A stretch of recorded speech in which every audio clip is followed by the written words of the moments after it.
Thank you.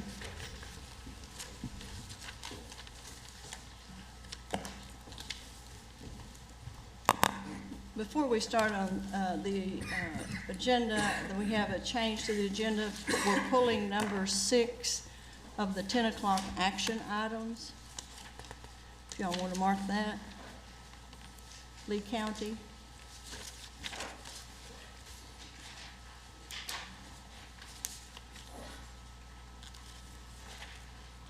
And I'd like to give the Commissioner, Secretary Key, a moment to talk about literacy grant that Arkansas was awarded, and it's very exciting for kids in reading.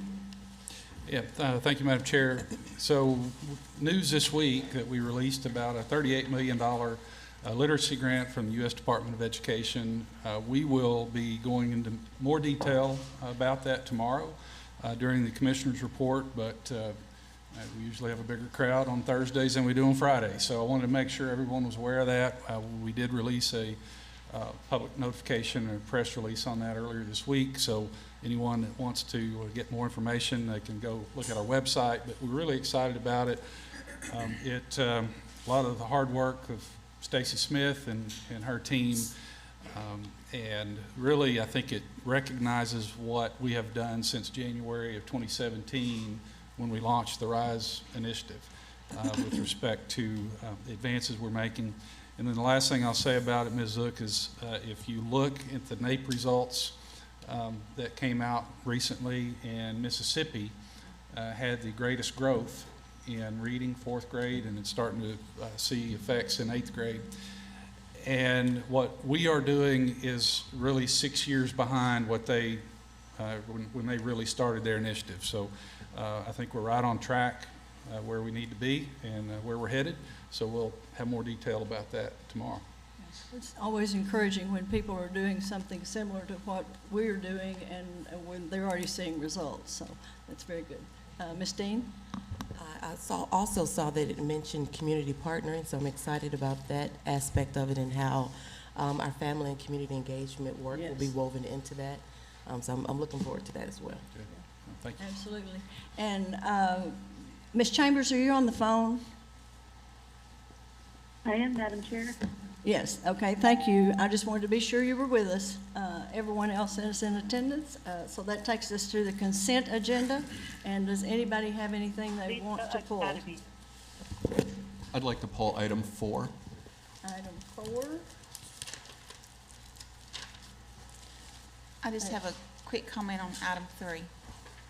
And item 3. I'd like to pull 5, 8, and 10. Okay. Anyone else?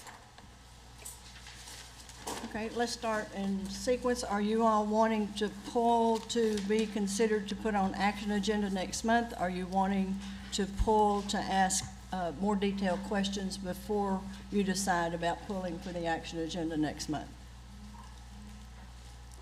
I'd like number 4 placed on the action agenda. Okay, when we get to that, I'm going to start with 3, and when we get to that, then I think that will require a motion. Is that not correct, Miss? It does not require a motion? Okay, then we can just do that at the time. I'll start with number 3. I meant to call Ms. Jackson, just got tied up doing other things, but the only comment I have is on the long-term sub-report. This time the format was totally different and it was very, very difficult to read. So if we can change the format back to what it was before, that would be helpful. Yeah, I think I noticed that as well. So, Yeah. And it could be translating from the speaking of one computer to the next. I don't know, I don't but know. it just. But it hadn't been that way before, so if we could get that kind of taken care of, it would make it much easier to read and work Okay, through. well, someone mentioned that too. Okay, it'll take care of it. Okay, number 4, do you want to discuss or just pull it for next month? I'd like to pull it for next month. I have some pretty serious concerns about the remedy that was the proposed remedy in this case. Okay. You have that, Mr. James and Mr. Dugan? And number 5, Yes, similar, but I wanted to see if other board members agreed. I did not feel that the sanction on number 5 was severe enough to fit, and thought that potentially we might want to review that next month. I do appreciate the fact that you all sent us information about making it clear about mitigating and aggravating and how those kind of decisions are made. So does anyone else had particular concerns about number 5? And if so, let's share those. And if not, then we'll see if Dr. Moore wants to put it on the action agenda.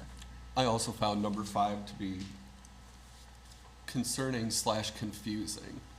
And I think I'd like more clarity into what occurred before Okay, making the so decision. pull for Pull on action, okay?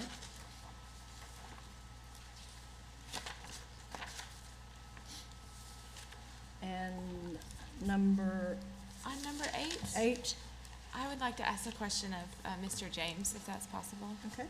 Mr. James, will you come to the microphone? Identify yourself.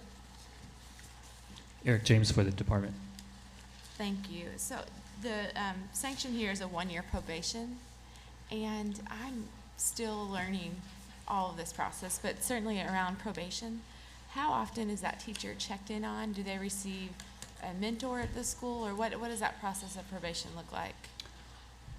Our probation sanction has levels of trainings, not necessarily a check-in Okay. necessarily, but all the trainings follow along the fact of whatever she is recommended to have done. So the sanction matches that.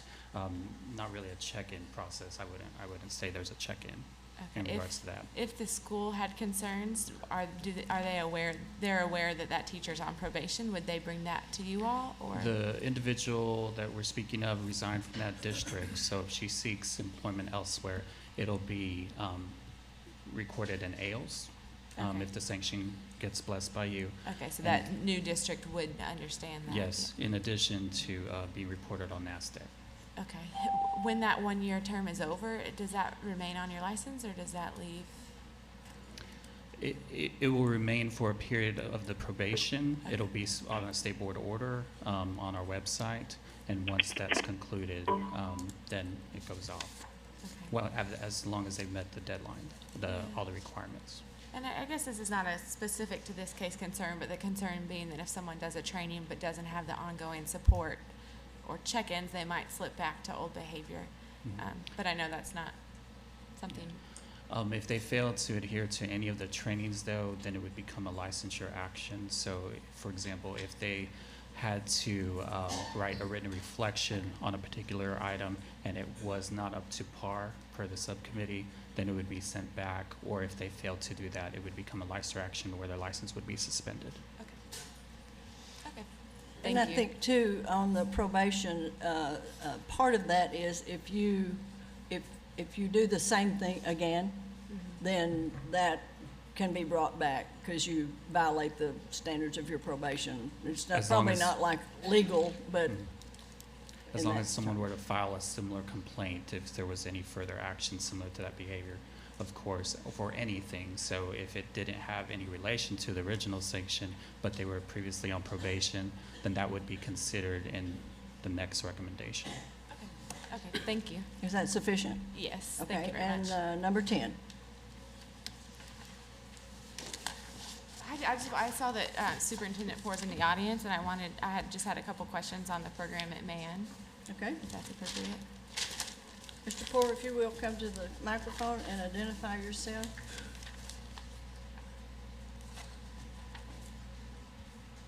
Good morning, Mike Porter, Little Rock Superintendent. Thank you. I think the program at Mann sounds fantastic. I haven't been able to visit yet and wanted to give you a few minutes to elaborate on it. And then also had a question about how students are entering into it, if there's a lot of demand for it, and what that looks like. It has had a strong demand. I'll start with student interest first. It fits into the magnet approach at Mann. It's a class, as is most of the classes at Mann, that actually are near the the number that you'd want in terms of capacity, so it's been very positive.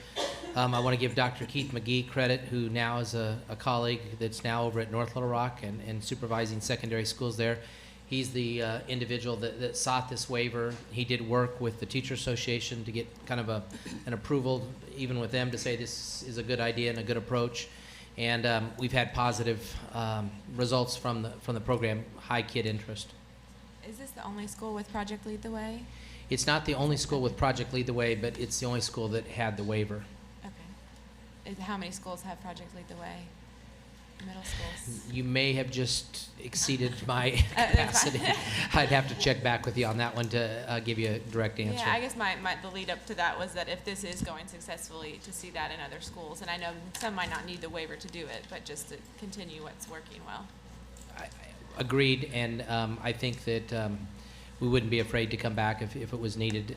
The only other place, just as a reminder for the board that you approved for waivers, was for Little Rock on this type of thing, was with our Excel program, which is career development, and that allowed us to hire professionals that are from the medical industry or from construction or from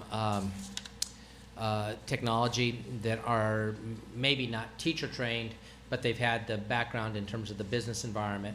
And they've all been very successful. And in that regard also, I'll just mention again that the Teacher Association also approved that waiver and thought that it was a good approach.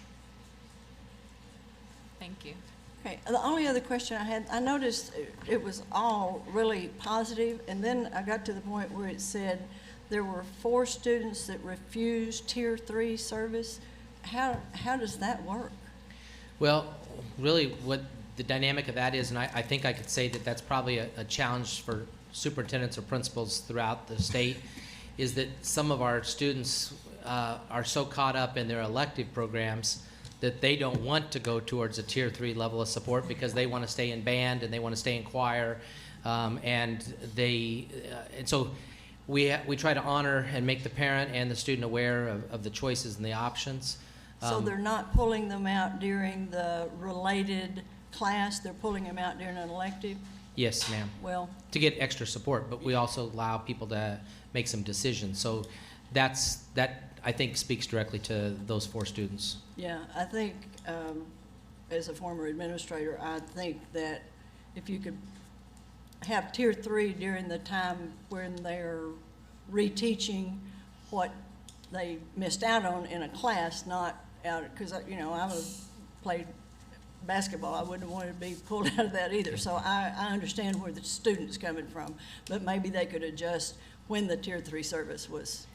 And I'll take advantage of that, Ms. Zook, and just say a good pilot that we have going on right now that was brought on really through some support from some of the dyslexic advocates is the 95% opportunity. We're doing that at Hall right now. Right. And it's allowing kind of exactly what Ms. Zook is sharing, is that in a block schedule at a high school that you're using a section of the time of that block to really go back and retrain, so to speak, or re-educate. And we have support from our teachers at Hall at the 9th and 10th grade level utilizing that approach. Kind of early, don't have results yet, but we're about a month in, and I'm hearing positive things about it, and we may end up expanding that pilot next year depending upon how successful it is. Yeah, I'm glad you mentioned that, because what I'm hearing is the less behavior problems, students' attendance is better, and that a lot of the students are going, oh my gosh, I thought I'd be embarrassed, but I'm not embarrassed. I'm so happy that you're working. They work with the students 30 minutes of the 90-minute block in English. So the teacher is learning the program as well as the 95% contract service. And I appreciate Dr. Roberts and Ms. Allenbaugh are really 2 of the key drivers that made that a reality for Hall. But it also is something that we wanted to make sure all the English teachers said we're in, and that says something about the teachers too, that they said, yeah, we would like to try this approach. And so they've got training, and we've got continued support coming into that site with this 95% type program or option. Right, and Hall was one of the few of the high schools that had the growth 2 years in a row. So this, I think, will only add to that in the growth and achievement. So I'm excited to hear how it goes. Thank you. Thank you. Does anybody else have anything? Okay, thank you. Thank you.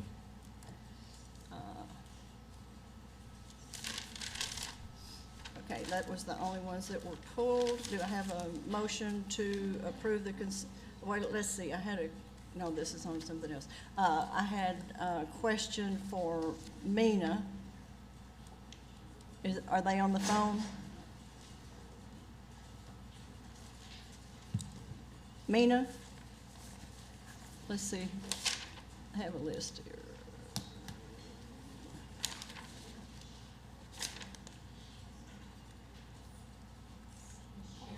Yeah, Paulette Scherer, are you on the phone?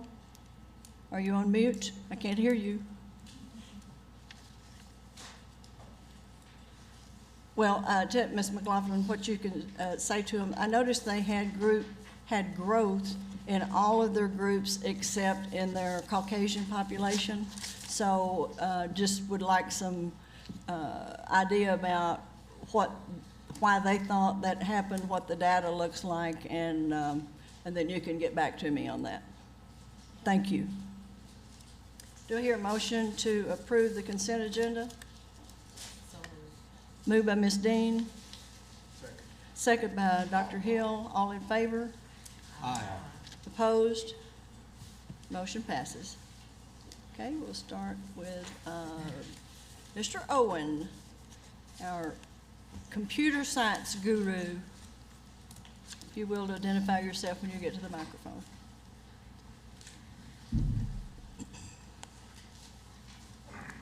Anthony Owen, Arkansas Department of Education, State Director of Computer Science. Thank you, Chairwoman Zook and the board. I have the privilege of coming before you again this year to present and for your consideration a resolution for Computer Science Education Week. This year it is December 9th through the 15th. We have some great things working, some great plans that we're going to bring and announce during that week, and I think that we're really going to get some great national attention on this and continue to grow our program. I know your agenda is packed, so at your request, I am proud to read it or happy to read it or just present it for consideration, Chairwoman Zook. Okay, would you like to read it, please? Okay, I would be happy to.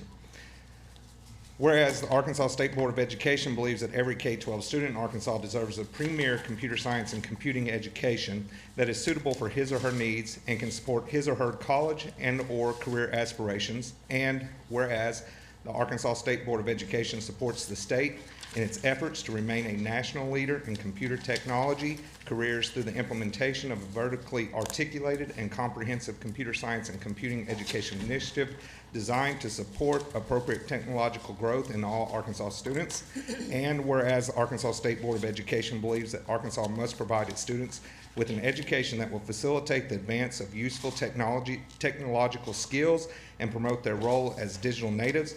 And whereas December 9th through 15th, 2019 has been declared to be National Computer Science Education Week by Code.org, the Computer Science for All Initiative, and other nationally recognized entities, now therefore be it resolved that we, the members of the Arkansas State Board of Education, recognize the week of December 9th through 15th, 2019 as Arkansas Computer Science Education Week. Okay, thank you. Is Kevin still in the room? There he is. So you got pictures of this? And you may want to hold it up and get Anthony in the picture.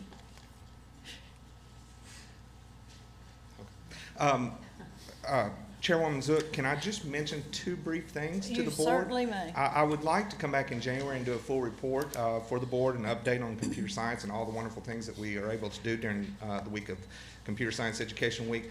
But two quick points I'd just like to mention is the governor did release our enrollment numbers, if you have not seen those, for this current school year, and we did grow to over 9,800 students, which is a 22% increase over last year, and an increase from our initial year of around about 1,100 students. So still continue to see phenomenal growth in the program.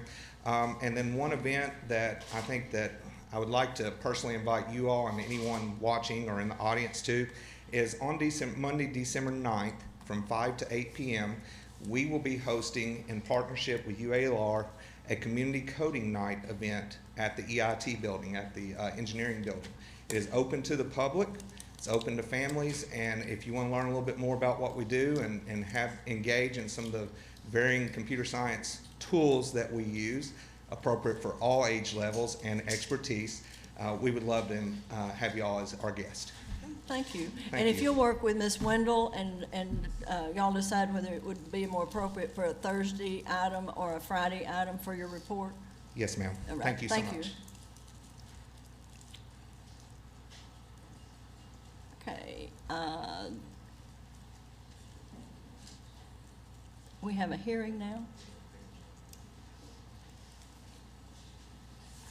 Mr. Dugan, do you want to come to the microphone and introduce it, or Ms. Freno?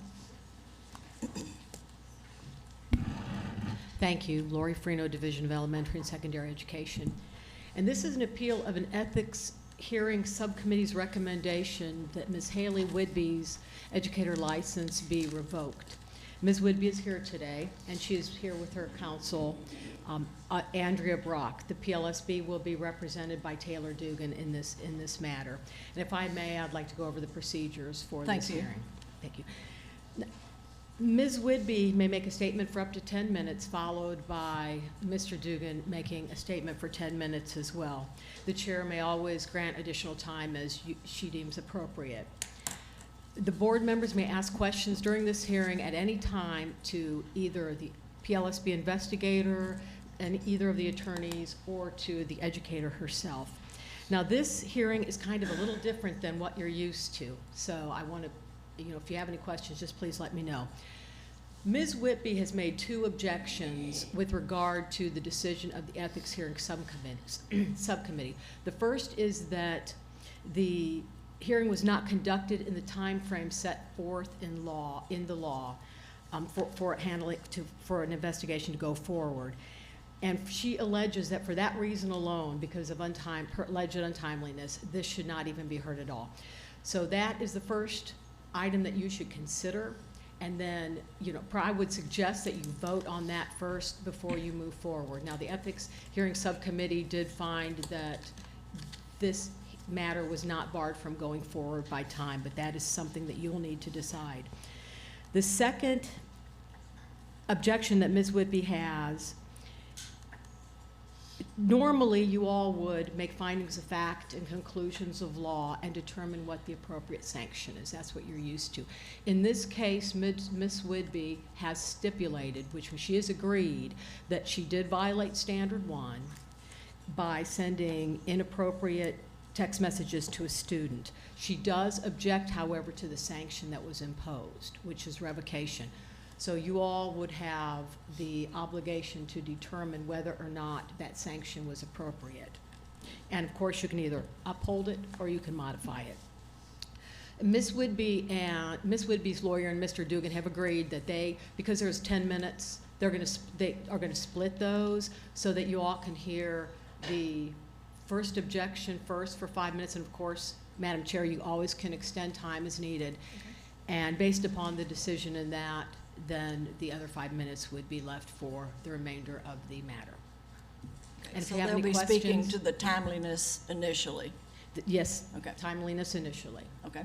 And if anyone has any questions, I'll be happy to answer them. Otherwise, I'll turn the floor over to Ms. Whidby. Do any of you have questions of Ms. Freno at this point?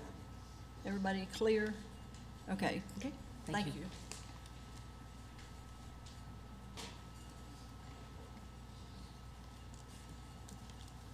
If you might be giving testimony, if you will raise your right hand. Do you swear or affirm that the testimony you're about to give shall be the truth, the whole truth, and nothing but the truth? Thank you.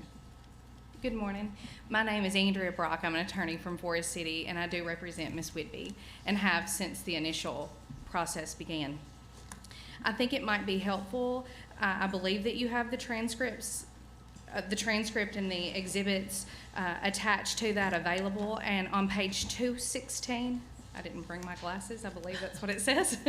216, there is actually a timeline that Mr. Dugan was so wonderful to prepare, and that's, I think that is the most helpful thing when considering this argument.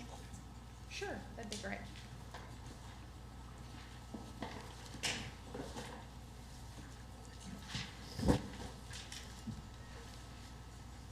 Thank you.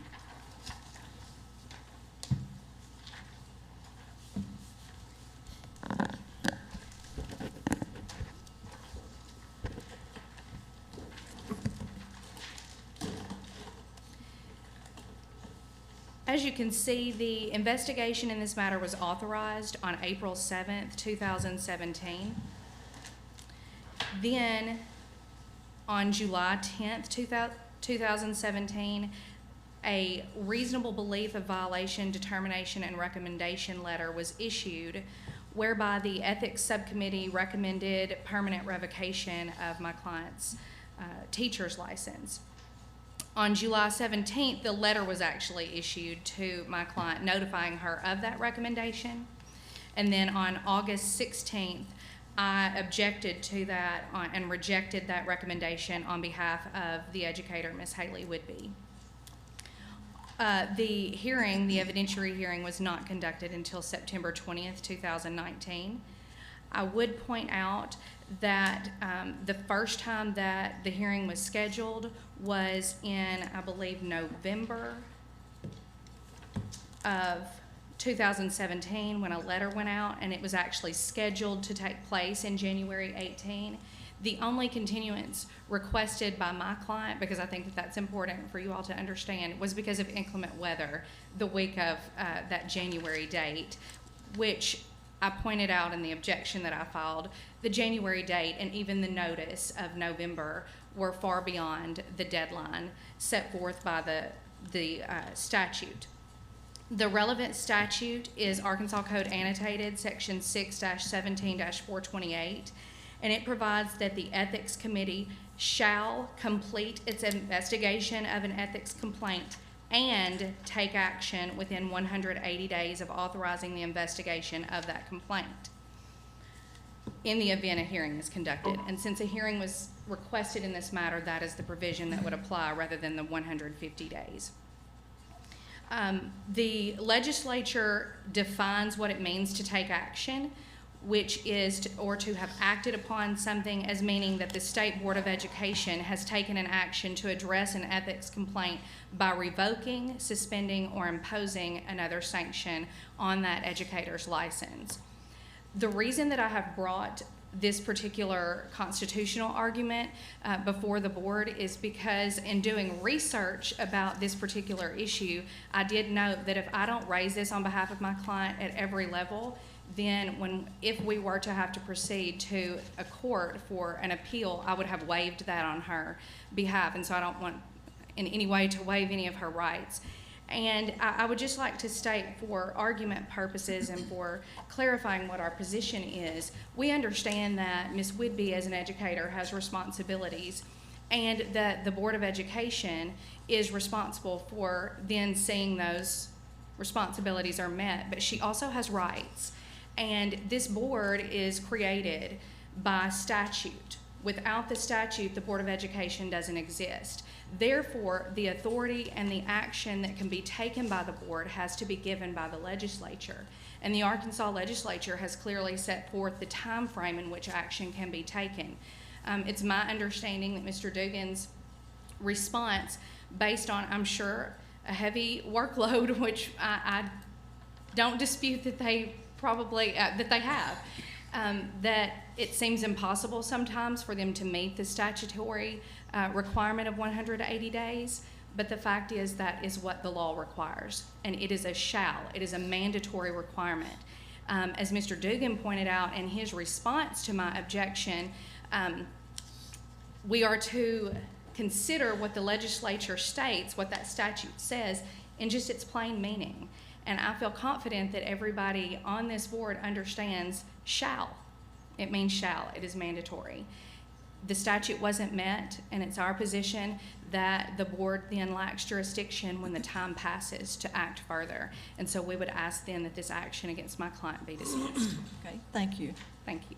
And I'm assuming the 180 days is calendar days, not work days. Either way, it's beyond, but They just are for my calendar clarification. days, and under the rules, anything over 14 days, it's my understanding from the rules of civil procedure, anything over 14 days you count by actual calendar days, not business days. Okay, thank you. Mr. Dugan? Can I ask a question first? Mr. Peckron? Sure, I'm Counsel, sorry. do you have any case law supporting or discussing what happens for a failure to finish the investigation within that period? Right. There is not anything, and I think that Mr. Dugan has pointed that out. unfortunately, or maybe fortunately, a lot of these things don't end up before the Supreme Court. The case law just simply deals with the fact that boards or agencies are creatures of statute, and therefore their authority has to come from the legislature. They can't act outside the authority. And so that would be my basis for arguing the jurisdictional argument, which other cases do address, just not in this specific board. Any other questions? Mr. Dugan?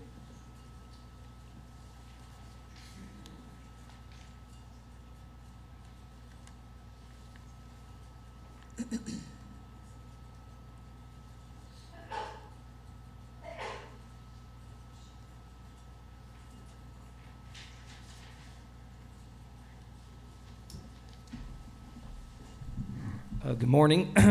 Taylor Dugan, attorney for the Division of Elementary and Secondary Education. And I just spoke with my opposing counsel. I did copy that relevant part of the statute, 617-428K. And so I would like to pass that out to the board members, if I may, Madam Chair, so that I think will help guide what the statute says as far as when y'all are looking at this and coming up to a determination on whether or not this case should be dismissed for the timeline. Sure.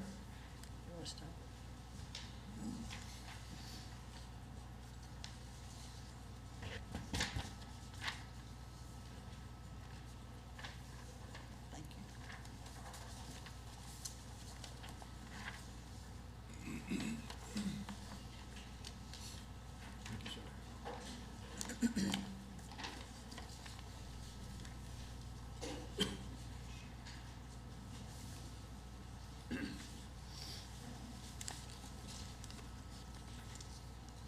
Because it is a rather extensive statute, and so that is the relevant section as far as the argument that is today that is being considered as far as whether or not the PLSB followed this timeline. The original exhibit that was just discussed as far as the timeline that we had put together to aid the evidentiary hearing panel as far as following it, I do agree that this is exactly what happened in this case. The statute does say shall. Arkansas Code Annotated 617-428 does say shall. It's the PLSP's position that this timeline is directory, it's not mandatory. The case that we rely on, that we put on in and cited to in the brief that the PLSB filed, is Farm Service Inc. Slester v. Farm Service Inc. And Mr. Peckron, I did print off copies of it, but I seem to have left it in my office, but I do have the one. The site for it is 359 ARC 392. And the reason the PLSB relies on this case is because they looked at a statute dealing with farm supplies, pretty much seeds. And in that case, the person who wanted to take action was supposed to, when they found out there was issues with these seeds, they were supposed to go to arbitration because the statute required it within 10 days of noticing that defect in order for them to file a claim in circuit court. And in that case, this gentleman failed to do it. And so the court discusses the fact that for the failure to not do that first thing, you don't get the benefit of having this legal action. And so it's PLSB's position that the statute doesn't give any consequence. Yes, it says you shall take these actions within a certain time frame, but then it doesn't specifically state if that happens, then the case has to be dismissed. Or if that happens, the sanction has to be lowered. So it's our position that this timeline that is in this statute is directory, that it's not mandatory. But secondly, this case itself, I think the timeline was followed within reasonable circumstances, because when you look at the sheet that we have provided the board here, so the authorization was 4/7/2017. And then the reasonable belief, because this case is so old that this is when they use the term reasonable belief instead of initial determination and recommendation, but the reasonable belief was found on July 10th, 2017. The ethics subcommittee had taken action by recommending a revocation of Ms. Whitby's license on when she received that notice around mid-July. So that taking action there would have been within about 94 days of the authorization, because the authorization was on 7/6/2017, receiving the notice that the ethics subcommittee was wanting to revoke that license, which was going to be within mid-July, would be well within that time frame. And so when you look at the rules for the Code of Ethics for Arkansas Educators, it defines take action.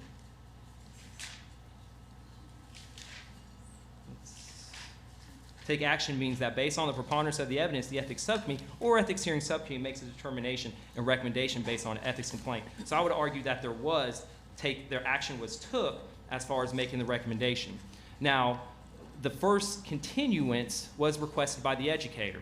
And then, as y'all saw throughout the packet that was provided to the panel, my predecessor had sent a letter to the educator saying, hey, I've been trying to get in contact with you. This letter was sent in July of 2018, and so let's try to settle this case. So then there was a settlement conference on September 24th of 2018 where the motion was to settle the case for suspension instead of revocation, and the ethics hearing subcommittee rejected that recommendation and so said it was going to go for a hearing. And so when I inherited these cases within the first week, I set this case for a hearing, and we had the hearing on September 20th, 2019. There was continuances in this case. The ethics subcommittee took action within 94 days of the authorization of the complaint. So I would say that we are even within that shout of that timeline. And as I stated earlier, that the PSP's position is that this timeline is directory, not mandatory. So I would ask this board to take that into consideration and deny Ms. Whitby's motion to dismiss this case and proceed on to hear whether or not the sanction is sufficient in this case. Thank you. Can I ask a couple questions? Sure. Yes, sir. Mr. Pekron? Mr. Doohan, I'm sorry, I kind of got lost there at the end. Can you explain once again how you believe you would be within the statute, Microphone. even if it is mandatory? So the statute says, when you look at 61748, the ethics subcommittee shall complete its investigation of an ethics complaint and take action within 150 days of authorizing the investigation of an ethics complaint, or if a hearing is conducted within 180 days of authorizing the investigation of the complaint. So the take action, in the rules where it states that ethics subcommittee or ethics hearing subcommittee, I would even argue that it could be interpreted that the ethics subcommittee, the first level, because in these cases, the educators get a good bit of due process. They have the first committee. Ethics subcommittee reviews a report.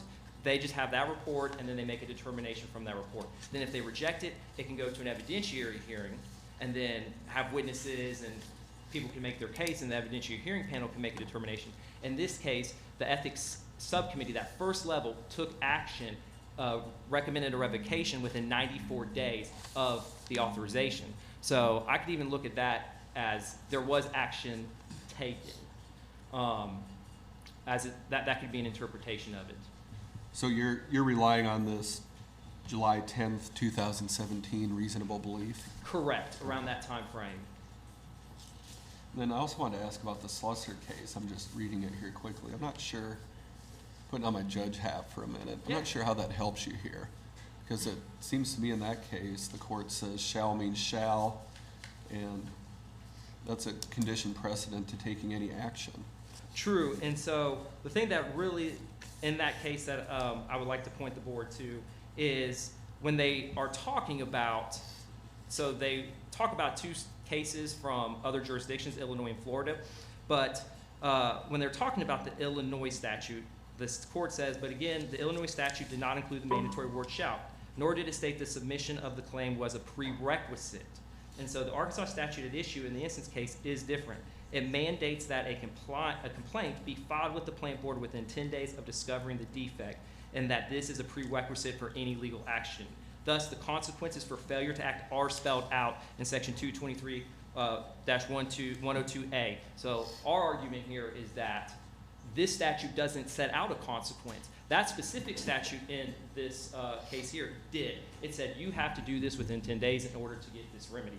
And this, our statute, it just says shall. It doesn't say, hey, if you don't follow this, it's revoked. Or if you don't follow this, then there's a dismissal.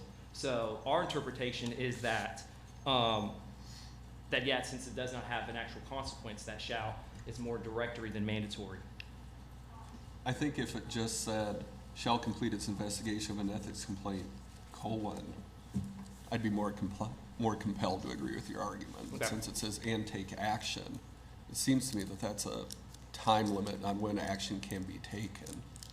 Right, and so then I would rely then on my second argument that in this case, there was the ethics subcommittee made the recommendation, and also to point back to, in this case, also in the statute where it says, if time limitations imposed under this section may be waived when reasonable under certain circumstances, including without limitation, inclement weather, state or national emergencies, or other unforeseeable events by the educator if the time limitation is imposed upon the ethics subcommittee, or ethics subcommittee if the time limitation is imposed upon the educator. So I'd also argue here that in this case specifically, it was reasonable by the time received the request for a hearing, that hearing notice that was sent out in November of 2017, set that hearing for January of 2018. It was continued by the educator, and then for 9 months, like I said, my predecessor is no longer here, but I did find that letter that said, hey, we've been trying to get in contact with you, let's try to settle this case. So then I would assume that there was discussions of settlement, because they had a settlement hearing in September of 2018,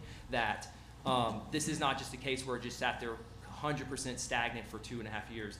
Obviously, you know, cases get continued and things of that sort, to where the unclean hands doctrine, like I put in my brief, to where, you know, here we're coming asking for relief from this board to dismiss this case. However, there was a continuance there. There was a settlement conference within that time frame to try to get the case settled, to where I would agree if it was just 100% just sat there stagnant and there was no action going on, then yeah, that would be unacceptable. But in this case, I think that it was well within reason. And I know this really shouldn't affect how I read this, but I'm going to ask it anyway. If we were to hold that this 150-day or 180-day is mandatory, how many other cases are we going to see going forward where the same arguments are being made? Or do you typically get these resolved within that time period? So for a good majority of the cases, they go through this process. They go through, it goes for the subcommittee for an authorization. The subcommittee authorizes the complaint. The investigators go out and investigate that case. And then it goes before that subcommittee, and they make a recommendation, and then it's accepted. And then it comes before state board. It is done. However, when there is a hearing involved, it takes a lot longer. And the reason why is because you got the way all our panel members, they are volunteer. We have Ms. Saraceni here, who's fantastic, and thank you for coming and helping us keep up on track, getting these cases caught up. But we got to get our hearing panel set. We got to get, you know, our court reporter in. We got to get witnesses also available so they can testify. So sometimes those types of situations just make it difficult to have it within 30 days of, because that statute saying that 108 days. But I couldn't give an exact number, but there would be some. But again, I would argue again, Mr. Pecker, on that, and same thing with this case, is that it's reasonable within those circumstances, because again, also it could be the other side's attorney that needs a continuance or something like that. And so, but yes, there will, just like y'all saw last month, we had a case from 2017. I have a question. Yes, ma'am. Was the objection on the timeline brought up during any of this time, or is that a recent objection that has come forward? No, ma'am. Ms. Brock did raise that objection in September, and after that settlement conference of September 2018, and then I came on board late April on these cases, and so when I saw that, scheduled it for a hearing, and so it was argued before the evidentiary hearing panel, and they did deny that motion, and the case did continue to a hearing, and that's how we're here today. And they had voted for a revocation in that, both levels. Does anyone else have a question? Okay, so it's my understanding that we now will vote whether or not the hearing would go forward based on whether we think shall means shall, or shall is a suggestion. Or in this case, whether or not that it should be dismissed because we failed to adhere to that timeline. And Ms. Brock, did you, if the Madam Chair allows. Oh, you wanting to say something? Yes. Absolutely. Ms. Farino, is there any reason I can't let her speak at this point? And I will be brief. Yeah, Thank you. pull that down so I can will, see you because I and so can't they can see. hear you. Okay, thanks. I have my glasses this time. I just wanted to address a couple of things that came up that weren't addressed when I initially spoke to you all. Mr. Dugan had asked for the board to consider that action was taken when the reasonable belief letter was sent out. However, I want to point, I think it's very important to look at the statutory language. It states that the investigation of an ethics complaint and action taken is to be completed within that 180 days in the event a hearing is conducted. So it is clear, there's a different timeline if a hearing isn't requested, and that's 150 days. So if the action taken was just the reasonable belief letter, it wouldn't even provide for time for a hearing to be requested. So clearly that letter is not what is meant by action taken. And in fact, rather than a rule that sets forth what it means for action to be taken, I have cited the statute in Arkansas Code, section 16-17-428, and it specifically defines that term, that action taken means that the State Board of Education has taken an action to address the complaint by revoking, suspending, or imposing another sanction. So that is not the committee, that is the board, and I just wanted to clarify that. Okay, is your client currently working? Is she working? Uh-huh. She is I mean, working. not working, is she currently employed as an educator in Arkansas? No, Your Honor. Okay, thanks. I mean, not Your Honor, That's- I'm used to that.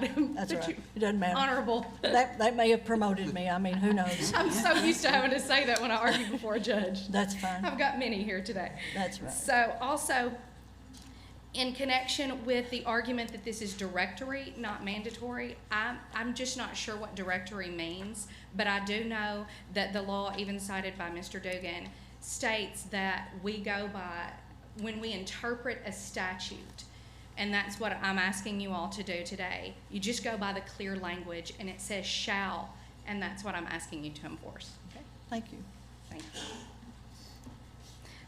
Also, I would point, I'm sorry, we were asked, and it is included in the transcript at page 185, I was asked by the prior counsel to sign a waiver of my client's rights to this timeliness and to this 180 days, and you'll note that it's in there because I refused to sign it, and it is not signed. We did not waive that. Okay. Do I hear a motion one way or the other regarding the timeliness of the hearing, based on the arguments that you've heard?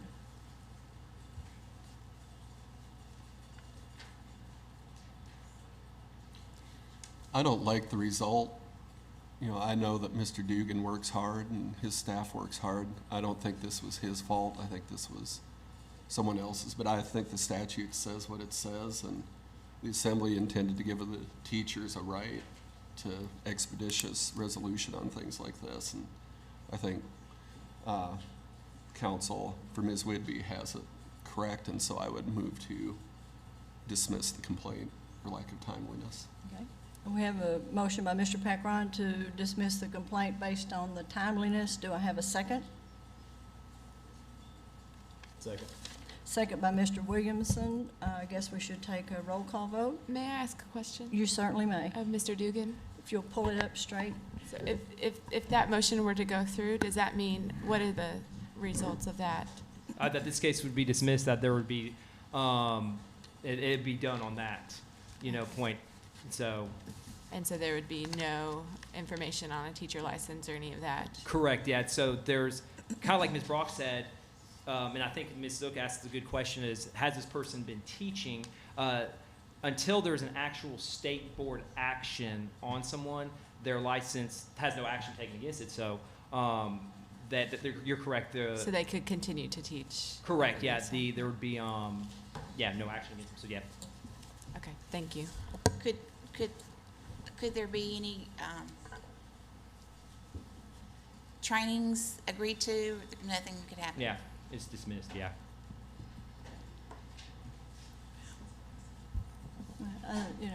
I think the concern that the board always has is the people that are allowed to be with the children, but I also understand that shall, is, at least when it comes to us and statute and law, shall means shall. And so, we'll have a roll call vote now. Mr. Secretary? Dr. Moore?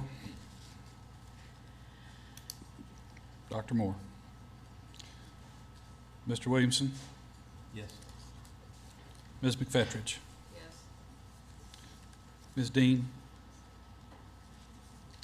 Ms. Dean? Ms. Chambers? Yes. Dr. Hill? Yes. Ms. Newton? Ms. Newton? Mr. Peckron? Yes. 5 votes. Okay, motion passes. I will say this, one of the things that has been expressed as troubling by this board during the years I've been on it is trying to weigh the timeliness of something getting done as opposed to taking a chance of an educator staying in the classroom when possibly, you know, that. So, but I also understand that PLSB board is a volunteer board. I also understand that they're limited on the number of people that they have that go out and do the investigation. So it could be that a conversation with the legislators about these kinds of things show best efforts in those regards. I don't know if my board agrees with me or not, but this has come up quite frequently. Nothing to the extent of the need to revoke a license, but and I know you all are the messengers, and we totally understand that. But the case has been presented and the vote has been taken, and so if you all want to leave, I would just say that since the educator did not disagree with the fact of the violation, but they didn't agree with the sanction that was placed, that this has been a 2-year opportunity to learn a very valuable lesson. So if y'all want to leave, you may. Thank you, Mr. Dugan. Mr. James?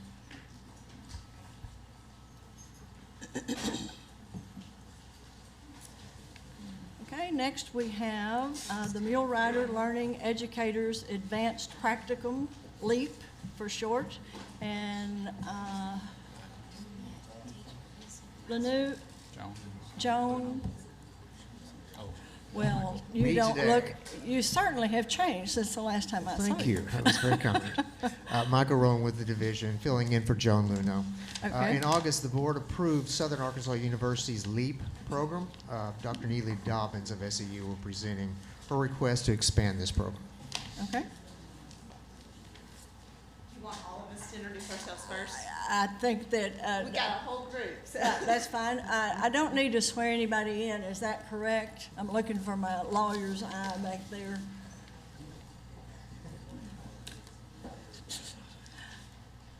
You can just nod. Do I need to swear these people in? Okay, thank you. All right, I'm Neely Dobbins from Southern Arkansas University. Jim Tucker, Superintendent, El Dorado School District. Good to see you, Mr. Tucker. Good to see you.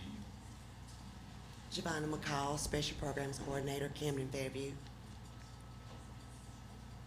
Robert Edwards, Superintendent, Lafayette County Schools. Oops. Opal Anderson, Federal Programs and Curriculum, Lafayette County. Wayne Fawcett, Superintendent, Paris School District. Good to see each of you.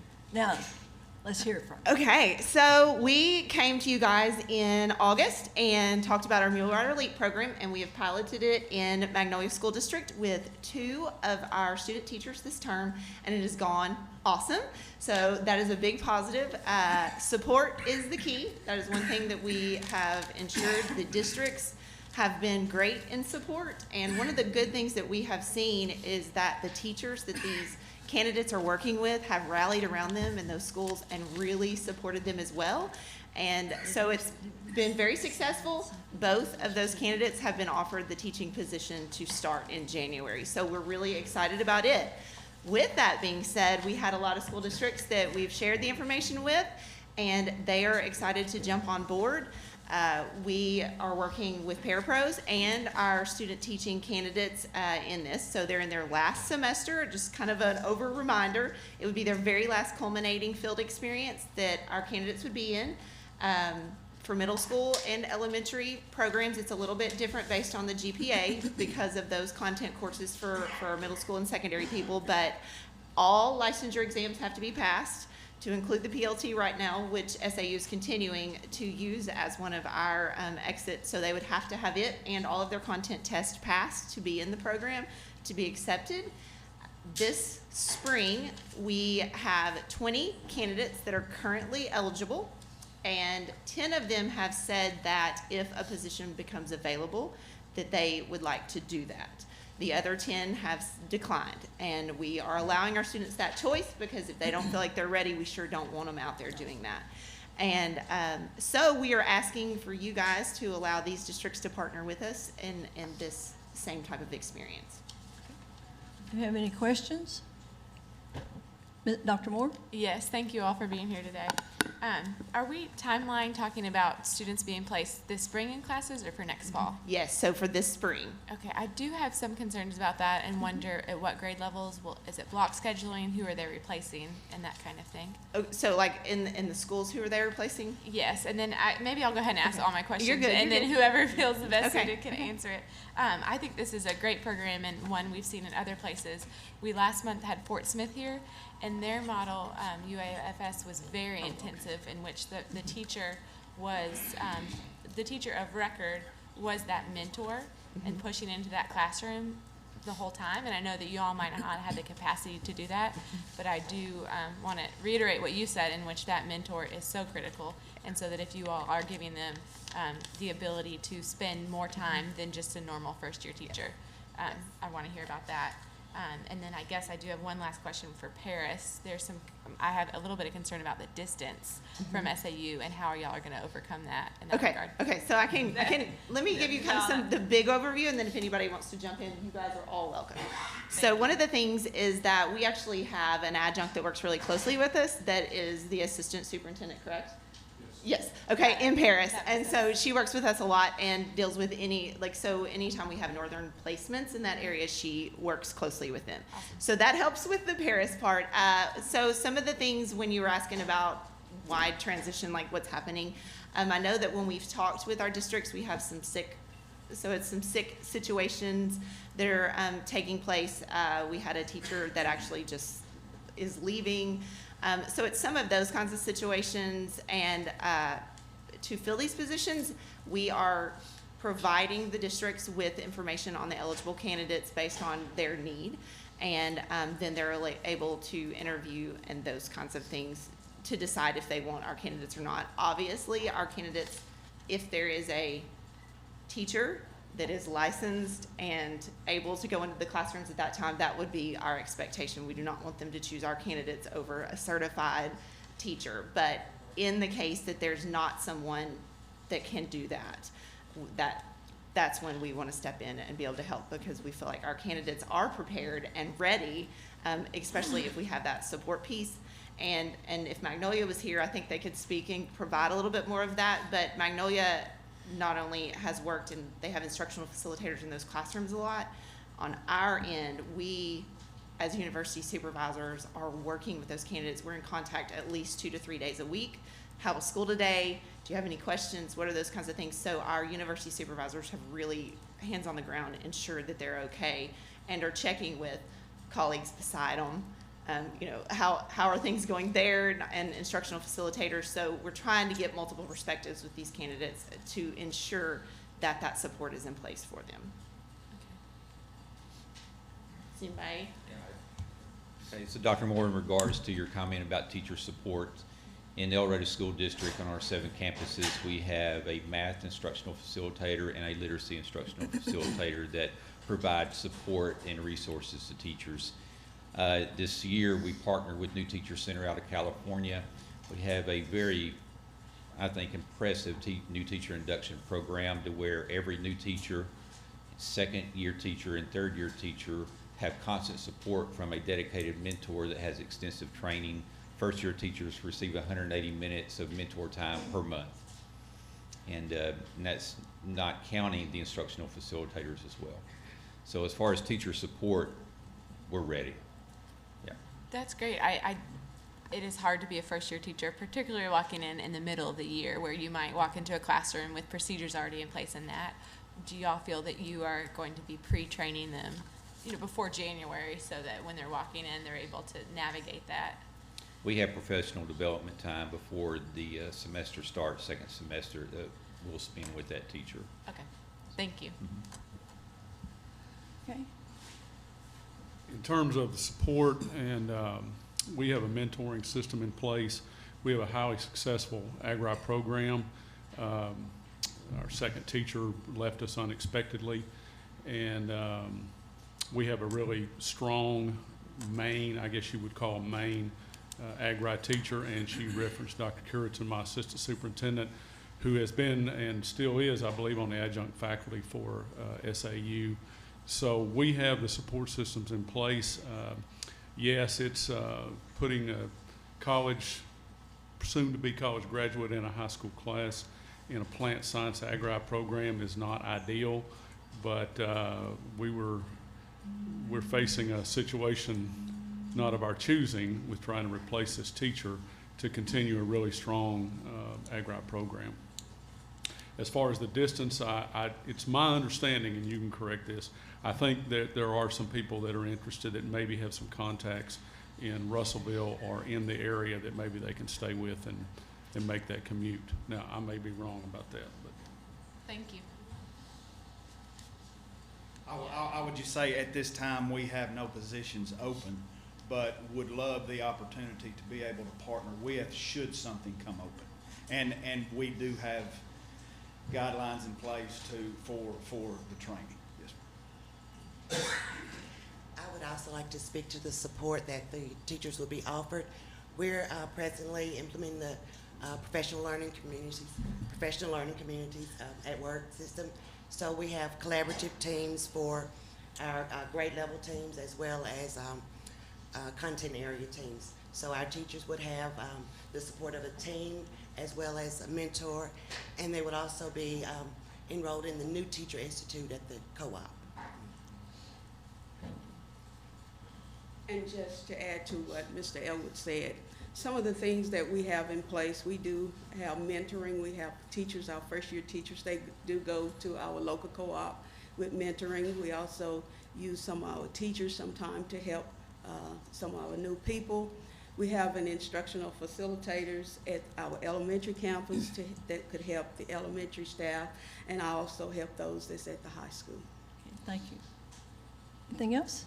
I guess one more comment. If there is a elementary teacher being placed, that they go through the RISE training with the district and receive additional reading training. Yes, so not only are our elementary teachers, we have been approved, obviously, by the department for our proficiency pathway. So our candidates are getting 9 hours that have been approved through the department for that, but then also all of our candidates as they go out are then put in training. Yeah. Great. Thank you all for answering So questions. is the reading test that's going to be required, are you already administering that? Yes. Okay, okay. And anybody else have a question before I continue? Okay, thinking in terms of not only the mentor, but in buildings where the principal is a strong instructional leader, and we all know how critical that is, and also emphasize the PD on the classroom management, because if they following someone who maybe didn't have, as she says, procedures down, so we don't want to run them off before they get started. Okay, do we have a motion? Move to approve. Moved by Ms. Newton. Second by Mr. Williamson. All in favor? Aye. Congratulations, your motion passed. Thank you, we Opposed? appreciate y'all.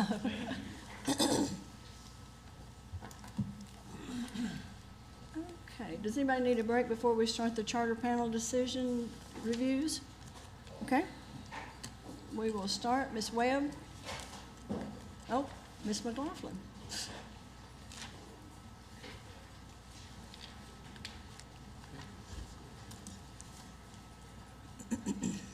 Good morning, Kelly McLaughlin, Charter School Office.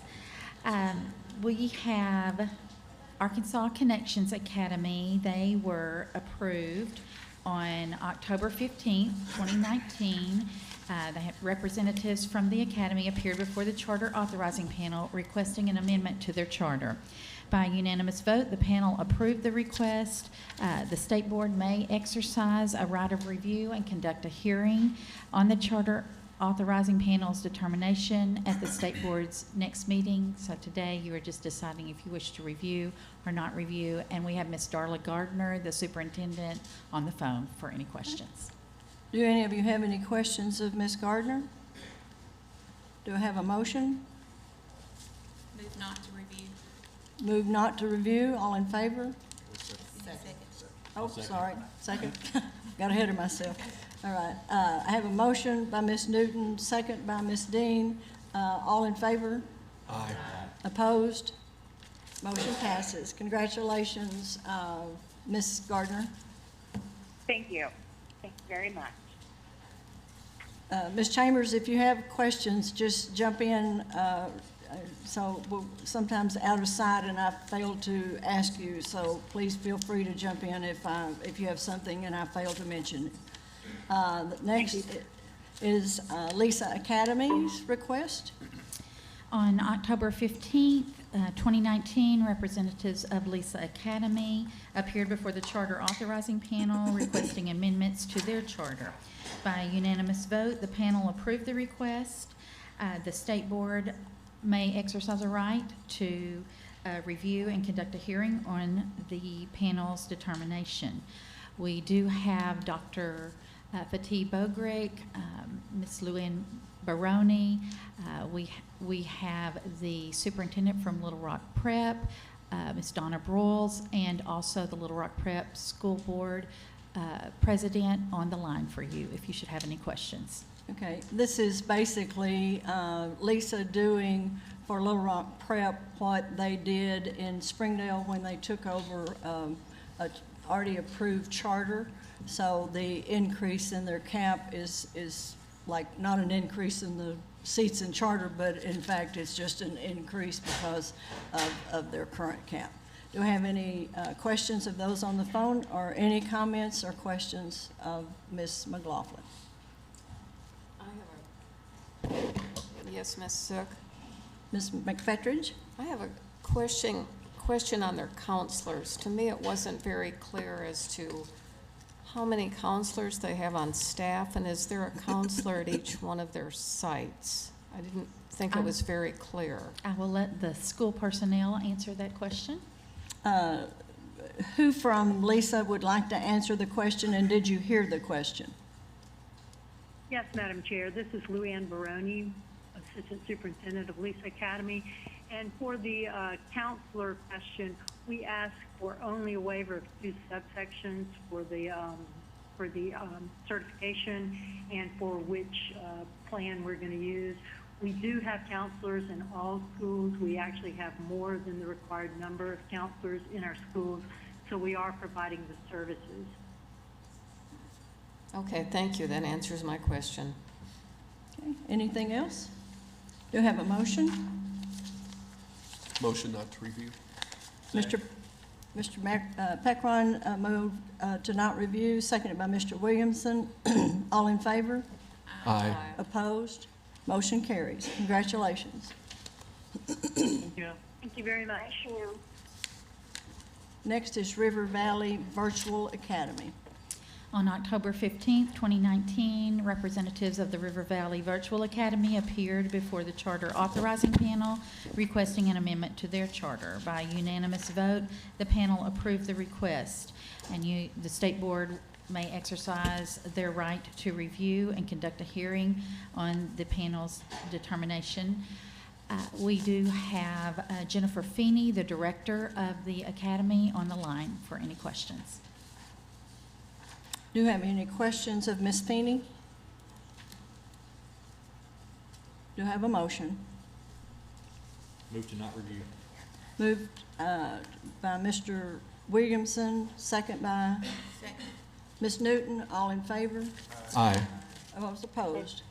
Motion passes. Congratulations, Ms. Feeney. Thank you. Okay. Next is the Excel Center. On October 15th, 2019, representatives of the Excel Center appeared before the Charter Authorizing Panel requesting an amendment to their charter. By unanimous vote, the panel approved the request, and the board has the right to review the panel's decision at their next meeting. We do have Ms. Tamika Davis, the principal, present in the meeting today, if you should have any questions. Okay. Any questions by a member of the board? I think I'd like it explained better to me about and Ms. Hyatt, the request they have regarding counseling. And I think, to reiterate, we have paid particular attention to this since the legislature moved that any waiver that a charter gets, whether you have a student in that charter from your district or not, that you also can request the waiver. So would you help me understand what this waiver entails in the counseling area? Sure. Mary Claire Hyatt, Division of Elementary and Secondary Education. It's going to come naturally one day, I promise. So I think there was some confusion because in their original amendment request, they had a more broad request for the counseling waiver. Frequently what happens during the charter authorizing panel meeting is that if I have legal concerns that a waiver is too broad or too narrow, or the rationale doesn't meet the request, I'll bring those up, and a lot of times the amendment request will be amended at the charter authorizing panel. So that's kind of what happened here today. We narrowed the waiver because they had asked for some of the sections of the counseling law that they didn't actually need in order to achieve whatever their intended goals are. And I'll ask them, I need to just peek at which section they ended up keeping really quickly, if you wouldn't mind. Sure. Thank you, Kelly. So the only section of the counseling legislation that they have asked for now in their amendment request is just the one section about licensure. They held a guidance counselor licensure waiver in the previous legislation. They still have a waiver under the standards, so this is really just a shoring it up with the change in legislation from Act 190 of 2019. So you're saying they may be a licensed counselor, social worker, or whatever, but they may not be a guidance counselor as we think of in the education field. And Ms. Davis might want to provide a little bit more information on exactly how they're meeting the needs of their students. I knew I'd get you up here, Ms. Davis. If you'll identify yourself. Sure. Good morning. Tamiko Davis, School Director for the Excel Center. So, so they're not what you guys would consider a licensed guidance counselor, but all of our students do have a life coach who serve and does those activities related to what a traditional guidance counselor would do. Okay. Do we have anybody with questions or concerns about that? Dr. Moore? Just to clarify, all of your students are 18 or older, is that correct? 19 and above. 19 and above, okay. And y'all are the only facility that does this in the state? Yes. Okay. It's exciting to hear some of the things y'all are doing and hope that that can grow around the state as we do this. So thank you for coming today. Thank you. Yeah. Any other questions, comments? Doctor, well, I've promoted you now to doctor. I guess you do have a Juris Doctorate, so. You can call me doctor anytime. Do I have a motion? Moved by Ms. Dean to not review, second? Second. Second by Dr. Moore, all in favor? Aye. Opposed? Okay, you have your waiver. If you'd like to go back to school, that'd be great with us. Next, we have consideration of charter authorizing panel decision on district conversion, public charter school application for Adventure Online. Ms. Webb. On October 15th, 2019, representatives from the Adventure Online Academy appeared before the charter authorizing panel requesting a charter in the Waldron School District. By unanimous vote, the panel approved the request. The state board may exercise a right of review and conduct a hearing on the charter authorizing panel's determination of at the state board's next meeting. And Mr. Fielding, who is the superintendent, is on the line. Okay. Anyone on this side have questions? Dr. Moore? I do for Tracy or Ms. Webb, if you don't mind. So this is a online high school that will be run by a local school district. Correct. How many of those do we have in the state now? We have 3, no, I'd have to check on that and get back with you. Okay. We have how- 3 open enrollment that are virtual only, but I have to check on the district conversions. Okay, I would like at some point, and maybe this is a Friday thing, but to get a report of all of those and what that looks like, because to me it's very unique. I saw that they're using the Edgenuity program, but I would like us to have a deeper dive, because it sounds like that's a growing thing and something more districts are considering for various reasons, and want to learn from them and also have them learn from each other. So. And I think we have 3 models for doing the online right now. So we have the open enrollments, Arkansas Virtual, Arkansas Connections. We have the district conversions, which this would be a district conversion. And then we do have some traditional public schools doing online programs without a conversion status. So there are all different kinds, and I think we'd be happy to provide something to you. Thank you. Okay, I think, Ms. Fielding, or Mr. Fielding, sorry. Are you still on the line?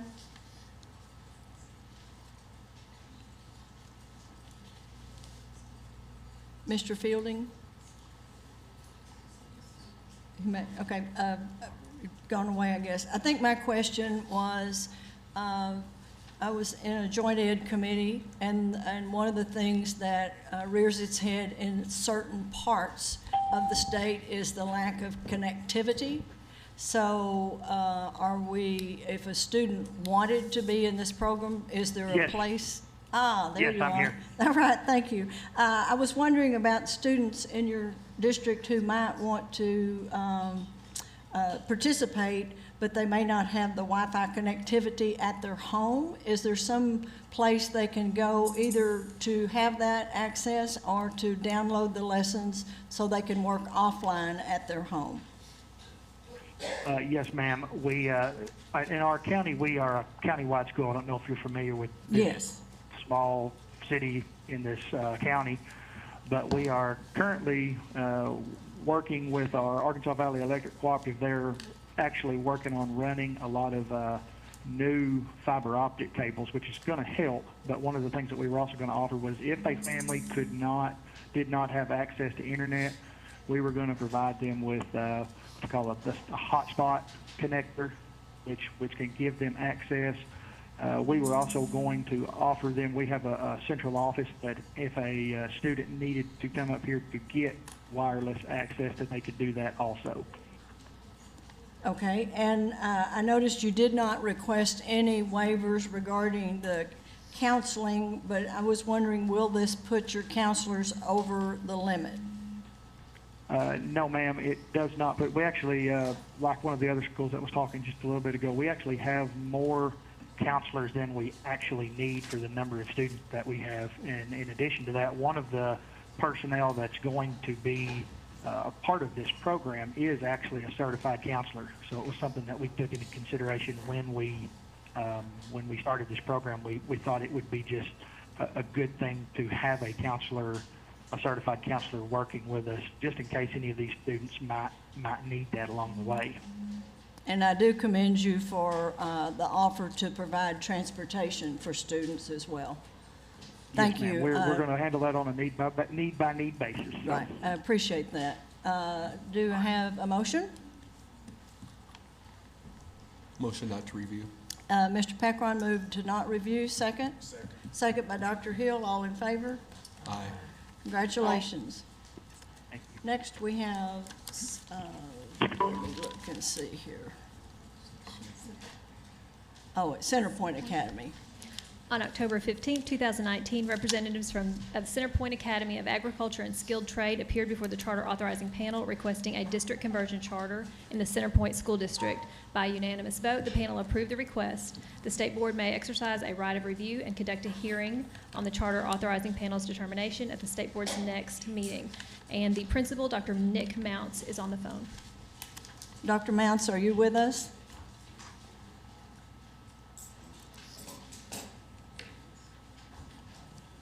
Okay, we'll see if there's any questions or comments.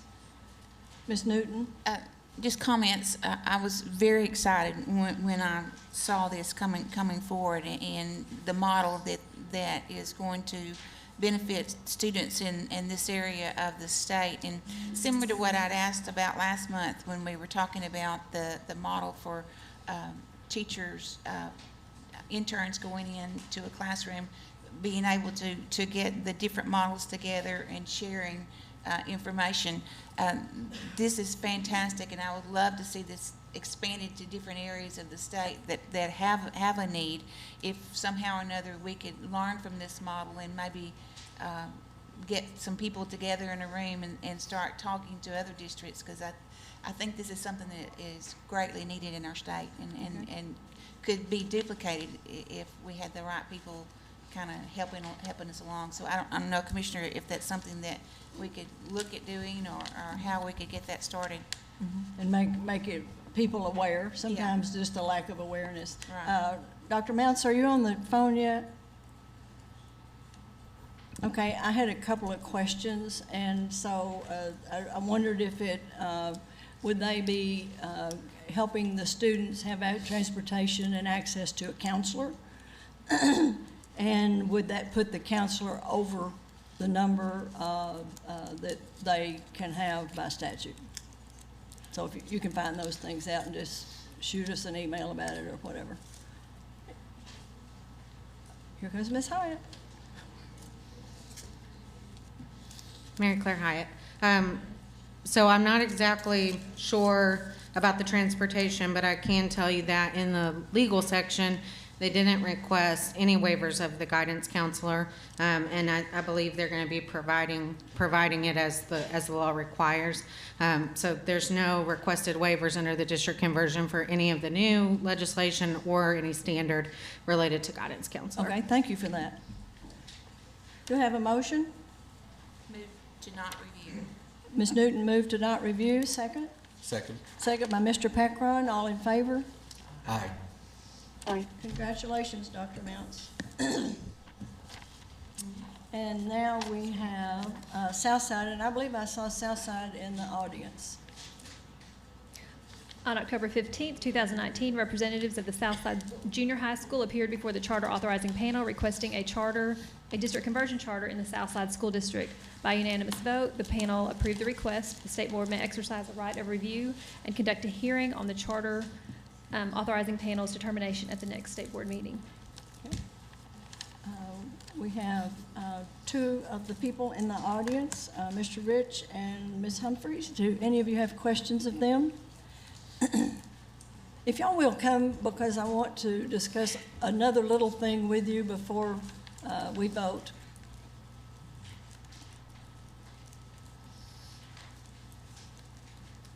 Roger Rich, Superintendent, Southside School District. Novella Humphrey, Director of Curriculum and Federal Programs at the Southside School District. Okay.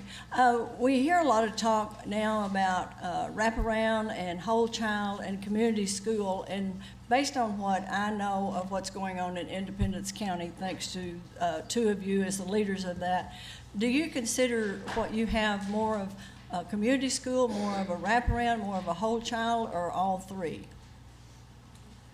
I consider all three. We're looking to take care of any need that any child might have, but those wraparound services that we're looking at as far as the mental health piece with kids is looking to be proactive instead of reactive as we have been in the past. So right. Got lots of great partners who are going to really help us in that area. And the outgrowth of that came from who all are the partners that came up with that idea in addition to your leadership? Our leadership team, and we sit down with White River Health Systems and with Our Care, with Families Inc., who we partner with right now, as well as our chamber and all folks at the table, and anything goes as far as trying to help a kid, not only in our school district, but throughout Independence County as well. And I think one of the things that particularly impresses me is not only do we have you all from UACCB, a public university, but we also have Lion, which is a private. So I can't think of anybody other than the ice cream man that's not been involved in this community effort. So I do want to commend you and appreciate all you're doing for those students in that area. And you also do students down to 2 years old, am I right? We have them down to 18 months at Oh, this 18 time. months, you've backed up another 6 months, okay. Do I have a motion? I just Oh. want to say I appreciate that you are focusing on the junior high level. Because a lot of times right now, especially in this space, we're just looking at high school. And so backing up before that is really exciting. And we'll want to have y'all come post this to learn what you're learning and see the results that you're seeing from it. Thank y'all. And I think that will be helpful too with that, starting in 8th grade with the S of your future plan, which y'all have been doing, you know, my future story for a while. Do we have a motion? Motion to approve. Moved by Dr. Moore. Second by Ms. Dean. All in favor? Aye. Any opposed? Motion passes. Thank you. Be safe driving home. Thank you. Okay.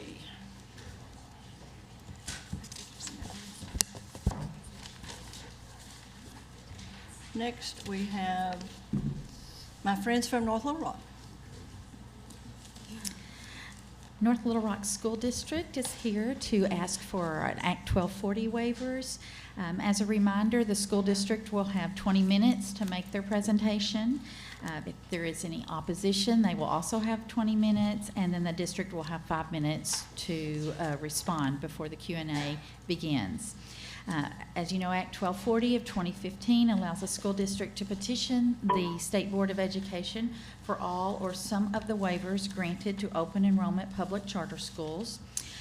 We have representatives from North Little Rock School District here seeking waivers for teacher licensure, flexible schedule, and class size and teaching load for their program that they are moving out to all of the schools in their district, or most of them. Their 90 days actually expires today, and they have requested for 5 years, which would end on October 14th, 2024. So we have, you will want to swear in Cheryl Reinhardt, Human Resource Director, Carly Saracini, Assistant Superintendent, Mr. Bobby Ackland, Superintendent. We have Mr. Michael Clark, Principal, Mrs. Tina Bryant is one of their lead teachers, and Mrs. Gwen Leager, a counselor. If those of you who she just named will stand and raise your right hand. Do you swear or affirm that the testimony you're about to give shall be the truth, the whole truth, and nothing but the truth? Thank you. And whoever wants to start the presentation. Well, Go ahead and Madam identify Chair, yourself. And Secretary, and to all the board, I'm Bobby Ackland, Superintendent, North Little Rock School District. I just came to make an introduction of myself, because I certainly didn't come to do the presentation. But I do have with me a team of experts from North Little Rock that is going to show you a presentation that we've gone over. And we also want to say to you, we appreciate the opportunity to come before you today. And we also appreciate the camaraderie that we have with the State Board and with our Secretary. Very user-friendly, and we appreciate that, and we consider you to be our partner. So we're going to start our presentation. We're going to ask Ms. Saracini to come and start that. Good morning. I'm Carly Saracini, the Assistant Superintendent. The infamous Carly Saracini. Maybe. Who's doing all things RISE and all things dyslexia, and I appreciate you so much for that. Well, thank you. We're working awful hard, and we have a great staff that's... And the video is terrific. They are terrific. And we're so proud of our teachers and students for this big change. But today I'm here to talk about why we are asking for these waivers.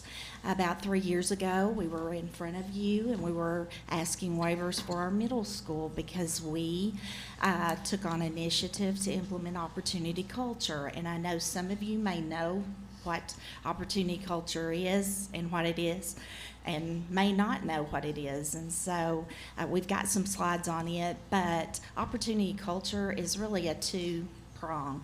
It makes it to where we have small learning communities within a large community. Especially, we started in our middle school because that was our school in need, and on down, you'll see that we've gone from a D to a C, and I'm That's very right. Good for excited. you. And especially with 1,761 students, that's hard to do. Yes. But opportunity culture really puts that small community, but at the same time, it's a pathway for our teachers. And when I say pathway, we have one here today that started as a para, and now she's a teacher. This is her second year. And so the waivers helped us get her to become a teacher. And so it's just really exciting that it's not only helping our kids in that smaller community and giving that opportunity for our excellent teachers to have more reach, because we're in a team and each team has a lead teacher, and that's your excellent teachers. And we just so happen to have one of our lead teachers was a Milken Award winner 2 years ago. And so we're really taking it on. Our school district has embraced this, and now we're expanding to 6 of our 9 elementaries, and we're expanding it up to our high school and then our conversion charter COE. And with that, we do a lot of things. And so these waivers are important to reach our goal with opportunity culture, because it is a lot of flex scheduling. We kind of wrap it around what's needed to be whatever we need for our students, whether it's testing or that transitioning to the high school.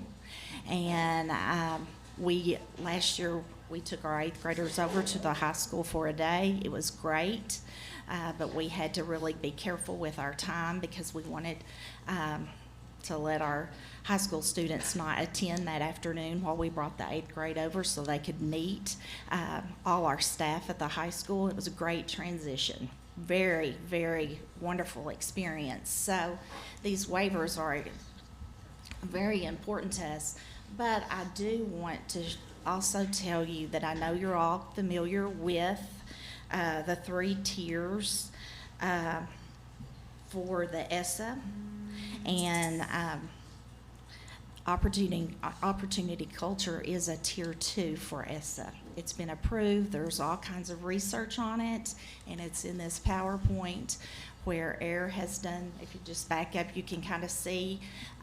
They also did a really good article in the New York Times, and so this is a proven program. It's research-based. It's not something that we haven't piloted and we know it works, because we have seen growth with that.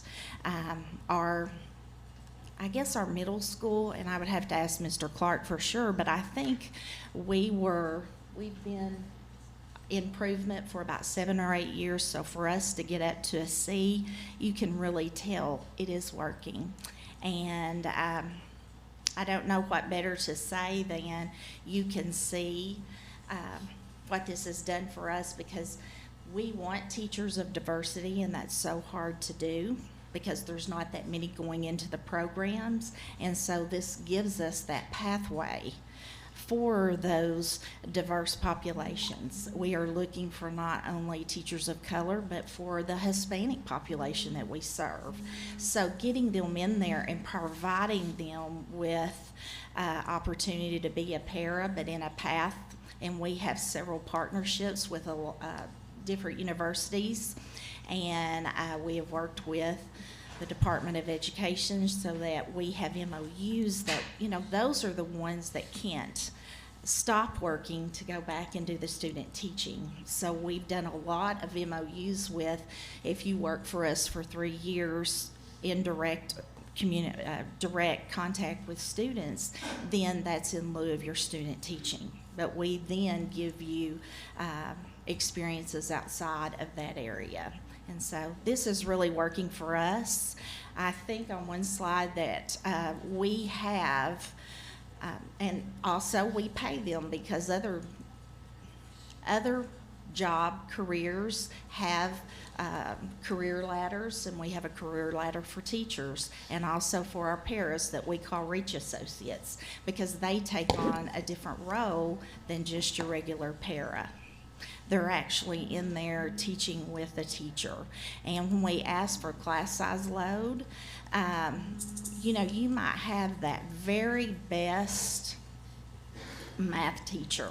And it's so hard to get a math teacher or a really good science teacher. So this allows, with that Reach Associate in there with that teacher, it allows them to have 35 students instead of 30 students. But it's never, we never go over the limit without having a second adult in the classroom with that teacher. And so it's a win-win for us. It's working, and it's giving pathways within our district. And I think it's the next, and here are some partners that we partner with.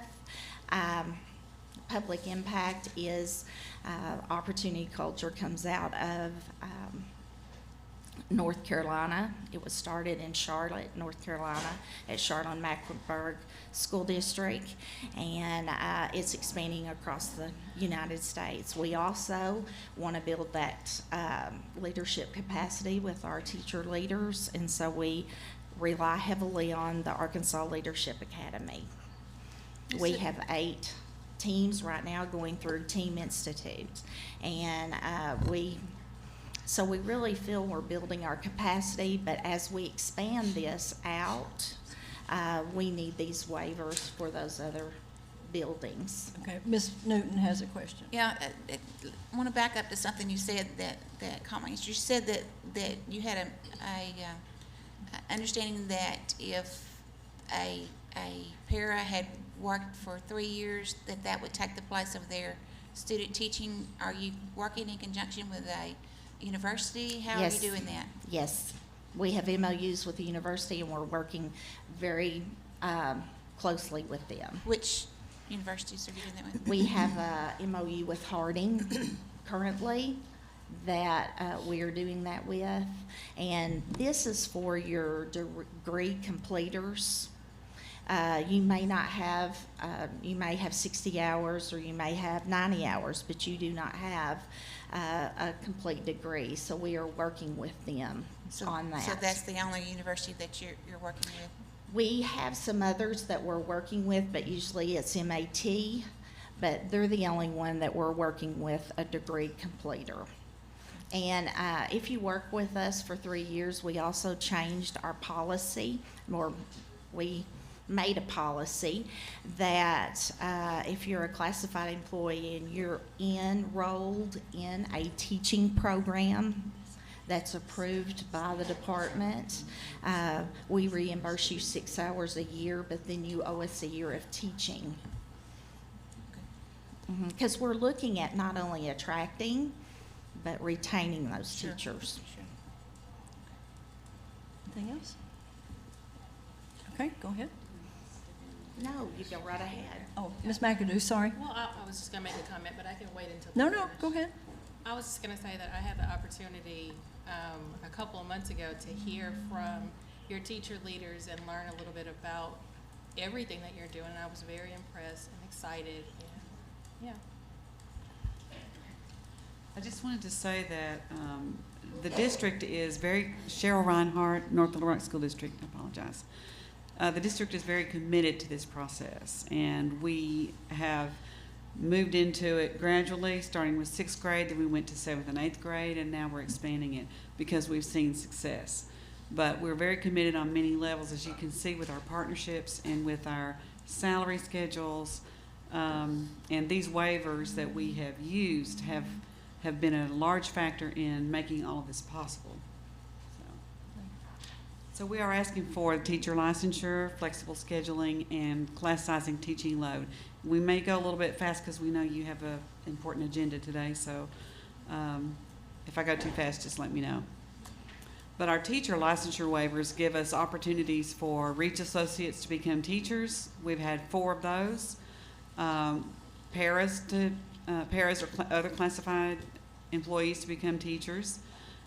We have opportunities for content experts, and we probably won't talk a lot about this today, but especially if we get into Ford NGL and do the academies that we're looking into, then some of those content experts will be related to those academies, and that would be a very beneficial waiver for that. That's on the horizon. We're still working on that. We do put into place a plan for licensure for all of our teachers. They have waivers, but we give them, I try to give them less than 3 years, but we give them 3 years. I make them sign something that they are telling me when they're going to take the praxis, what they're going to do next, what program they're enrolled in, so that they have an expectation of becoming licensed. So the teacher licensure waiver is an opening and an opportunity, but it is not our end game. We want our teachers licensed. We've already talked a little bit about some of our supports that we have put into place, and partnerships with the universities. We use praxis supports at the universities to help teachers, new people become teachers. We've worked closely with Division of Elementary and Secondary for licensure, and we've worked closely with Summit Learning and Public Impact to provide the essential professional development that not only existing teachers but new teachers who come into the field and are not yet licensed, they need that support as well. And that comes during the school year and in the summer. We're focused on teacher retention. Sixth grade has had a great success story that we're proud to show you. We had a turnover of 11 teachers in sixth grade in the 2016-17 school year. By 2018-2019, only 3, and we really only consider that 2 because one of those teachers was outstanding and she went to work for Summit Learning. So we're actually very proud of her.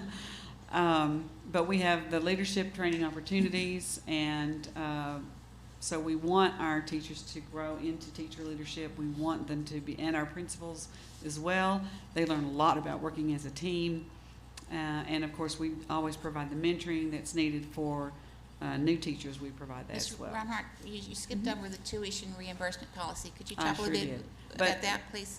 Ms. Saraceni also addressed that a little bit, but if they are, the tuition reimbursement policy comes in if they've been employed for 3 years, then we will reimburse their tuition for 6 credit hours per year with a grade of B, I believe. I think a C is not acceptable. So that tuition reimbursement policy is really important to the REACH associates and the paras because they don't always have the means to just put that money up front and pay for tuition. And so they at least do get reimbursed for that, and it's been very successful. So flexible scheduling has provided our students a benefit with student-focused learning and blended learning because we're using the Summit Learning platform, and it has helped us be able to work a little more easily with students on that. I don't think I have it on this slide, but on another one, we have also mentoring, one-to-one mentoring for these students who use the Summit Learning platform. And do we want to yes. talk on this? You want to step in on this? Okay, you have 6 minutes. Oh, okay. You have 6 minutes. We have 6 minutes. Okay, I really fast. I'm Gwen Leger. I'm the high school counselor, North Little Rock High School counselor. We have a really big problem because we're such a large school. When you want us to stop and test, it is a nightmare. So flexible scheduling would allow us to let grades leave so that we can have an appropriate environment for testing and not have all the bells ringing and kids moving and transitioning. And that's my biggest push and my biggest concern at the high school level. Also, we continually are asked to participate in citywide community service projects, and we would love to be able to do that, to pull grades and allow them to have that experience. So, quick. I've already talked about the Leadership Academy. If you would like to hear, I would love for Ms. Bryant to come and maybe just give 2 minutes quickly. I would 'cause love she to is hear one from of Ms. our Bryant. products. Yes. Hi, my name is Jatina Bryant, and I am a 6th grade social studies teacher at North Little Rock Middle School. I started out as a Reach Associate. I will be honest, until I became a Reach Associate, it was never my goal to be in the classroom. Once I was in there with the lead teacher, the one that just recently left us to work for Summit, the opportunity was eye-opening, and it was a great experience, and it's something now that I refuse to let go. I am going to teach until I retire. I started out, I wanted to counsel in the schools. I have my bachelor's in communication, but my master's in psychology. And so when Ms. Carly Saraceni came to me with the opportunity, I told her that I'd give it a try. And it turned out to be the best thing that I've done in my life. Teaching, being in the Reach Associate position, I was able to see what teaching was. I got to see it from the perspective of being a teacher and not the perspective of standing outside of the classroom. I've been in the district for 12 years. And so I've had the opportunity of being with children, and I thought I could help more in a counseling role, but I feel like being in the classroom is literally better for me. Sorry, Ms. Leger. So it has been an eye-opening experience for me, and it has really led me to some really great things. Teaching social studies, the content, and all of that, I've learned a lot, and I appreciate the opportunity. Well, we appreciate your attitude. And the principal? Mr. Clark, would you like to talk about not having He's been standing there patiently waiting. Michael Clarks, principal of North Little Rock Middle School 6th grade campus. This has been a wonderful program that we have had the opportunity to be a part of now for the 3rd year. Our teacher retention, as you can see the numbers that were presented just a while ago, have gone from having to replace 11 teachers 3 years ago to this year. It is technically 3, but the one teacher did go to Summit Learning. So it has made my job easier in not having to go out and find teachers and recruit them to come in, because I have had the opportunity to hire 4 Reach Associates like Ms. Bryant to take these other positions when people leave. Yeah. So that is on-the-job training that you could not get in a classroom, like a college-level classroom. I mean, these Reach Associates that we have hired actually teach, they help children. In some cases, the children don't even know who the actual teacher is. And so that is a testament to how our staff has molded this model and made it fit for us. Okay, thank you.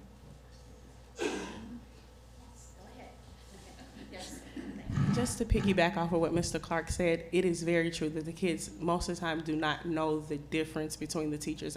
As a Reach Associate, I was teaching at least 2 to 3 times a week, if not, and it was under the supervision of Miss Dallas, and then not only there would be days that she would have to step out and allow me to have the classroom, and we would video and we would be able to look at how we did things, whether it was, you know, a positive route or negative route, or how we should change things. So I taught a lot as a Reach Associate, which made me more confident to teach alone.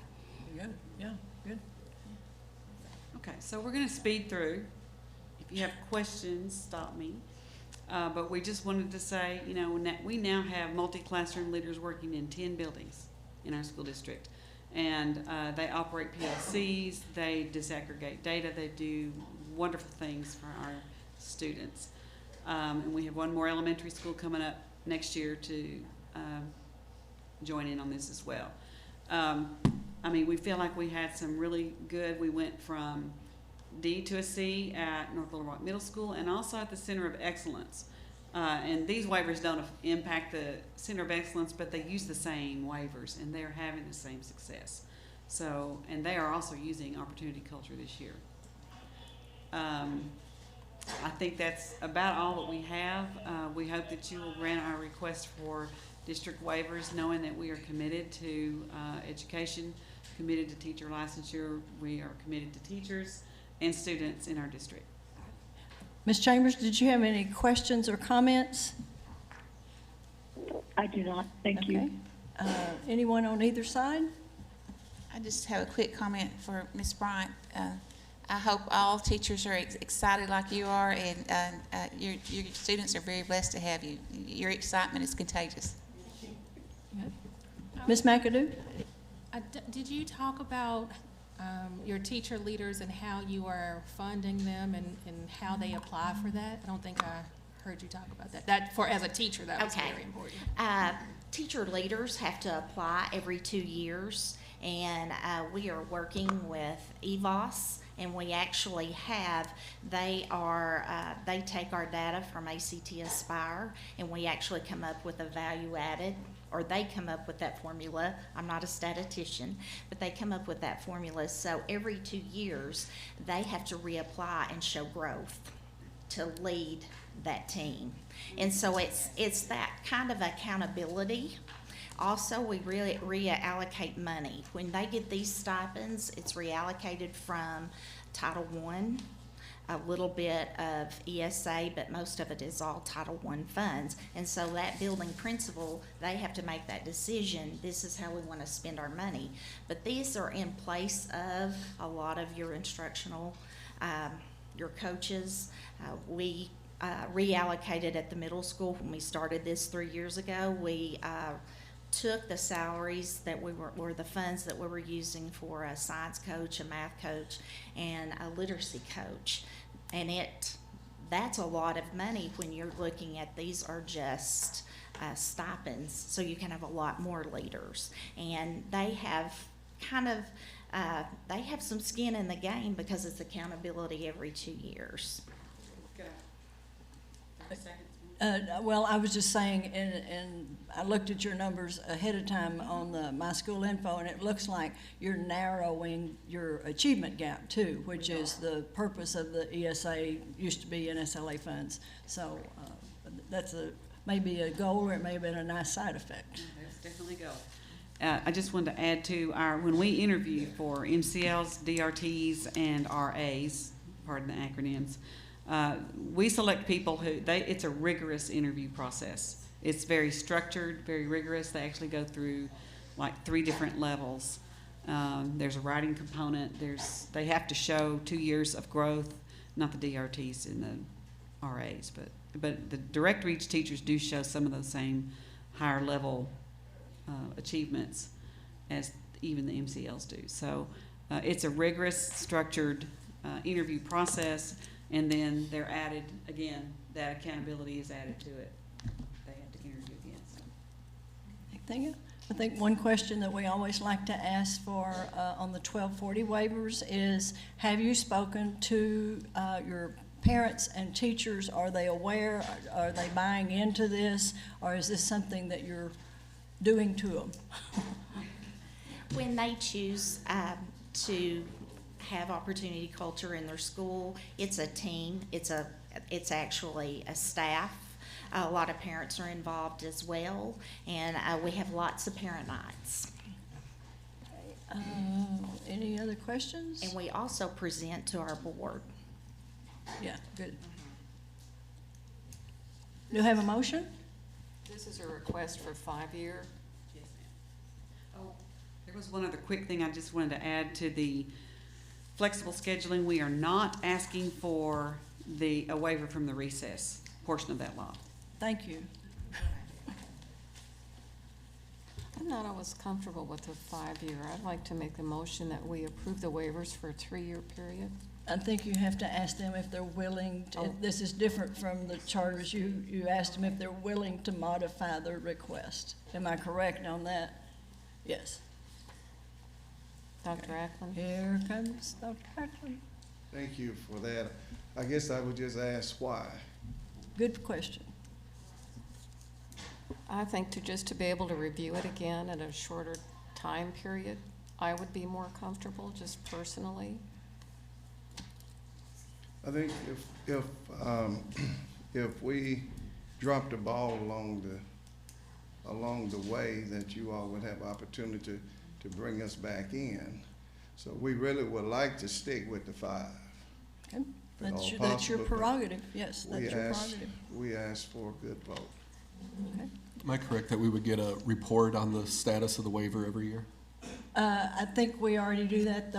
Under the consent agenda that we hear, that is the update reports. That's Okay. I move to grant the waivers for 5 years. Have a motion by Ms. Newton to grant the waivers as requested. Do I have a second? Seconded. Second by Mr. Packron. Should I get a roll call? Let's see how the vote goes. All in favor? Aye. Opposed? Hearing none, motion passes. Congratulations. We look forward to hearing from you in a year. Okay. Lunch is here and ready, so we'll take a break now. We will come back at 1 o'clock. And you, did you all get your little things? Okay. So tell them when we get up outside. I feel We're gonna go outside. Yeah. Did you get your little? Yep. Okay. Did you hear me read it?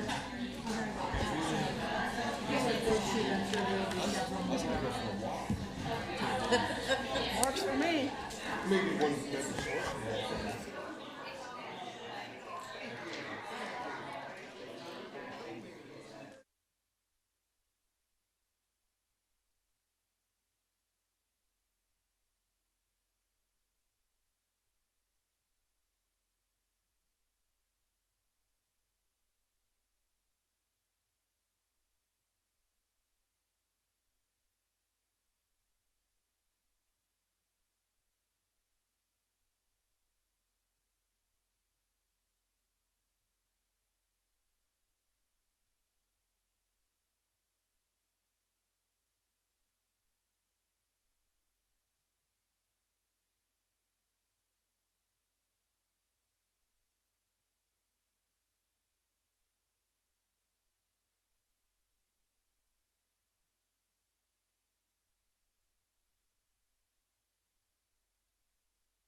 something done today too before something else gets on. What's that? Oh, no, nothing at all.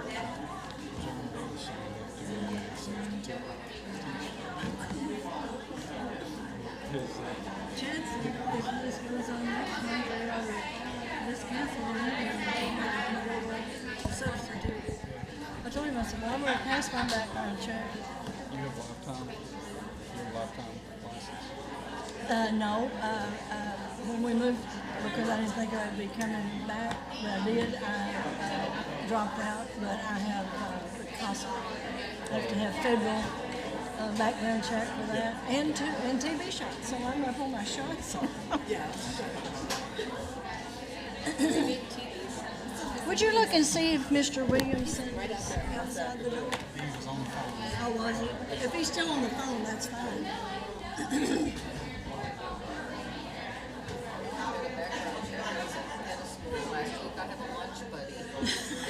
Have fun. Like a big sister?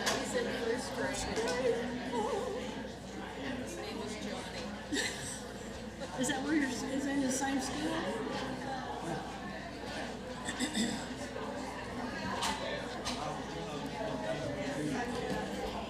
Is he on the phone? Okay. Okay, I gotta get my decorum statement.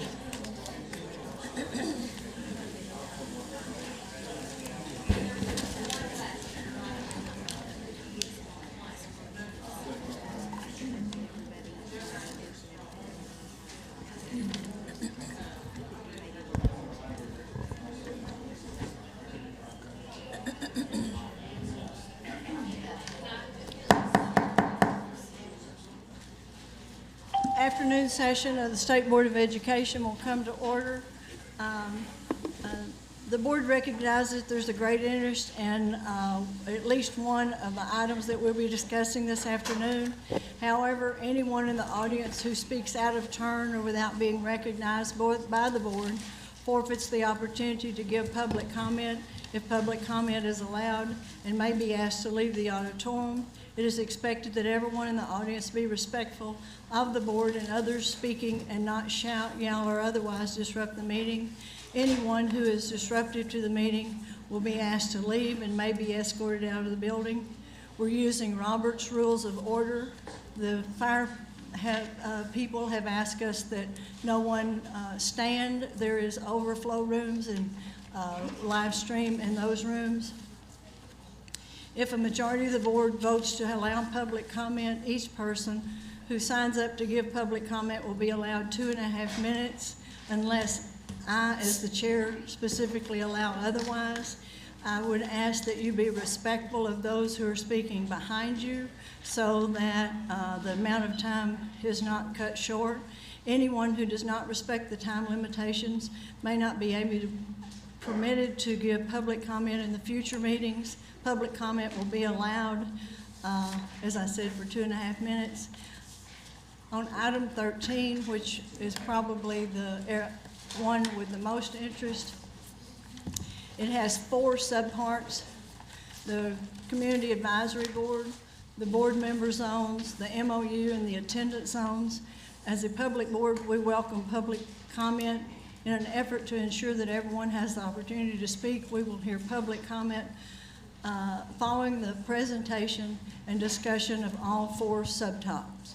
The public comments will be heard prior to any vote if there is a motion and a vote. When it's time for public comment, I will call names in the order they are listed, and then I'll probably call 3 or 4.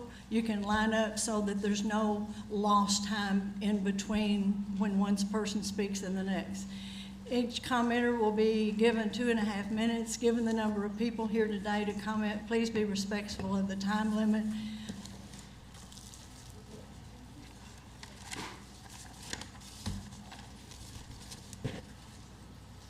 Okay, the first item on the afternoon agenda is the Wilson Succeed transfer request. Ms. Salas Ford.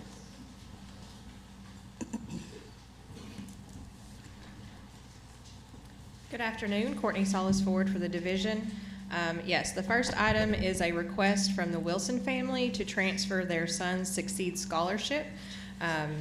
As you know, according to the rules, that request has to be approved by the state board, and Mr. Wilson, I believe, is available on the phone if you have any questions. Yes.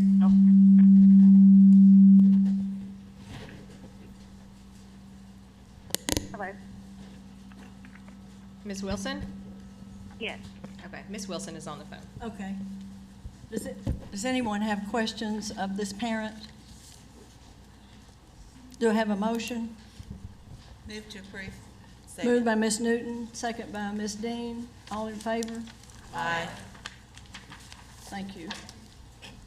The next one is yours as well. Yes, It's ma'am. the consideration of the diversity and inclusion report on Haas Hall Academy. Yes, and before we get started, with your pleasure, Madam Chair, I'd like to introduce the members of our equity assistance staff. You all know several months ago, they were kind of transferred around the division and brought in as part of the legal unit, and I've just really enjoyed working with them, being able to see that the work we're doing with schools and improvement, and so I would really like to recognize, even though they don't want me to, LaSonia Johnson and Daisy Reyes. Oliver Dillingham couldn't be here today, but they have done outstanding work on this report and with schools, and I just really want that to be recognized. The things that we plan to do and the things that we hope to do in making sure that all kids have an equitable access to public education. Thank all of you very much. Do you want to explain a little bit about what this group is?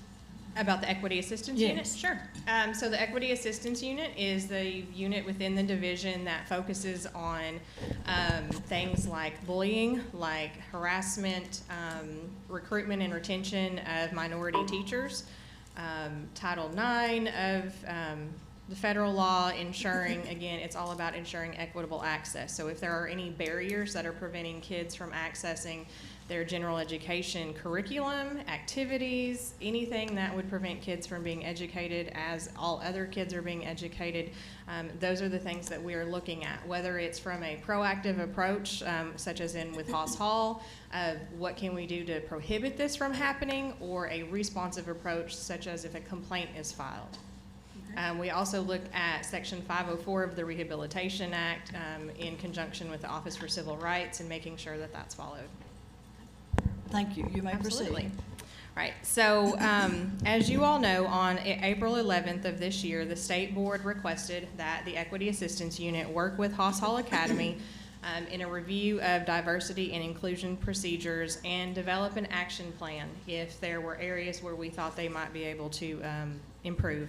So the Equity Assistance Center, the staff that I just mentioned, along with our charter school unit, Mr. Ballard, met several times with staff of Haas Hall Academy in Northwest Arkansas. We reviewed all of their procedures, all of their policies, many of their practices. We went on site and met with them twice, once in June and once in August, to look at their facilities, to actually look at everything going on in the school districts, to examine the facilities. We developed the following report to outline for you the activities that we observed, the conduct, the actions that were taken, and develop some recommendations looking at 5 key areas which are important in any school to have and ensure a diverse environment. So those are maintaining a common understanding of diversity and inclusion, establishing diversity goals, and recruiting, enrolling, and retaining a diverse student body and staff.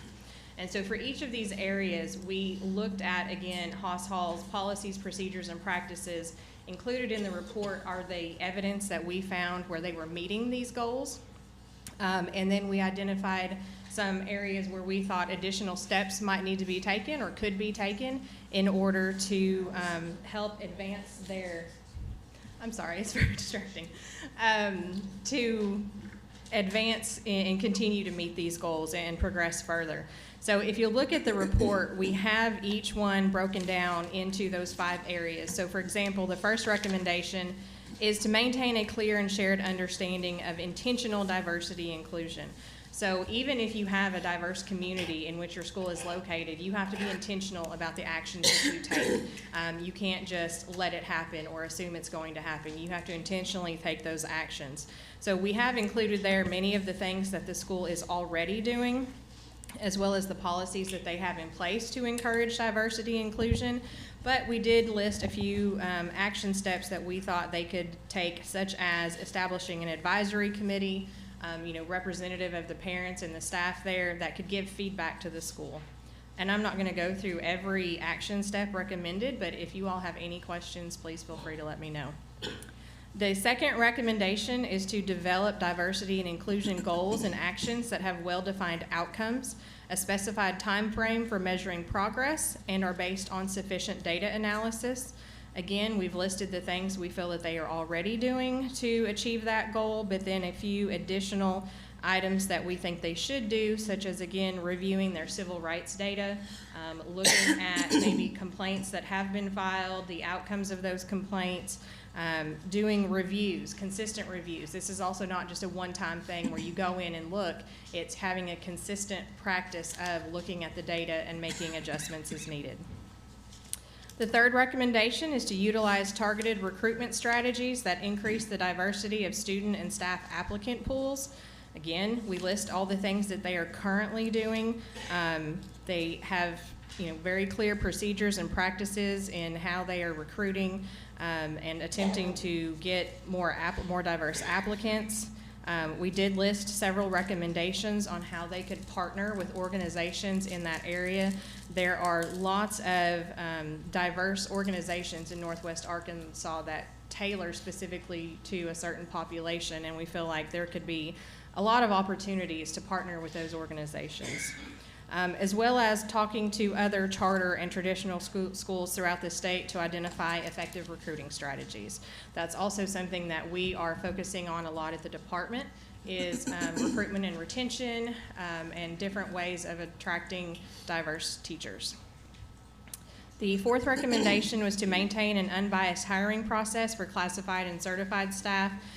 This says maintain because, again, we didn't find any indication that they had a biased practice, but just steps that can be put in place to ensure that that continues, such as using interview questions designed to measure diversity and cultural competence, things to eliminate unconscious bias. Again, I think that's something our educator effectiveness unit can very well help the charter school in doing that.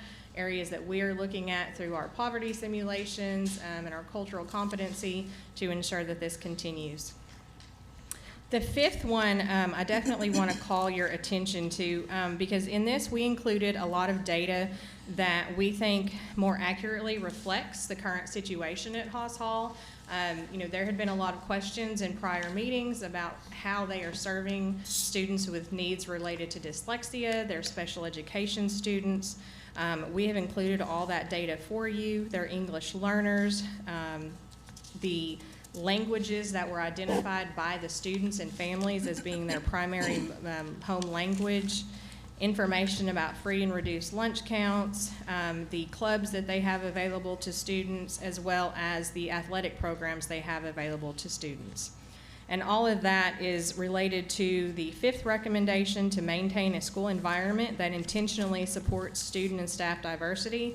Again, making in those intentional programs, intentional steps to foster that cultural awareness and understanding among all students, not just of their own culture, but among other cultures.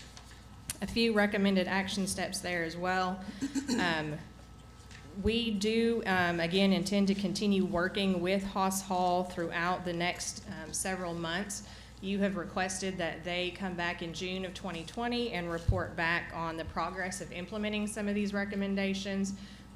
The Equity Assistance Unit, as well as the Charter Unit, will be working with them. We will be available to them to help implement some of these things, as well as hopefully come up with some other ideas. As we learn, we want to share that with all of our schools as well. From Haas Hall today, we have Amelia Donovan, who is their Executive Director of Special Education, and Rebecca Mall, who is their Executive Director of Culture, as well as their attorney, Mark Henry, who also are available to answer any questions you might have about the work that we've done together or about their continued commitment to, achieve these goals, to work with the department on increasing their diversity among their staff and students. Dr. Schottmeyer apologizes he could not be here today. He actually is at a diversity certification training in Houston, or he would have been here. But with that, I'll be happy to answer any questions, as would the staff from Haas Hall. Okay. Any questions on this side? Ms. Newton? Just one question. You've got a lot of recommended action steps. Do you have kind of a timeline of kind of how on implementation about, there's too much to do at once, I'm sure. So kind of what are the most important things and kind of a timeline for implementing those? So now that we have compiled the report and gotten all of those, our plan is to sit down with the school and develop that timeline. Like you said, some things are more pressing, need to be done sooner. Other things will be long-term plan. So we don't have a specific timeline yet, but I do know that the school has already been looking at this. And in the supplemental report that they provided, they addressed some of these things they're already starting to do. So it'll just be a collaborative effort of us to develop that timeline. Okay, thank you.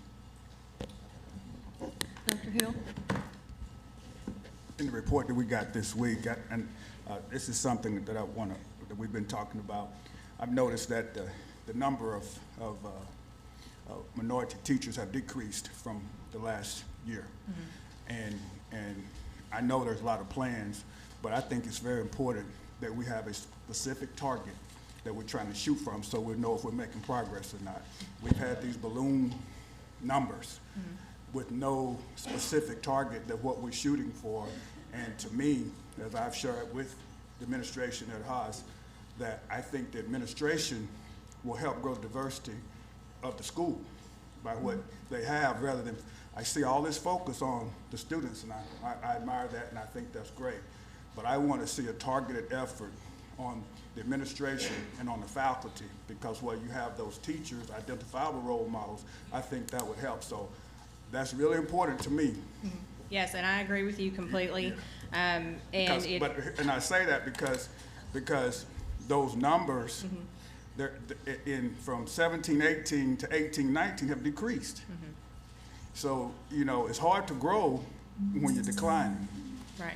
And again, I agree with you, and as I stated, that is one of our goals, is to conduct an assessment of them as to, looking at maybe why are they losing staff and what can they do to continue to increase that diversity in their staff. But did anyone from the school, did you all want to address?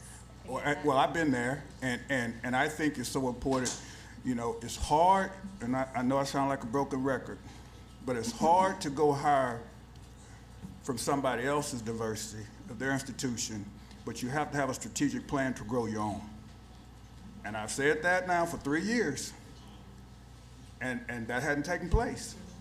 So I think that's important as you go to ask these questions, because I've been there and we've heard, you don't have to do it today, because there's really no explanation that's going to really satisfy the goals that I'm trying to meet. But that plan, because if we come back, are you making the first down or are you fumbling? And those are things that I want to see, but I think it's important to come here and say we have a diversity plan, but your diversity is decreasing. And that I'm been on the board now going on 4 years, and this has been on here every 4 years. Yeah. So I think one thing that I would recommend, I know the superintendents of Fayetteville, Springdale, Rogers, Bentonville, I think there's 2 others. They are all working themselves to get more diversity of faculty and administration within their own schools. So I think if all of you working together, because if they come up with a candidate but don't have an opening in that area, Haas Hall might have an opening in that area, or now that Lisa Academy is up there. So I think this would be a great way for the charter and the traditional to collaborate. Right. And what are y'all doing that's working? What have we tried that's working? Those kind of things. So I would encourage that, because diversity up there is as much in the Marshallese and Hispanic community as it is in the African American community. So they need to look at the full spectrum. Correct, and I think working with the Institute, Department of Education, University of Arkansas, the elementary, and the graduates that are coming out to have that pool that you can work with and intern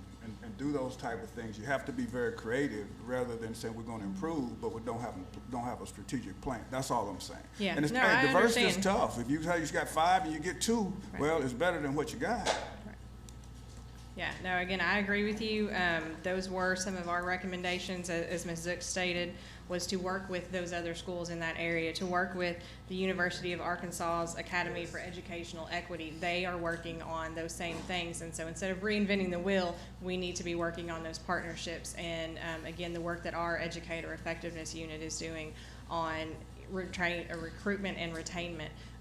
So I completely agree with you. I can promise you we're working on that. And promise me last time that we won't come back before us without some specific targeted goals that we can measure, because anything that can be measured can be improved, but we don't have measurables, you don't know if you're improving. Exactly. Okay, thank you. And I wonder if the University of Arkansas would be receptive, like the things we heard earlier, where they have your last semester, once you've met all your goals as a teacher, to go into the schools to do their final semester, and once they pass all that, like they're doing with Magnolia and Monticello and UCA and UALR and Harding, and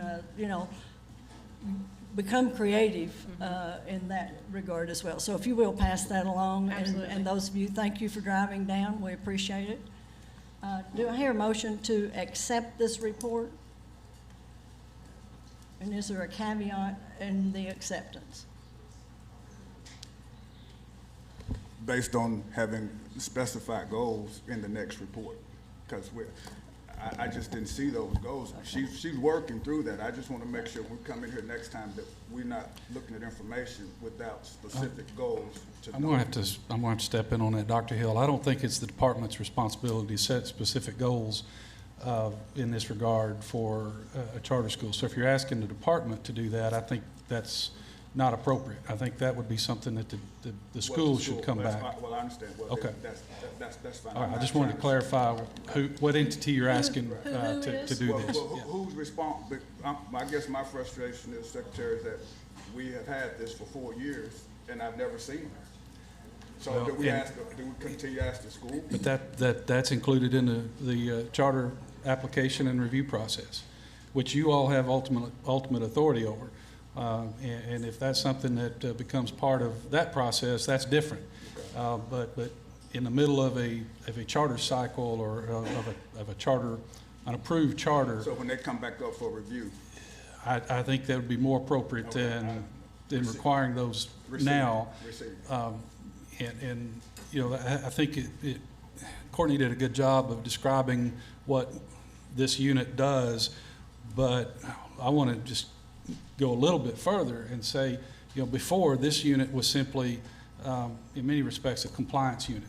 We get complaints and they would go out. What I've asked this unit to do is to be more proactive and to go and under Courtney's leadership to actually offer their services and support to districts, to charters, to appropriate organizations, and work with some of those partners that she referenced to help with regard to districts or schools setting the goals and working to attain those goals, but not for us to set those goals themselves. We don't, we're not in those communities, so that's something that's more appropriate to be handled at the school level. So you can make your motion that accept it with the understanding that the school will come to you with measurable goals, but not the department. Will that work? Yeah, that's okay. Okay. Have a motion by Dr. Hill. Do I have a second? Second by Ms. McFettridge. All those in favor? Aye. Opposed? Motion passes. Thank you. Thank you. And thank y'all for driving down from Bentonville or Fayetteville or wherever they did. Okay, let me get caught up here. The next is Ms. Dedman and the public school choice governance rules final. Did I say all that backwards? Yes, Madam Chair. This is Jennifer Dedman. I'm an attorney for the division. Before you for final approval, you have the proposed rules governing public school choice. They are coupled with 2 repeals of the 2 old school choice rules. You'll see the repeal of the opportunity school choice rules and the old public school choice rules because they've been combined into this rule. The rules were released for public comment on September 13th, and a public comment hearing was held on September 26th. Although we did receive public comments, there were no substantive changes to the rule. Before I find out if others have questions, which timestamp will take priority order, the resident or the receiving? It references in 2.3.02. I understand your meaning. The timestamp will depend very much on which district is looking at the student, and here's what I mean by that. Applications are considered in the order in which they're received, which means that if I am a non-resident district that's receiving an application, I'm not only considering that, but also both districts are timestamping it. So if I'm the district that is saying, I've reached my 3% maximum, I'm also considering as they go, and you'll see that when a student, when the 3% net maximum is no longer reached, the district is obligated now under these new rules to notify the family of the student. They will be doing that in the order in which they've received that application. So it depends on whether we're looking at it from how many can come into my school, or whether we're looking at it from we've reached our 3% maximum on students who are leaving, and now we need to notify those families as more availability is reached. And that will be explained to the districts. Yes, what's happening in the rules is both of them are date stamping their applications, so depending on which one is relevant, they will all be considered when they're received. Okay, thank you. Anybody else have questions? Yes, I know Dr. the Moore? application is not included in here, but that's something that y'all make, right? I know Correct. We've talked about it before. Are y'all planning to change it this year so that it takes off the portions that are unnecessary? I have not discussed the proposed changes to the application, if any. I think that it's to make it more flexible, because we are moving from having forms promulgated with the rules, which is very inflexible, Right. To moving to forms that we can put on the website and make more readable, or add additional explanation from the law, that kind of thing. It's to make it more flexible. I think that'd be great to make it more parent-friendly, readable, and take off race and special ed and things that aren't information that districts don't need to have at that point in time. Yes, and right now, if a parent wants to access the application through our website, they would need to go to the rules and go to the end of the rules. Yeah. Hopefully, we'll be able to direct these forms in a kind of group setting. Okay, good, thank you. Do we do anything to be sure that the districts are, in fact, informing parents on the school choice, particularly the opportunity school choice? Yes, we definitely release commissioners' memos periodically to discuss these matters. I know that when we were aware of some issues with the various ways that districts were approaching opportunity school choice, we did reach out to those districts. Okay. Any other questions? Comments? Do I have a motion? Move to approve. Moved by Ms. Newton to approve, second by Ms. Dean. All in favor? Opposed? Motion passes. Thank you. Thank you. Next, Ms. Farino, the final rules for the department in the Division of Elementary and Secondary Education rules governing the regulatory basis of accounting. Thank you, Ms. Zook. Yes, these rules are before you for final approval. We had a public comment period and a public comment hearing. There were no public comments received, and so no changes to the rules made. And these rules were put in place to implement Act 867 of 2019, which eliminated the alternative basis of accounting. And even though it's my understanding no school districts participate in the alternative basis of accounting, the fact alone that we had that as an option, it disadvantages school districts from a federal audit perspective. So it's been taken out, and we seek your final approval on these. No questions? Do I have a motion? Motion to approve. Motion by Mr. Packron, second by Ms. McFetrich. All in favor? Opposed? Motion passes. Thank you, Ms. Farino. Ms. Salas Ford? final rules governing the Arkansas Educational Support and Accountability Act. For those who don't attend our meetings regularly, what these are after the legislature passes a law, then depending on the department that's affected, this being the education department, the legal team is charged with the responsibility of writing rules that helps the school districts understand what it is that this law impacts. So that's what we're doing right now.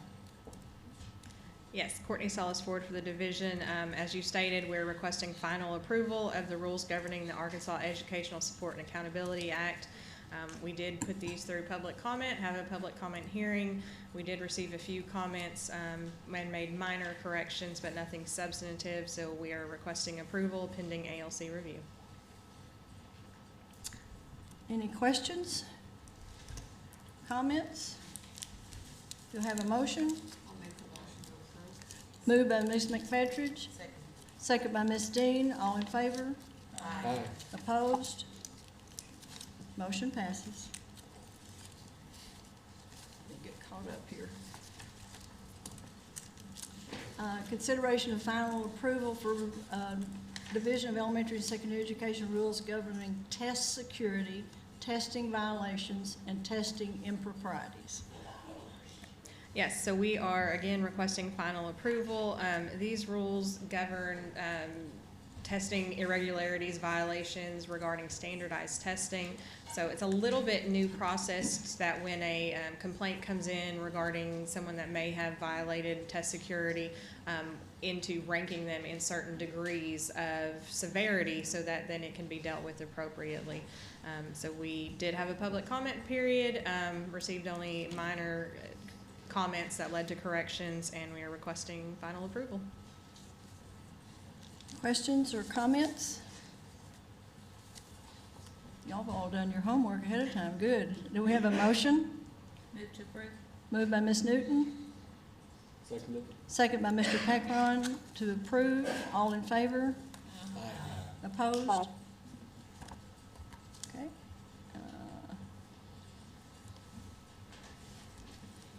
Thank you. Ms. Hyatt? Final approval for rules governing class size and teaching load. Mary Claire Hyatt, the division rules governing class size and teaching load were amended to incorporate the provisions of Act 979 of 2019, as well as to include a definition of the phrase elementary model, because we're getting a lot of feedback that there was a need for some clarity on that. We did receive public comments, no substantive changes were made, and we request final approval for these rules. Any questions or comments? I think this helps because we had gotten a lot of questions, particularly in the 5th, 6th grade. Have a motion? Move to approve. Ms. Newton moved to approve. Second by Ms. Dean. All in favor? Aye. Opposed? Thank you. And now, the next ones are in that category where the rules have been written, but the passage or denial will be pending the governor's review. So be sure that's stated in your motion, or if you forget, I will try to remember. So be sure we understand that. Ms. Hyatt. The division's rules governing kindergarten through 12th grade immunization requirements, we're requesting that you release them for public comment. Changes were made to incorporate Act 676 of 2019. Do we have any comments or questions? Do I have a motion? Motion to approve pending governor's approval. Motion by Mr. Pekron, pending governor's approval. Second by Dr. Hill. All in favor? Aye. Opposed? Motion passes. Next, Ms. Salas Ford.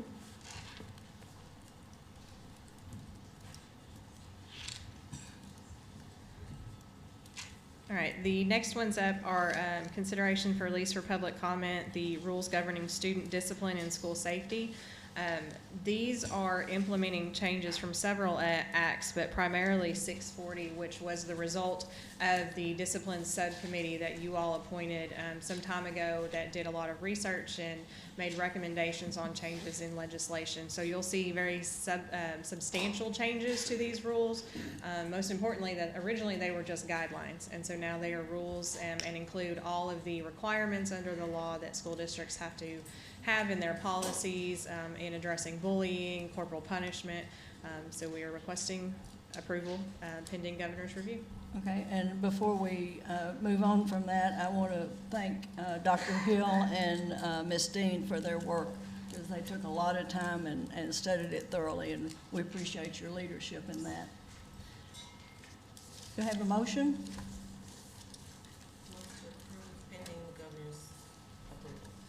Okay. I have a motion by Ms. Dean pending governor's review. Do I have a second? Second by Ms. McFetridge. All in favor? Aye. Opposed? Motion passes. I'm getting to you. Next, we have the rules governing special ed and related services. Ms. Alice Ford. These are specifically the special education rules regarding discipline, and so this, one of the same provisions that we had included in the general rules, we added to these the corporal punishment because of the applicability to students with disabilities, and that was the only change made. Okay. Questions or comments? You have a motion?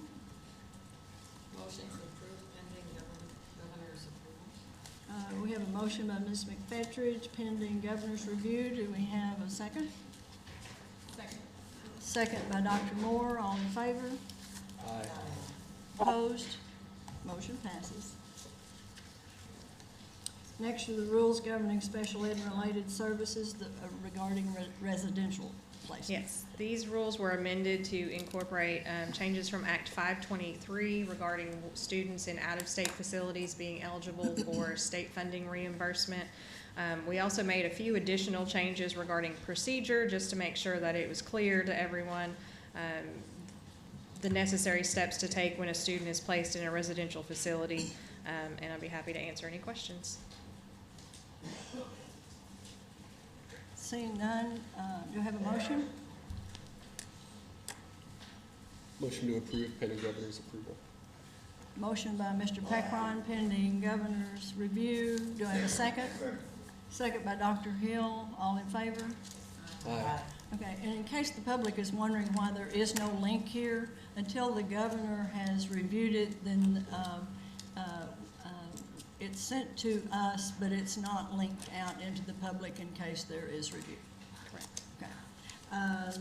The next one is consideration for release of public comment, the repeal of the Division of Elementary and Secondary Education rules governing special ed and related services, and you can go into the details of that. Yes. So to kind of explain this, if anyone is familiar with the special education rules, it was promulgated originally as one large volume with 30 parts.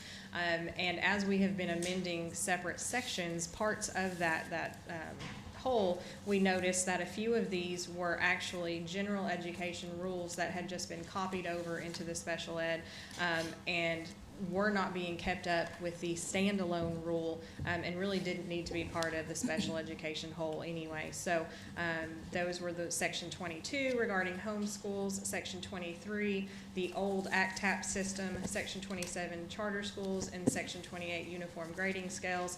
So we're only repealing them from the special ed whole, not, you know, as a standalone rules. The standalone rules are still remaining, just to make that clear. Do you have a motion? Motion to approve pending governor's review.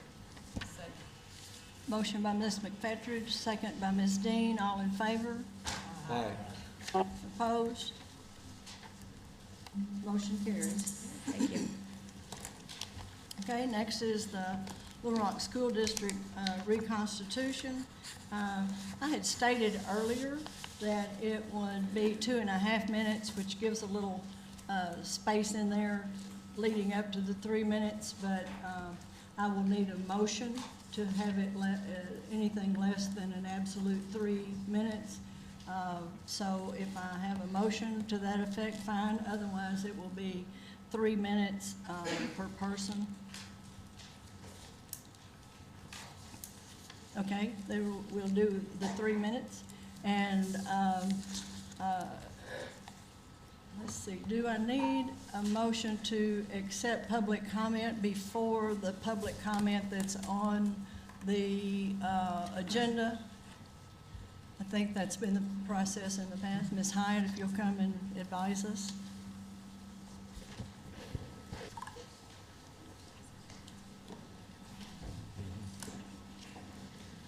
Mary Claire Hyatt with the division.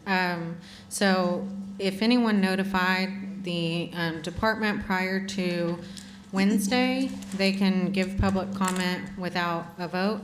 If people came and signed up today, you will need a vote. It's my understanding, based on what you said earlier, that you're going to present all of the item and then allow public comment. So you can either make the public comment motion now or wait and make it when you're about to hear public comment. Up to you guys. Okay, we did have 3 people who signed up ahead of time, so we will hear them first. Do I hear a motion to hear public comment prior to public comment occurring on the agenda? Are we going to have the comment before we do the I need to- presentations or after? Will the public comment be before the presentations or after? I think we'll have the presentations, then we'll have public comment, and then the board can either discuss in the midst of the public comment, after the public comment, or before any motion is made.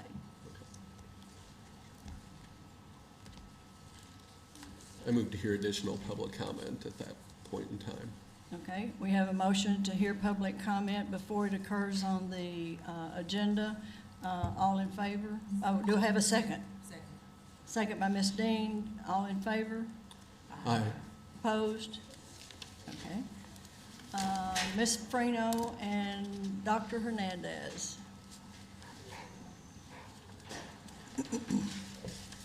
Lori Freno.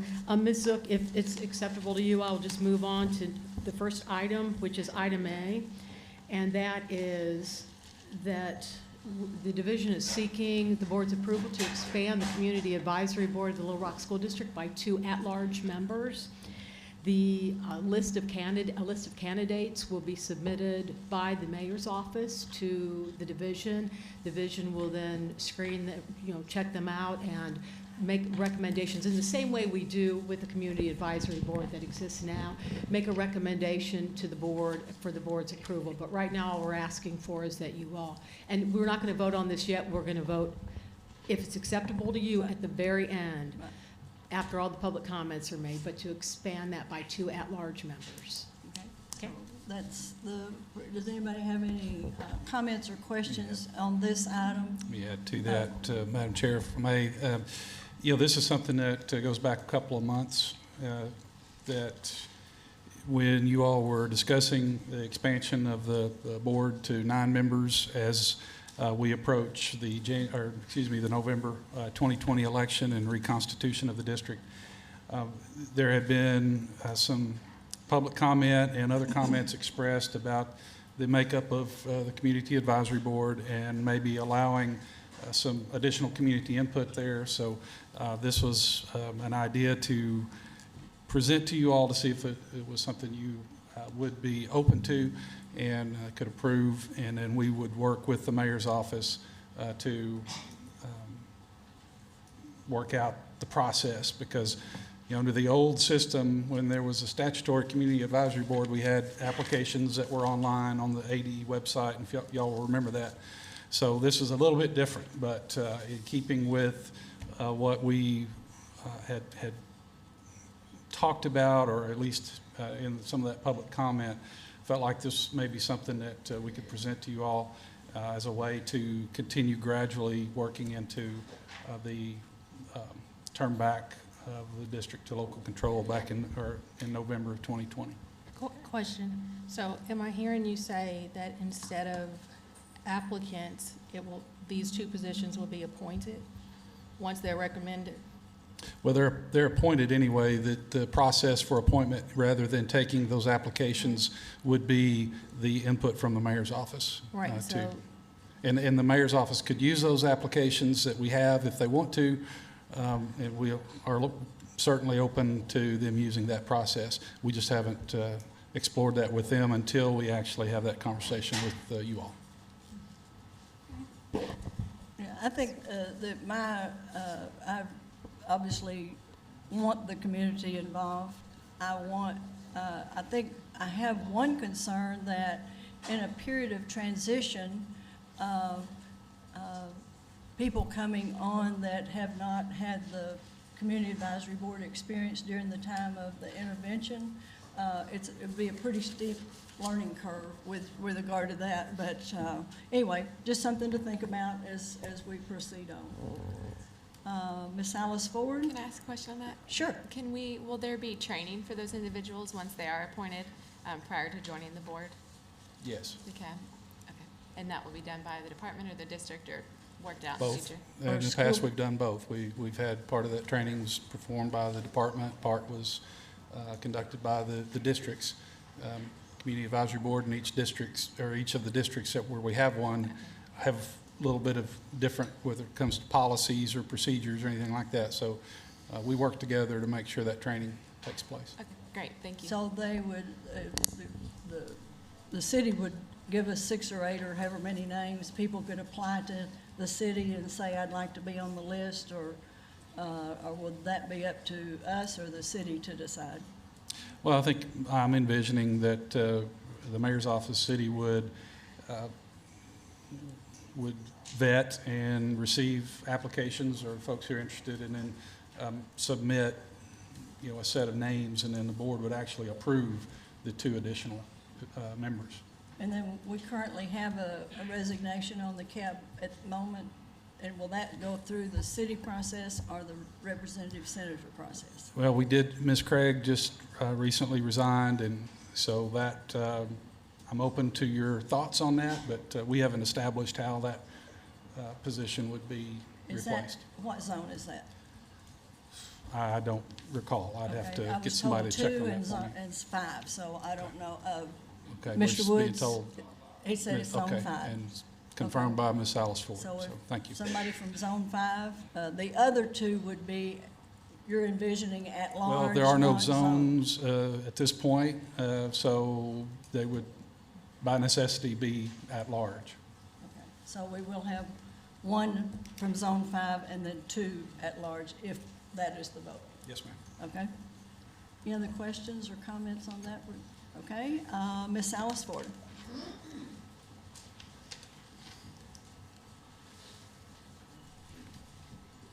Thank you. Courtney Salas Ford for the division.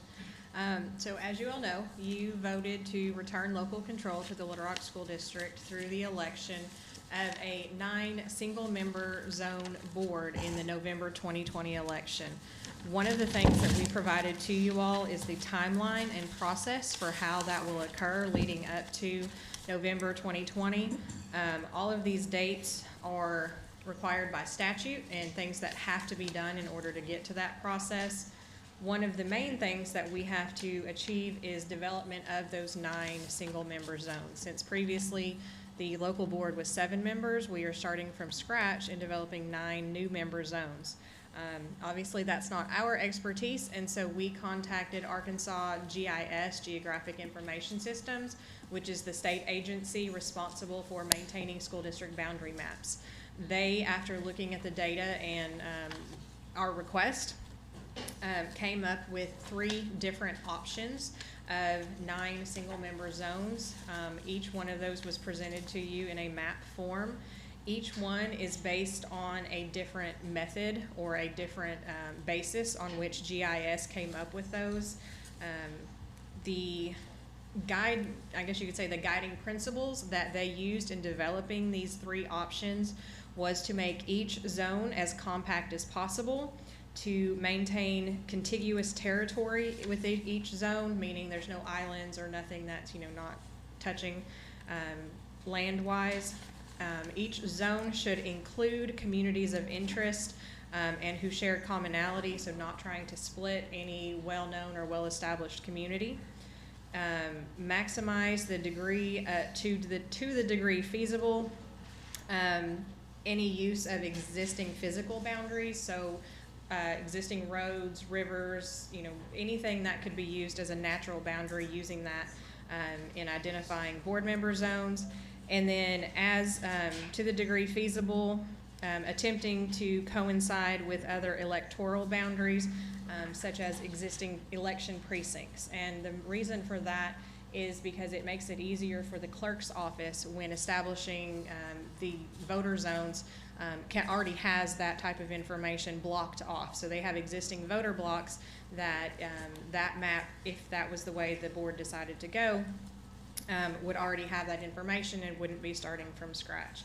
So with each of those three zones, there's pros and cons to each. We can discuss those if you would like.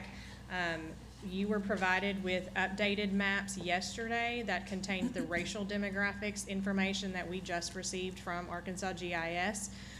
Just a note on that information, that is 2010 data, and that is because the law requires that the zones be based on the most recent decennial census data, and the last time that was done was 2010. So that is the data that we are legally required to use, even though 9 years later is probably very different.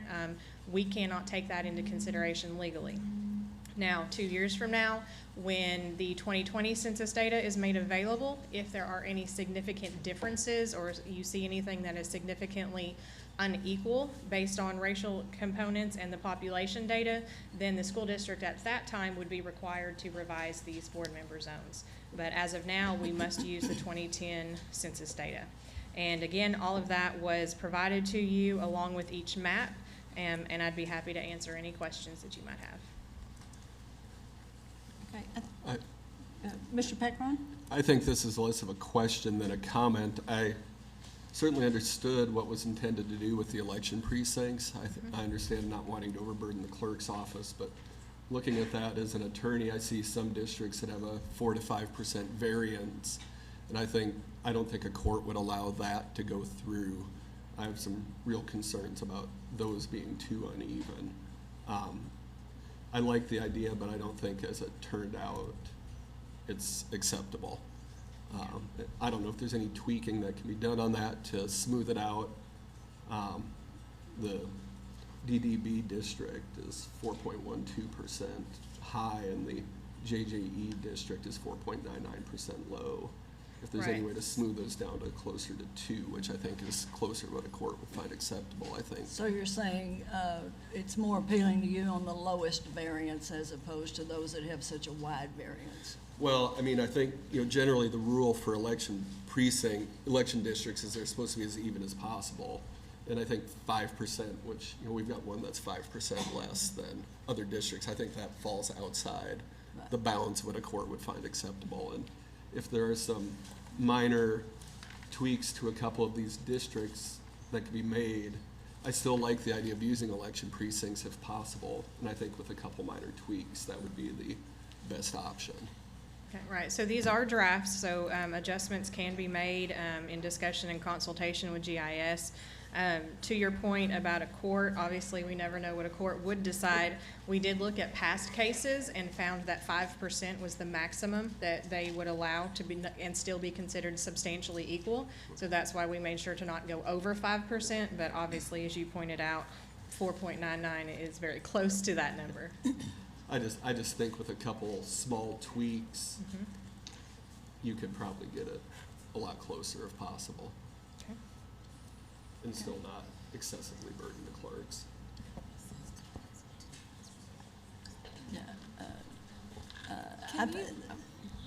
Dr. Moore? Yeah, would you mind talking a little bit about the process? So after we talk about today, it's going to go to the CAB, what that would look like? Yes, so we're presenting these to you today, of course, to get your feedback and input. They then will be presented to the Community Advisory Board so that they can, of course, review these and provide input. They will be directed to hold community meetings so that the community can provide feedback as these as well.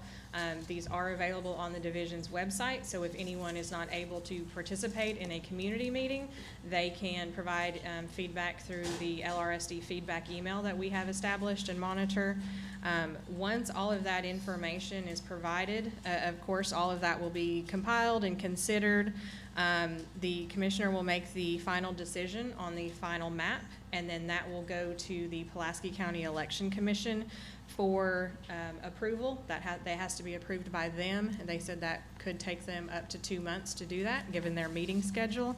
And then it goes to the Pulaski County Clerk's office to get ready for the election, and all of that has to be done before May 3rd so that candidates will know what zone that they could be possible for and begin collecting signatures. That's helpful, thank you. Okay.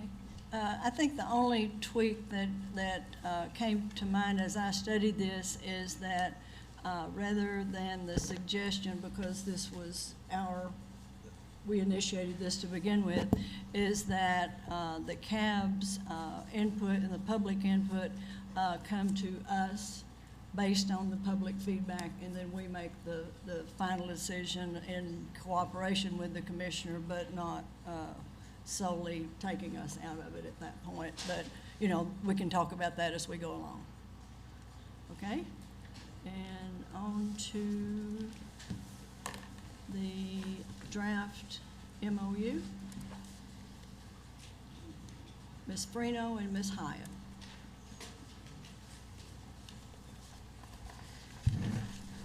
Lori Freno. As the MOU, which was attached to the agenda, reads, I think it's really important that everybody looks at the disclaimer at the bottom and the footnote. This memorandum of agreement is a working draft and has not been reviewed and approved by all proposed parties. This draft will change as we receive feedback from the Little Rock School District community, we're sure, as well as this board, the Little Rock School District itself, and the city of Little Rock. So what this is this is not intended to be something that's ripe for vote today. This is intended to be is just like a framework, kind of I keep calling it a skeleton, just something to work off of, and so I'm just placing it before this board today to start the conversation. And we would be happy to answer any questions that you might have. I had some comments on this.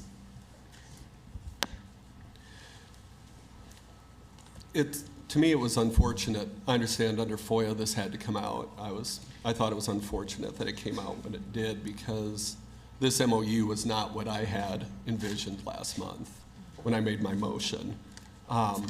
When I made a motion to return the board to local control with an MOU, what I had in mind was a few, albeit obviously big picture items I'll mention in a minute, but other than that it truly would be local control, that the district.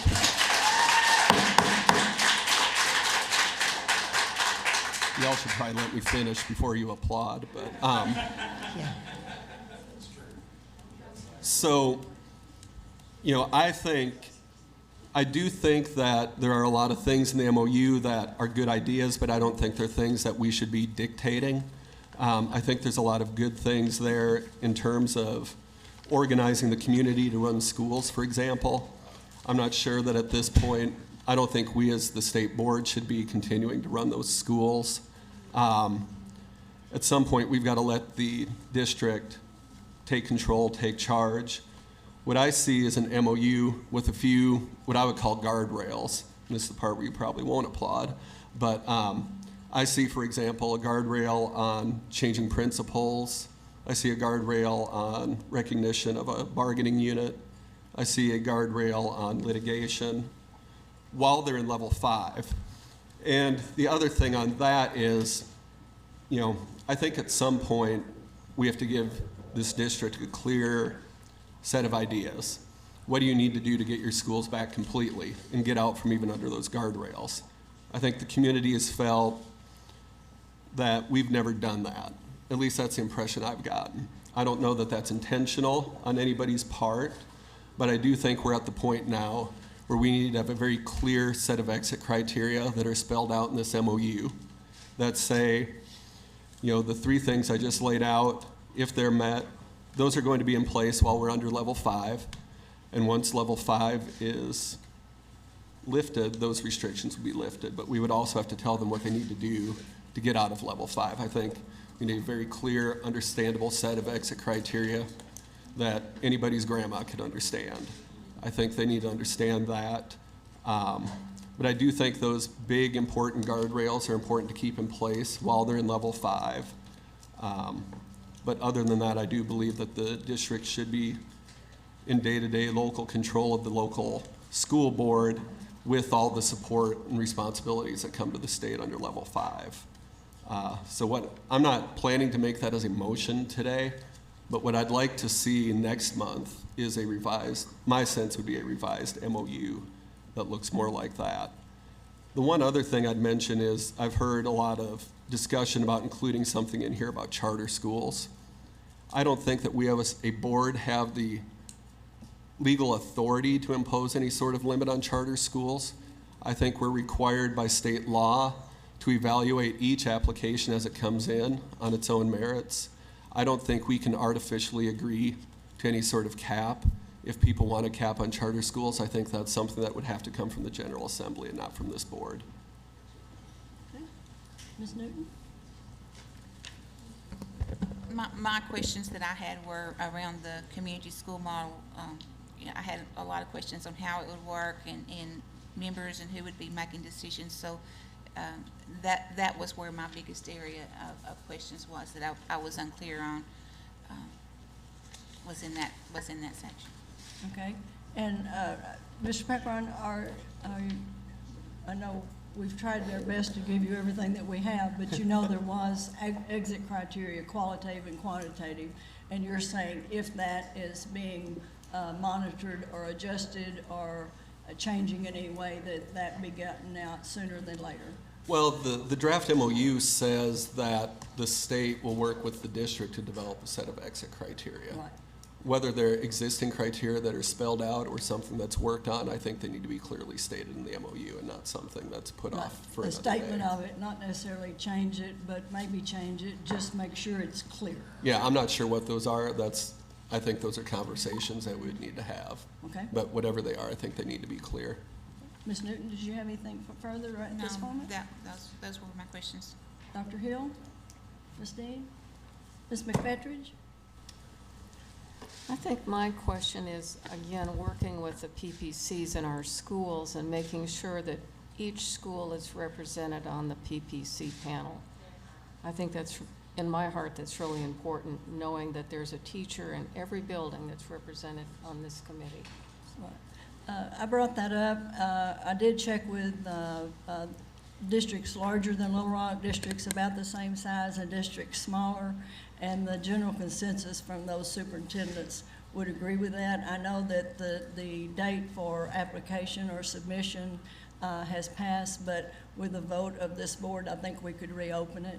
I think a lot of the teachers who are not a member of LREA are asking that we consider that because they don't think they'll have an opportunity to be on this initial board where the bylaws will be established.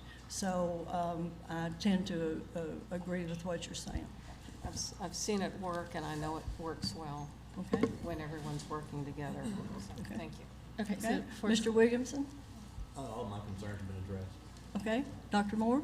Yes, I think it's a limitation of our model, of a board model, in which we can have conversations outside of up here.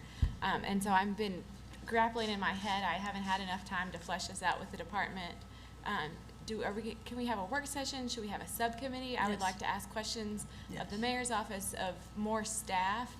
And so I don't know which work session or, subcommittee or whatnot, but I would like to have more time as we have these discussions. I think what I'm hearing everybody say is they would like a work session where we can flesh out things and then maybe bring back something for when we have an official meeting to do a vote or not, but we'll see how it goes from here. Okay. Ms. McAdoo? Well, I have a lot of questions. One, I'm very interested in your definition of community schools. That's the first thing.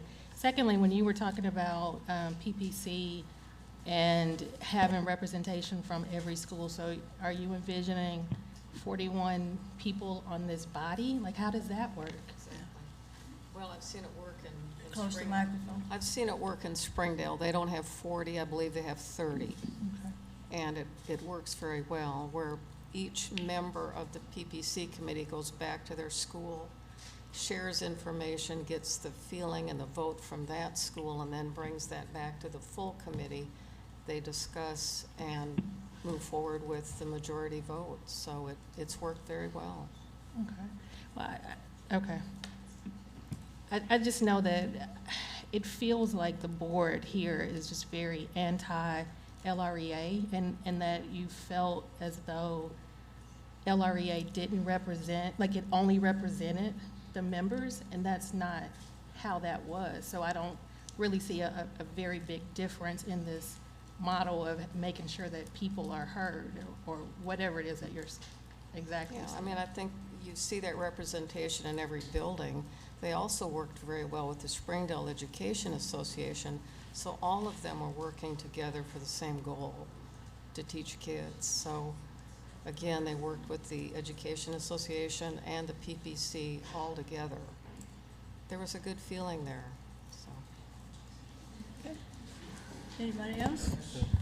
Dr. Hernandez, yeah, Dr. Hernandez can come and talk about the community schools, because there have been some things that have changed since then, since Since the draft? the MOU was drafted. There were some national organizations that have been in. I think the Clinton School sponsored one of those events where there was a lot of good information. And to Ms. McAdoo's question about what do you mean by community schools, there's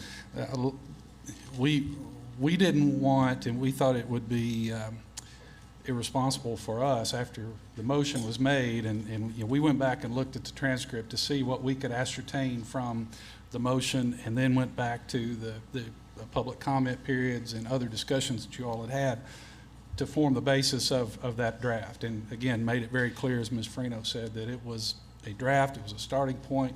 I mean, y'all can throw it out completely, but for us to go from October to November and not have anything for y'all to look at would have been irresponsible. So that's why that draft was put forward.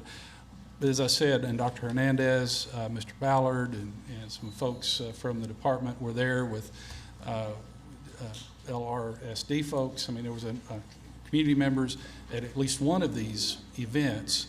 And then there's been other research done about community schools and that model. And so if you all would allow, I'd like Dr. Hernandez to talk a little bit about that. Yep, so no, Commissioner Key did a great job. Mike Hernandez, Office of Coordinated Support and Service. So when we did write the MOU, one of the things that we were researching was about community schools. So we went to the Coalition of Community Schools website and got some components of those things that were needing to be incorporated as just kind of a starting point. We then were invited to go to the Clinton School along with Little Rock and other community members to learn about a specific model that fits under the umbrella of the Coalition of Community Schools. Specifically, Communities in Schools was the presentation that was done. And so while we were there, it helped us to learn, I think to Ms. McAdoo's point, is what is the definition of our community schools and the model. And so, you know, we brought back the information from that, and there may be some potential site visits to schools that are implementing that model, but it opened our eyes to many more models that are out there. And so one of the things that's kind of up to discussion as the MOU is modified is that even going to be part of the MOU that the state has to have a specific model in that? If that were to happen, or if the district decided to do one, would the district then put out something like a request for proposals? Would that be something that the city would do? Would that be an outside community group that would do that? And so I think we're really flexible in what that looks like, but just making sure that at least the schools that will be participating do have a model. That way there's not, you know, multiple ways of doing this in the decision-making process, and getting lots of feedback to where the community partners are a big piece of that, and so those community partners know when and how they should be plugged in to working with the schools, and so that's kind of the latest in terms of where we've gone with the community schools part. I think my hesitation is that we're talking reconstitution, and do we want to leave the impression that a reconstitution has a community school, or is that something that the community that comes from the ground up, not from the top down? So I think that was my reaction. I obviously think that there are communities within, and I think that the community and the people at the school can better decide what that looks like for their school. Then I could, you know, if I go over to Earl, I'd have to have a lot of input, and it's like we heard from Batesville this morning in Independence County. So I think that's when I was thinking reconstitution, community school, is that something that a reconstituted district wants to do, or a district that's never even been in level 5 wants to do? So that's sort of where I'm coming from in a lot of the areas. Anybody else? All right, thank you. I do have one more small Okay, thing. yes, Ms. McAdoo. So, just for the record, when I think of community schools, it is not where the state tells us what a community school is. Like, it really has to be, community has to be a part of the decision-making, not Right. just, you know, where you allow them to say, this is what they think about X, Y, and Z. And I think, I don't know if that was the intent, it's like trying to figure out the intent of legislators when they pass a law, but I think, on first glance, I thought one thing, and then as I got into it, I think they may be saying, while we're in, a district is in level 5, then we want them to know that the division is there to help, there to provide support, there to do research, you know, that, but it more than it was them doing it to you, it's like we can help you if needed. But, you know, I don't know, we can look through that as we go along. Mr. Packron? I was just going to say, I think what Ms. McAdoo is saying now is what I was trying to articulate a few minutes ago. I think that, I think the ideas of these schools of most significant need, having all these resources poured in from different locations, from the city, from the state, from the school district, I think that's all great things. I just think at the end of the day, at this point, I don't think we should be steering that ship. I think the school district and the city need to work together, and then we serve as a support role and help do whatever we can as the state with the resources that we have to make sure that that gets done. Like pilot projects in different districts with PLCs and the different things that have come, and then they, you know, give us input. This worked really well, this did not work well, and, you know, what you might need at Central might be different than what we're gonna find at Southwest, or different from Romine to Washington, and then it may have more in common than it has differences, but, you know, get your faith-based community, your boys clubs, and the parents, you know, work with them on that. Okay, next we have Mr. Yeah, before we leave that topic, Secretary. Madam Zook, I think the department or the division could use some direction. Sure. So whether it's now or whether it's at the end of all the subtopics, would appreciate, you know, the board, because last time we kind of had to extrapolate what you all wanted, all right? And so this discussion has been helpful, but if it is a scheduling of a work session or a series of work sessions or something like that, we don't know how to modify the MOU at this point without a lot lot more clarity. Right. I agree. And that is not your fault. Or That is if we our even fault. have an MOU, Right. that is, you know, so Right. that'd be very helpful to us. Okay. I think, you know, I said earlier, the 3 guardrails that I think should be in there. To me, the MOU should basically be the 3 guardrails, a set of exit criteria, and that's it. It should be on a page.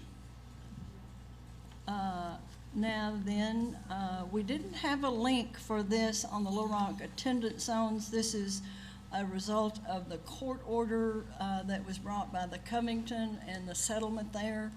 This was not something that was prompted by the state board, but I did ask that someone from this board as well as from the CAB be able to give some input, and Mr. Poore, are you going to do the presentation or is someone else? Anyway, this is the requirement by the court that the high school. Your mic went out.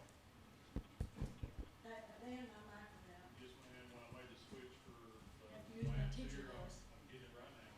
Okay. Can you hear me now? It's all Mr. Hernandez's fault. I'm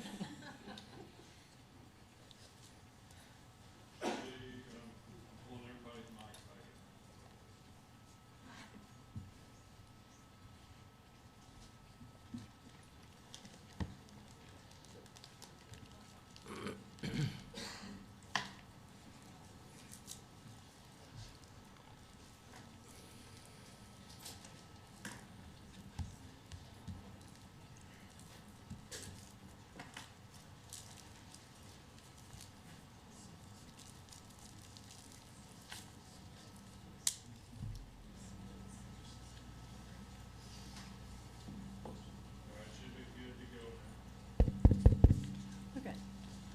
This is a result of the Covington court case that required the Little Rock School District redraw their high school attendance zones and/or reconstitute and make them use.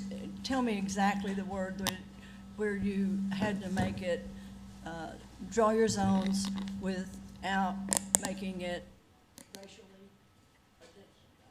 What was the word? We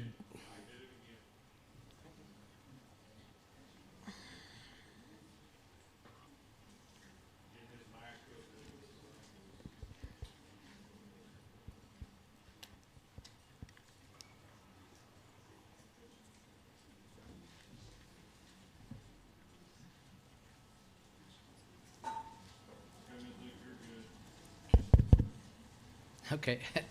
Good afternoon. I apologize for that. No, good afternoon. I'm Mike Poore, Superintendent of Little Rock Public Schools, and I believe maybe the word you're looking for is to create a resegregation or to create any kind of racial imbalance and make things worse in terms of we want to have diverse Which has never been the environments. intention of this board ever. Right. So what we have, and I don't know if the PowerPoint is ready to come up, that would be helpful, and that will help guide through the slides that I'd like to deliver that kind of give you an idea of a model that we will present, and then work on that at our Community Advisory Board meeting next week, and make that, we'll have all these documents live and public by no later than tomorrow morning, so that people can access them and be able to dive into the details of it. So I'll go ahead and begin on this, that the justification, and Ms. Zook, you're correct, that really there's actually two things that are driving the need to modify our attendance lines or making changes to the boundary. The first one is that, if you can go ahead and advance one slide, please. You may have that at your podium. Okay. Well, and you'll see in a minute that this gets a little more complicated, that we have to kind of come in and out, so it's actually helpful to have a driver. The first justification is that we have a blueprint that was approved, and you see that it was approved in both January and February because our Community Advisory Board approved it in January. The Commissioner then approved what the blueprint represented in February of 2019. Additionally, the other reason why we needed to do the blueprint is that as the opening of Southwest High School, one of the things that came up in terms of the agreement was to say that we would modify our attendance lines, and we knew that we needed to do that in one respect because of Hall High School, which you'll hear is a real key component in all the adjustments that we're going to make in terms of what we're trying to think to improve the situation at Hall. If you'll advance to the next slide, the intentions for any kind of attendance zones changes is we don't want to have any form of resegregation. We want to improve feeder patterns, which is something that all districts strive for, and larger districts have a harder time or even districts with growth have a harder time trying to create feeder zone patterns. And so as you review this, that's kind of one of the, these are all standards that we want to try to fulfill. We also want to enhance school choice options for our parents so that we have more things that make the district attractive, either to bring in families or to hold on to families. Next, we want to utilize our district resources efficiently, especially we have had a loss of students. This year we had less loss than the previous year. You might remember last year was approximately 650 students that we had a decline. This year we're just a little over 100 students that we lost. And naturally, the most important thing then is that we also want to elevate academic performance.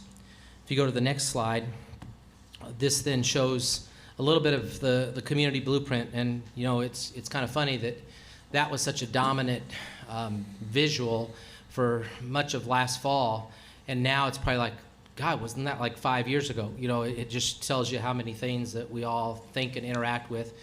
It was a process of trying to do a lot with community. I will say up front, whether it's in the blueprint or when looking at attendance zone boundary lines, it's nearly impossible to get to an overwhelming majority to say, we love this, okay? And so whether it's if you're trying to seek an 80% approval or even a 70% approval on attendance lines, I've never seen that be the case. And it wasn't necessarily the case, excuse me, with the community blueprint either. But we did try to go out to the public, and we had 7 different community meetings. There were times where people got to work in groups, but there also were times where people spoke individually. All that information is captured in our website. And ultimately, we came up with a blueprint that was presented. The big thing about the blueprint, if you look down at the bottom of that kind of the colored map, so to speak, is the opening of Southwest High really spurs everything in terms of making changes within the district. Because once Southwest High opens up, it brings Fair and McClellan students into that campus, but it also brings down, as you can see, 300 students that are coming down from Hall and coming into Southwest.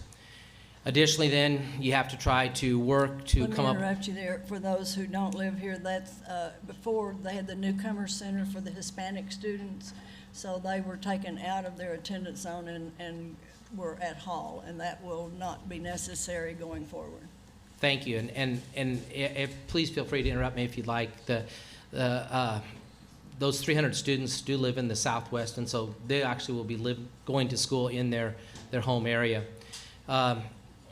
You know, from that, then you've got to think about what do we do to make Hall stronger. We also knew that we have growth out in the northwest part of our community, and this year we opened up an innovation high school, and it's still being worked on in terms of what that innovation will ultimately look like. We've got the beginning stages going there. We have students that are attending there as 9th graders. Next year that would advance up to 10th. And then we're making changes to utilize the facilities in a greater way. We don't want Fair, which is really an excellent campus, to not be utilized. And so you'll see in just a minute with the attendance lines that we tried to make a K-8 option. We know that the one K-8 we have right now is successful. Create another K-8 that would be on the west side, utilizing the Fair campus. On the east side, one of the more dramatic changes that we'll see within the boundary is that we have Rockefeller, Washington, and we also have 2 magnet schools over on the east side of our city. And so we were, in the blueprint, it was approved to move Rockefeller to being totally a pre-K center, and then the Rockefeller students coming over and joining Washington. That kind of gives you a little bit of context. There's a lot more, whether it's for you as state board members or those that are listening in the audience or watching this via a feed, that you can access the website and see all the components of the blueprint. So, and the blueprint was prompted by the district, not by the state board. That is correct. Next is that we'll go to our elementary zones. And I'm going to stop just for a second before we blow it up, but this is where we kind of get into the drive, is this actually shows the existing map for the elementaries. And so in just a second, I think we now switch it over to Mike, helping navigate this for me, so that we flip into a different screen so that we can kind of blow up and enhance certain areas. So with the elementary, really, there we go, thank you. With the elementary, the changes really go back into honoring what we've approved on the blueprint. And so the recommendation here is to, if you can see where Romine is, and Mike is going to move the mouse around that area, if that'll help. Romine is going to join Dodd, which is in the pink. Those are both right in the kind of the middle part of our district on the west side.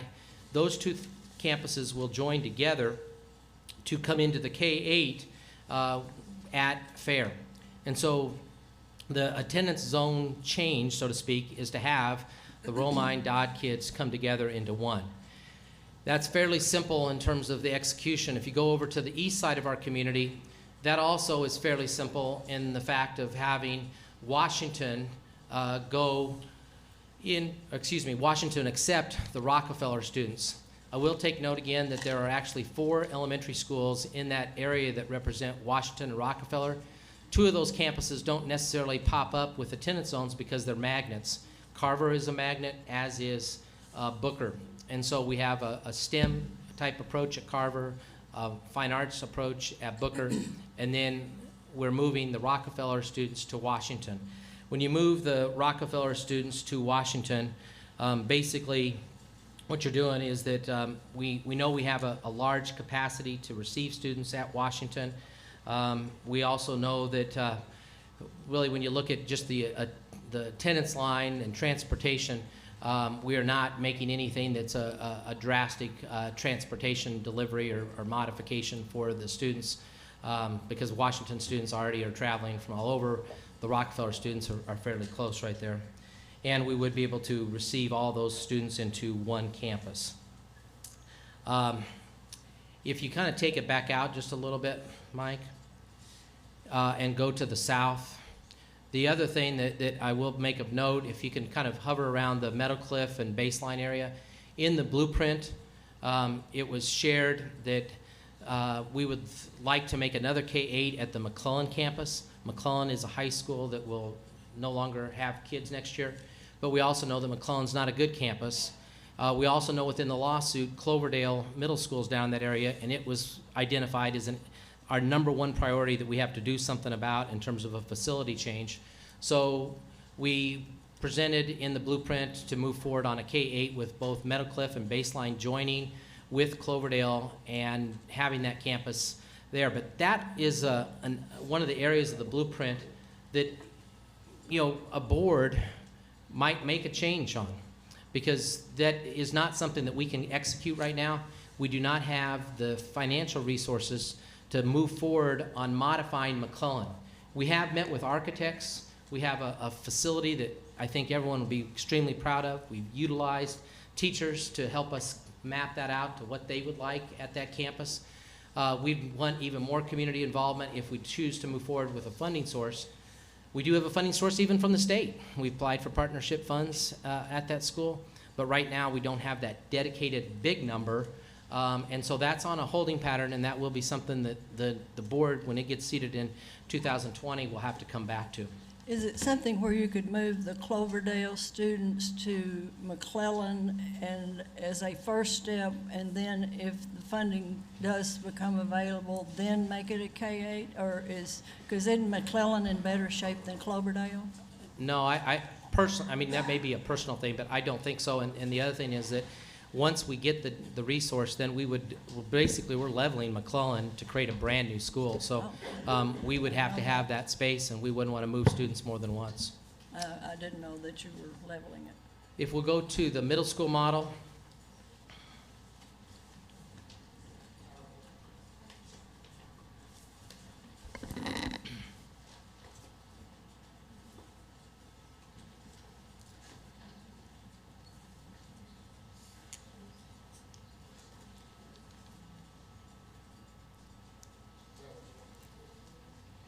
Yes, it is. Thank you. And if we'll go back to where the K-8 is, really the K-8 begins where the kind of turquoise green color is, because that is our current Henderson attendance zone. And you'll see that the Henderson attendance zone does drop farther south. You can see a green highlighted area that drops south to encompass what is the Dodd attendance zone, so that we bring in the elementary that's already going to go to that school, and so that everyone knows that as they start that K-8, that they have a guarantee to be a part of the K-8 that will be at J Fair. So the attendance zone looks like it's a fairly large area, but one of the things of note is that if you look, and Mike, if you can kind of show where the interstate is that comes across the central part of our city, and then also show where Markham is, which is just directly north. In that area, yeah, you probably have to scroll, there you go. In that area, anything that the students that we have going to Henderson above Markham, right now there are only 45 students that are accessing Henderson that are above Markham. So that it will be the largest transportation ride for students to come down to J Fair. But we have a limited number of students that we're serving. So most of Henderson students that attend the school come from south of the interstate or south of Markham. So that is the one adjustment. The second adjustment that we will be presenting to our Community Advisory Board is over at Dunbar. There's a lot of folks that have at different times tried to say, well, the district's not investing in Dunbar, and that really couldn't be farther from the truth. We have invested quite a bit in that campus. It is an older facility, but it's an historic facility, and that's the last thing we would ever want to do, to lose that campus. We've worked to try to remediate the issues in the basement. Not to say we don't have problems, but we've taken huge steps there. We've worked on the roof and the other parts of the campus. We've improved the exterior of that facility. And then with this recommendation, what we're trying to do is make Dunbar have a boundary line that we hope makes sense and also creates a better feeder pattern.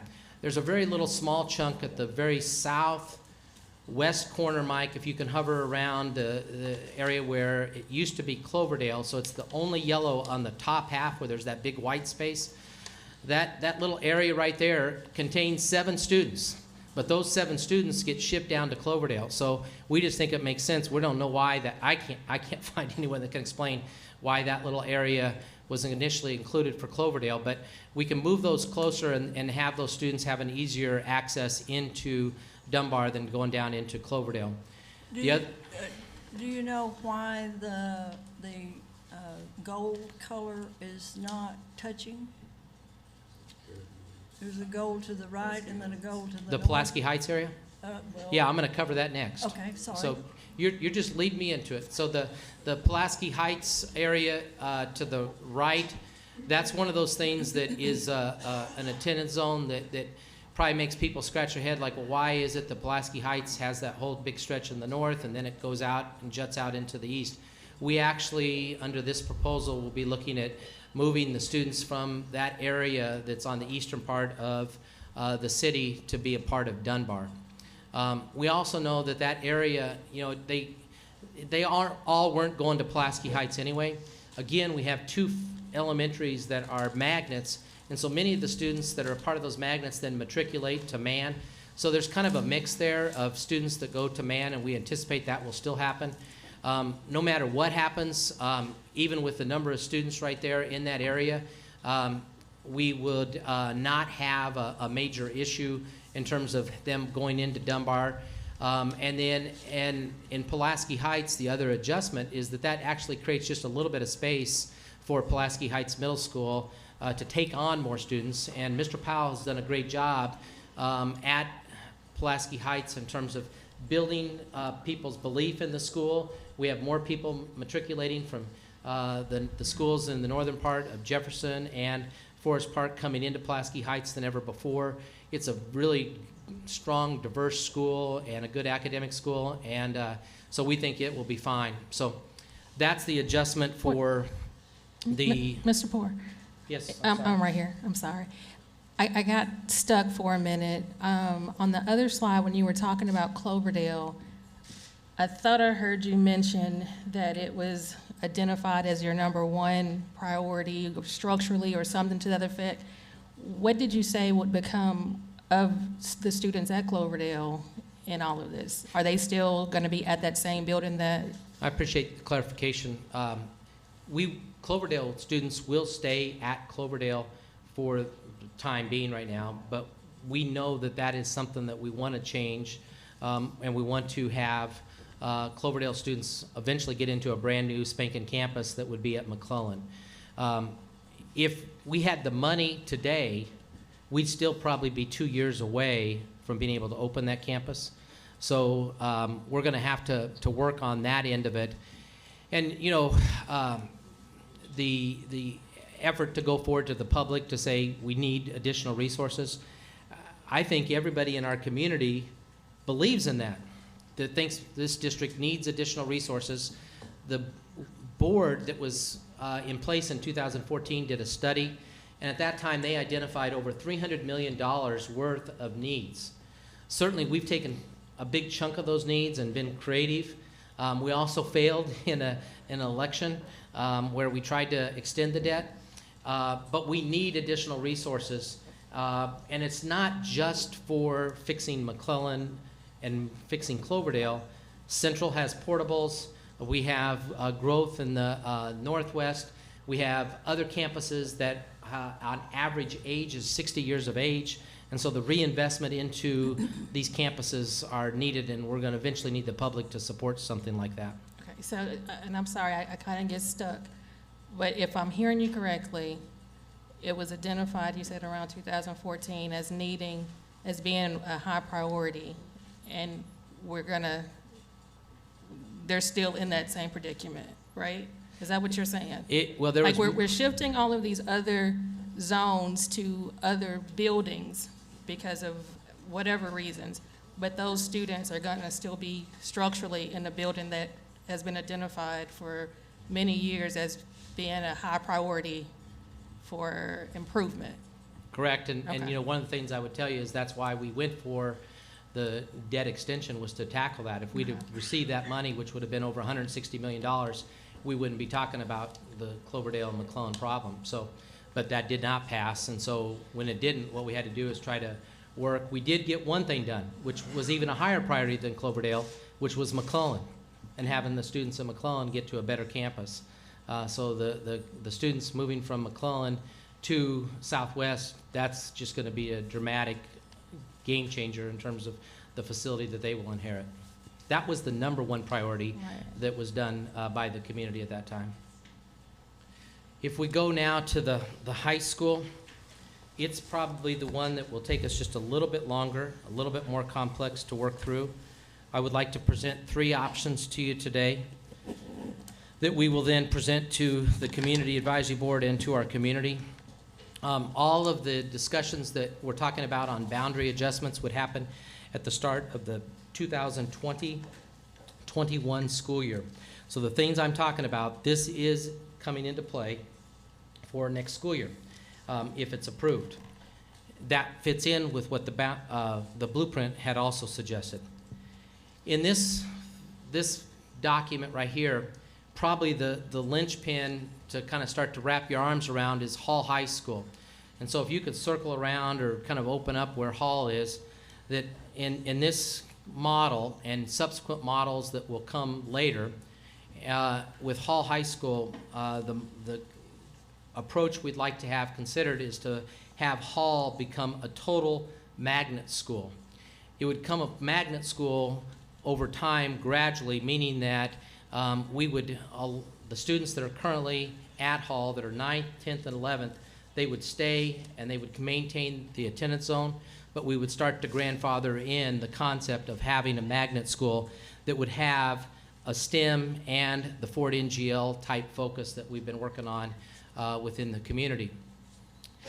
The key about creating a magnet at Hall is that we've got to have programming, and that's going to have to take the efforts of a lot of folks to make that something that our families, our students say, oh my gosh, that's where I want to be. We would love to have the reality, and a part of this blueprint is to say that this design on a boundary adjustment is to allow Forest Heights as a part of the magnet. Any student there would have guaranteed right to apply and to enter into Hall. But they're not going to go right now, folks, unless we make Hall super attractive. And so there's some work that has to be done, and I believe we will get help from the department on that. I believe we'll get help from the community on that, and but that has to be executed. Mr. Poor, can I Yes, ask you a sir. quick question? You said it was STEM, and what was the other thing that you said would be the focus of the magnet at Hall? Also a Ford NGL type concept model. And really, I look at that probably in two things that make sense for Hall. One is a technology component that would come into that school. And because that fits in well with what's already happening at Forest Heights STEM. So we've got to have a tech piece on that. And what that might mean, that's still to be determined. The second thing is, because of Hall's location so close to the medical community, we've had initial discussions with the chamber, with hospital groups to say, would you be willing? And those have all been very positive to say that they would like to develop that type of programming there. In this model, Parkview still maintains its magnet school and is a fine arts and science magnet. The central attendance zone under this concept grows by 456 students. Before I go to the central zone, let me just go to the southwest because it's the cleanest. You can see that the colors of green and blue, that's McClellan and Fair. Obviously, all those students go there. But then we've added one more group, which is where the mouse is covering over right now. And if you look at the interstate there, is to the north on the eastern side of the boundary. That's University that heads south. And so that's the eastern boundary is University. And then you take it over to the right, again, the interstate that heads north and south. So we're adding that little group into there. And what that will do is it will increase the attendance at the new high school, but it also creates a balance then within all the rest of our campuses. The area to the very far northwest, I'll hit that and then go back to central. If you look at the very top of the map, you can see that under this one, we basically identified that if you think about Pinnacle View as a high school campus, it's limited right now because we only have a little over 400 seats that are possible because of the space that's available there. So what we tried to do is generate a map that would say, okay, if we were to just understand the dynamics, how big of chunk could we say would be an option zone for people to attend either Pinnacle or go towards the magnet concepts or to go towards Central. That was the line we drew. The rest of that then becomes a wide swath that goes from the most western edge where it's yellow with Central, and then it would cut all the way across. And remember that that map will become more and more yellow, if you will, the central color, as Hall moves forward in terms of becoming a magnet. And I think you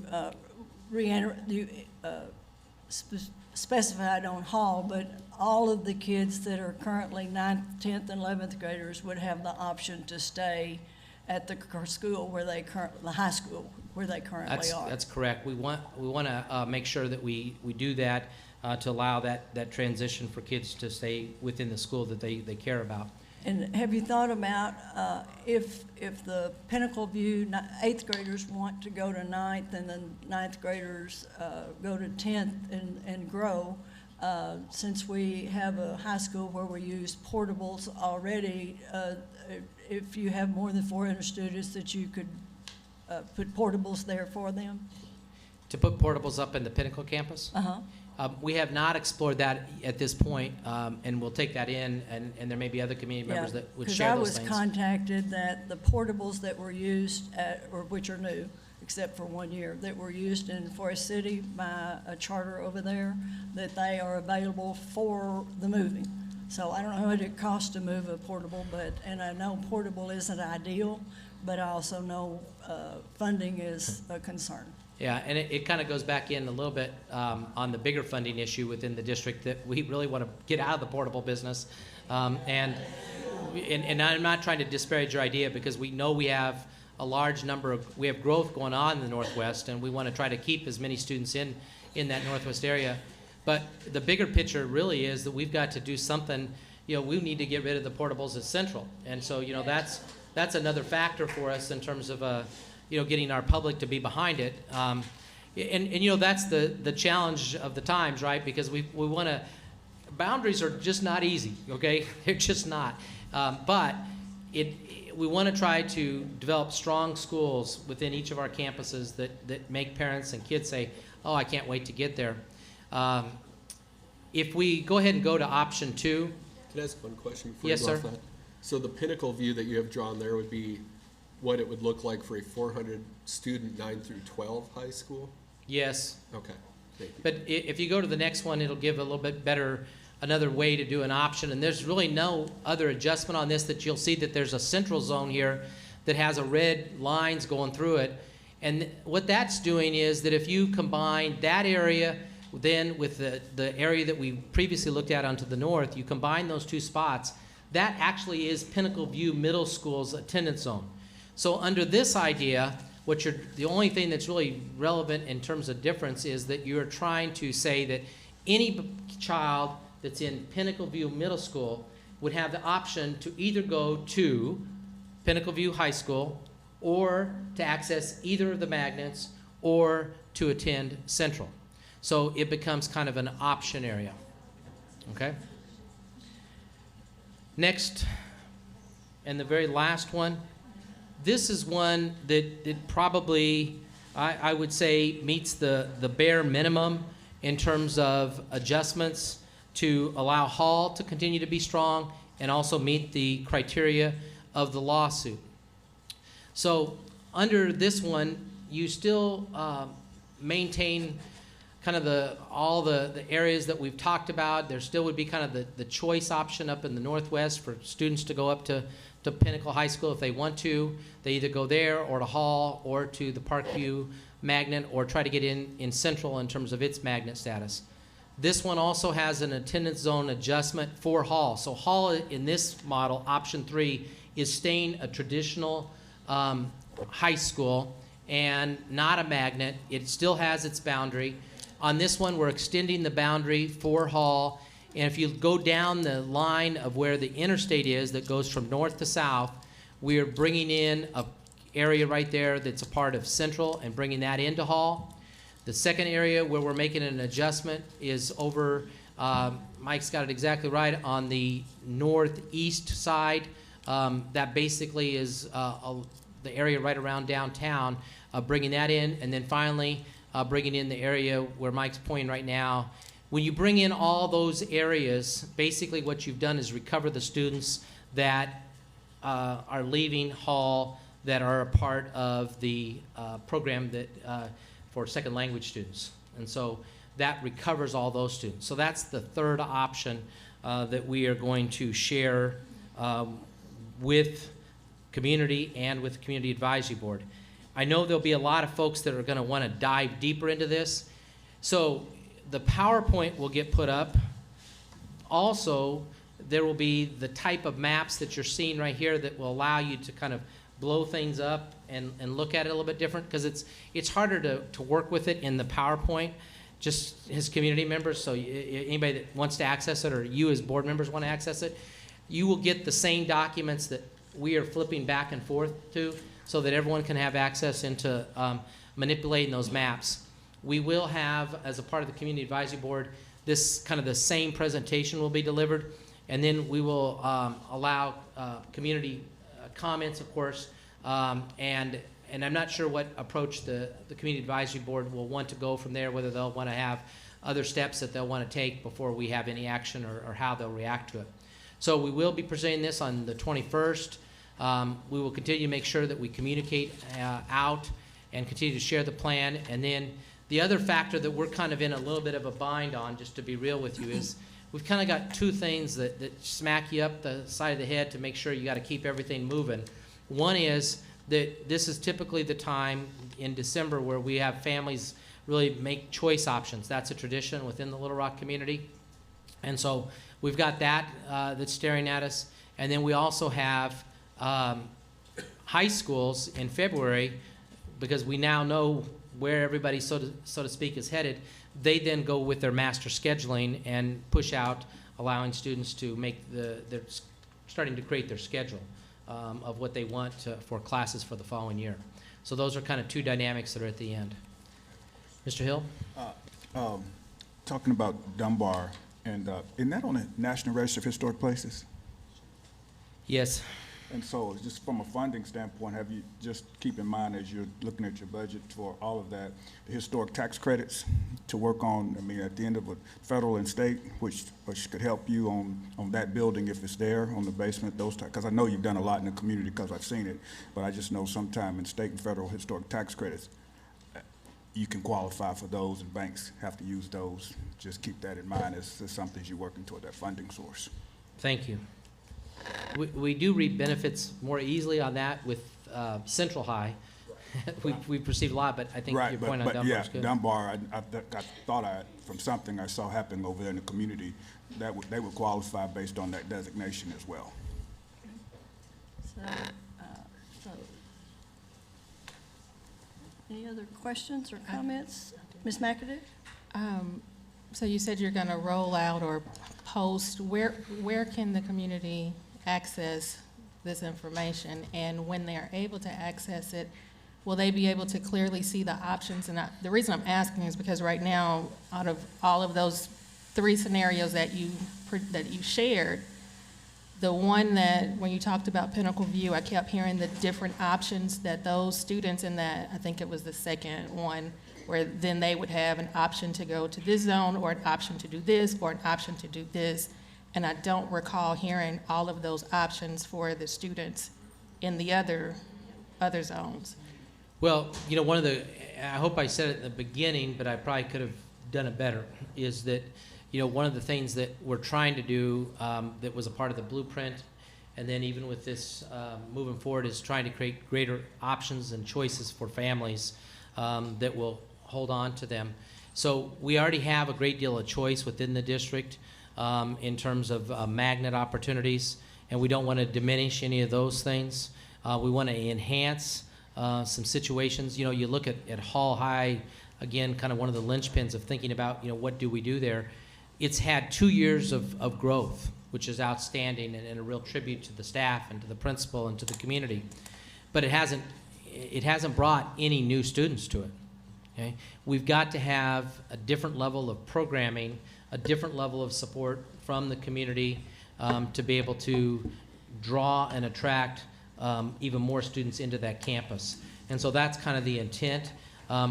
The other things that we have in terms of drawing people in, you know, we know that's happening at Central, we know that's happening at Parkview, and the excitement that we've seen so far about Southwest, especially when we've had kids even go through the new facility, it's like, it makes you feel really good. I guess what I'm asking is, will the parents be able to readily see their options? Like, will that be very clear to them? I don't know if to be frank with you, that's probably something that we're gonna have to figure out how to package that a little bit better, and I'll try to have that a little bit better prepared for the Community Advisory Board meeting, because the current thing that we've worked hard just to get to this with just these set of slides, I'll have to give that some thought. Dr. Moore? Yes, looking at the 3 different high school options, is there one in which all students at a middle school would matriculate to the same high school that limits that, or is it too difficult in that sense? It really does not. We can't guarantee that. And, you know, even in you go to Bentonville or Springdale, even within those 2 school districts, or Rogers, you don't have clear feeder lines necessarily, let alone in a setting like ours that has 5. And then you have dramatic differences in the sizes of the schools that create challenges on the feeder patterns, because you have some elementaries that are at 300 to 400 capacity. You have other elementaries like Roberts that are at 900, that's the other extreme, or 1,000 kids. And so, you know, trying to create those feeder patterns aren't as clean. We think that the new map from elementary to middle school is much improved, and even the models that we're talking about for the high school, it's not perfect, but it is better in terms of a feeder pattern. And then can you speak to, I know, so currently Parkview and Central are magnets. Correct. Is that correct? So this would add Hall. What does student selection look like at those 3 magnets in this proposal? I'm not sure that I understand the question. I know you have to audition. Oh. What does that mean? How are students? Well, the only one that's choose to go right there? now that's an audition is at Parkview, and so we do not anticipate auditions for Hall, but that hasn't got worked out yet because this isn't an approved plan. Okay, and so there hasn't been discussion about what that would look like yet? It hasn't what? There's no discussion of tacking that on? It would be I more have of a not, student choice and than- none of our team have brought that up. We would like to have something that people are saying, we want to come there, and then we end up kind of trying to figure out how to go through a lottery to determine who gets in. That would be the ideal. I'd advocate student choice, so that's great. Thank you. Mr. Porter, just to follow up on something that Ms. McAdoo said, I think as you explained the one plan, I think some of the confusion may have come up because you said there were 4 different options for students in that one section, Pinnacle View, Central, or the 2 magnet schools. To be clear, every student would have 3 options, right? Their attendance zone and then the 2 magnet schools. So it's not 4 versus 1, it's 4 versus 3. Is that right? That's actually correct. Okay. So you know what we're doing is we're kind of enhancing even another option or choice for parents by making Hall a magnet. Okay, thank you. And there would be AP classes everywhere and, you know, opportunities for students to not have to get labeled gifted in order to go. I appreciate you bringing that up for 2 reasons. One is I do want to share that every one of our campuses have those GT programs at the secondary level, both middle school and high school. And second, the other important point about that question is that as a part of the lawsuit, we also had to do everything we possibly could to enhance AP options for the students at McClellan and Fair and Hall. And so what we did is we created a different delivery in terms of greater access for AP opportunities for all those campuses. We actually, just by creating Southwest, will jump up in terms of doubling more or less the size of AP opportunities inside the buildings when those 2 campuses combine. And the simple reality is just you're combining McClellan and Fair that currently ballpark both have about 700 students. So you bring those students together along with 300, all of a sudden it creates a whole different level of staffing. As a former high school principal, you get above 1,500 in capacity. It changes the game in terms of what you can do in terms of your program offerings, everything from GT to performing arts and career programs. So if, back to the Ford NGL, if, because I think you mentioned it at Southwest, and you mentioned it at what I'm calling the K-12 magnet for Hall, if I am zoned for Central, or if I am zoned for West High School, will I have an opt-in opportunity to go to a school where there is a Ford NGL program? Yeah, the challenge at Pinnacle is that the campus is limited in terms of size, and so you really can't develop. No, I mean transfer to where there is one. Oh, like to go absolutely. to Hall or to go to Southwest if my school didn't offer it. Yes, under school choice opportunity, yes, you can. We also know that Parkview is looking at Ford NGL in terms of what they may want to do to enhance their own science and their own fine arts. They're an exploration of it.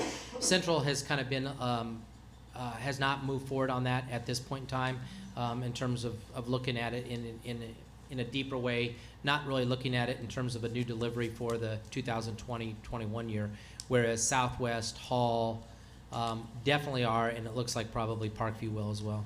Yeah, I think one thing as I was studying the pattern, which is Nashville, that they're sort of playing off, is that, for example, at Central, there's almost 37% in need of support. And what they discovered is some of those students were needing more reading instruction. They needed more to look at an apprenticeship or an internship, and then that in turn, they had students that went through the program, got a trade or got a licensure, and then they could pay for their own college if they decided to go to college. So I just wanted to be sure that that we were looking at that for some of students at schools where they didn't have a program. Ms. Dean? Just to go back to Ms. McAdoo's point, that's something that I've also mentioned in our family and community engagement, is ensuring that our parents are made aware of all of the options they have within the school district. So I'd like, that's something that we definitely want to focus on. So I'd like to partner with you. You're welcome to help us in that endeavor, but I definitely want to make an avenue for our parents to be aware of every option that they have in Little Rock School District. And I think on those maps, if you could, if they could make it larger to where you can see what streets, you know, or where, because then you know, well, here's where I live, and here are the streets that this includes. I think that was the difficult part for me until I really studied it, so. Well, and once, I could share this with the public, once you access the map, let's say tomorrow, you will, if you go into the, as we were kind of toggling back and forth between the things, the PowerPoint doesn't let you do that as easily. But if you go to the individual map that will be there as well, then that allows you to blow things up much easier and really be able to go down into a street level to see exactly where maybe your home is, or you know, so that's going to be more available and easier for people to see. Okay, let me interrupt. Are you taking care of the house? Ms. Chambers got put on hold, so we're working on getting her back on the line. I suggest this might be a good time for a short break. Yes, let's do that while we get Ms. Chambers back on the line. And if they have more questions, we'll call you back, and they may have more after the public comments. I'm planning to be here the rest of the afternoon. Okay, thank you.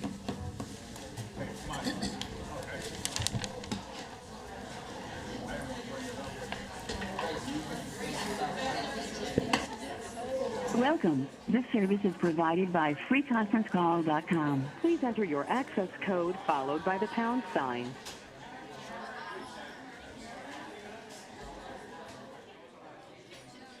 Please enter your access code followed by the pound sign.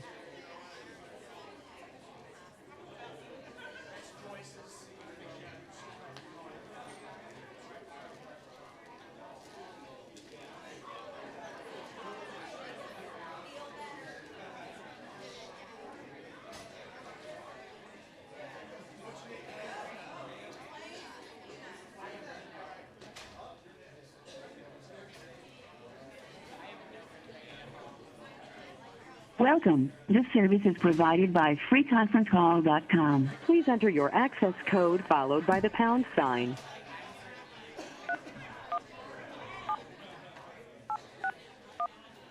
You entered 317861. If this is correct, press 1.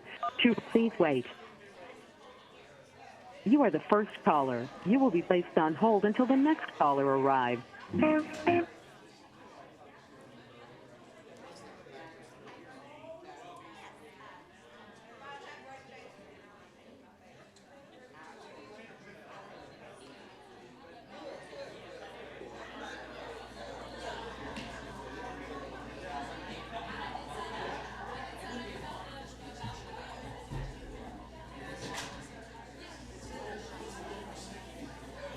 Welcome. This service is provided by freeconferencecall.com. Please enter your access code followed by the pound sign.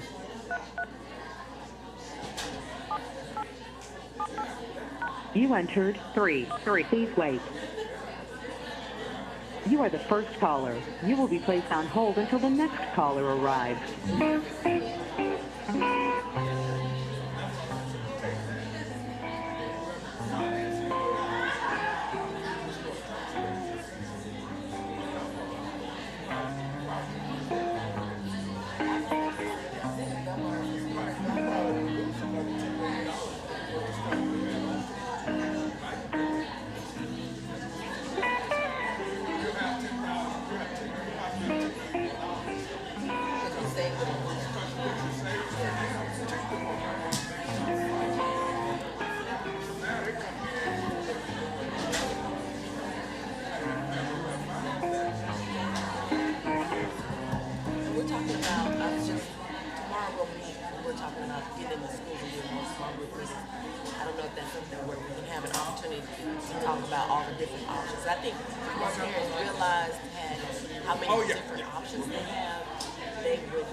As long as they're, and they know what their options are, I think that'll help. think a lot of people just don't know there's so many options. Yeah.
Thank you.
And they're all, we should have our own principals. We're gonna have band, football, basketball, if they wanna do soccer and chess and all that too. Because we're on the same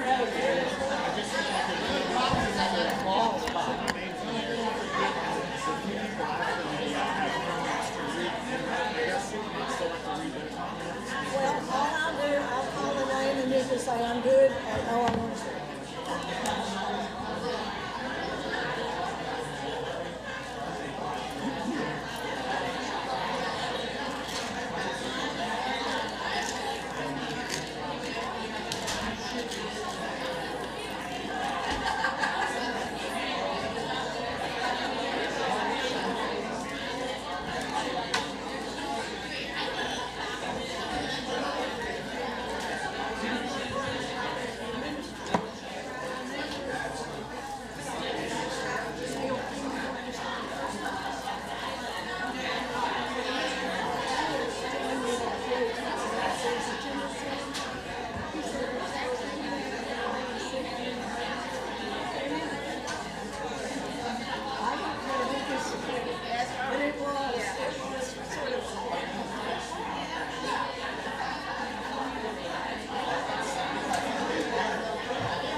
bad cancer.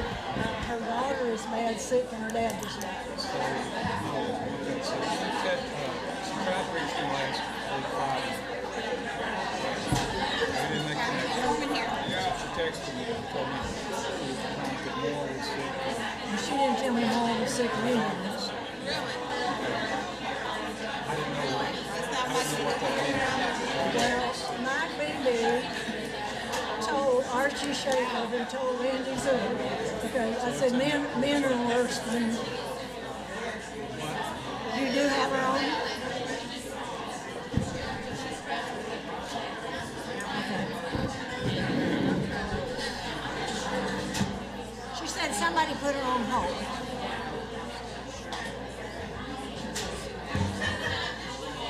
Okay, okay. Anyway, what the former governor told Archie, told Andy, and don't know if it's like the game of gossip, that it was throat, digestive, pretty bad. So, but we wait to hear that somewhere. I knew her dad had died, and I knew her daughter was real sick. And I don't know if it's sick like they said before, the sick.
Dan, is Miss Chambers on the, Miss Chambers, are you there?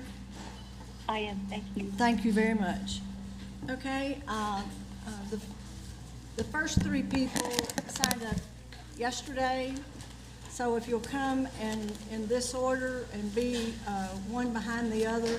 I will ask that if you have something to say and it's already been said a time or two, then if you'll give of your time, then it would be appreciated.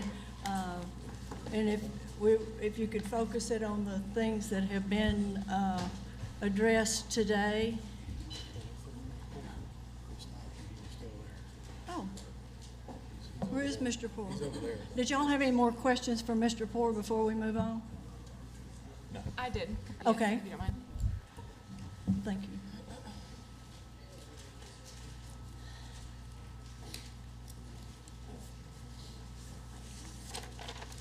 Thank you for that presentation.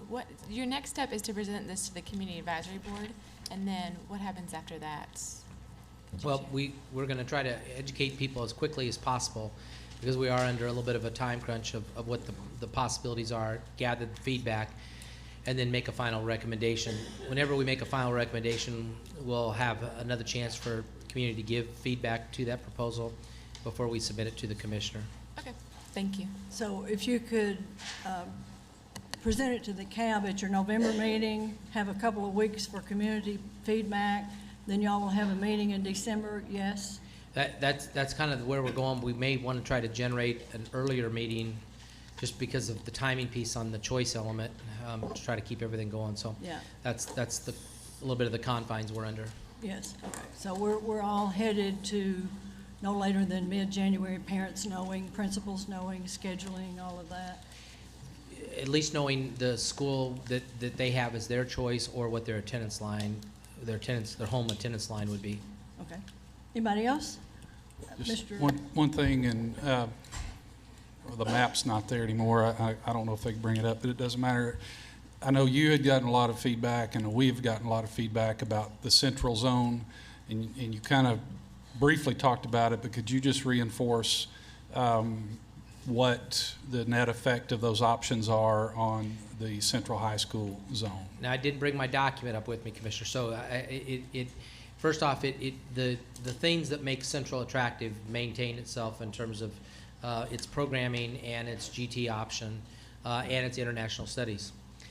But under the attendance zone, when the changes, it basically creates 450 students that, as the lines change, would say, this is now my home, Central. And that may freak everybody out, but the reality is that those students already are selecting Central for their school of choice. So it just actually modifies it. The key again to all this is that we've got to work hard to support Hall to create dramatic program improvements. Okay, and nothing's off the table reconstituting teachers who want to work in STEM, teachers who don't feel they do. So it would be like if that's the decision, a K-12 STEM starting at Forest Heights and then going over to Hall, if that's what the parents and children chose. Well, and I'll frame, and you and I have gone back and forth on that before, that in my eyes on the reconstitute is that with the programming that we put in the 9th grade, whether that comes from the Hall staff or whether that comes from outside staff that would come in that with whatever programming is developed, we would want to get top talent. That could come from the Hall staff itself. So, and if you do just a broad reconstitution, then that creates a different dynamic for the entire district. So I'd be against that, but I'm for making sure that Hall gets to pick some staff. Again, whether it's internal staff folks or those from maybe from elsewhere, to be able to come in and say, boy, I want to teach that because of their excitement about a STEM or technology bent or because of the medical. Thank you. Anyone else? All right, thank you very much. Thank you. Okay, I'm going to call out 5 names, so if you will line up behind each other.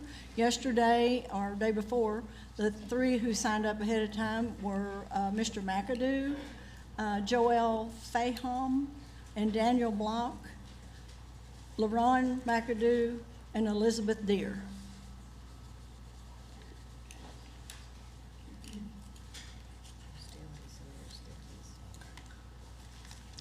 Go. If you will, state your name for the live streaming public. Yes, my name is Charlie Edward McAdoo, and good afternoon to everyone.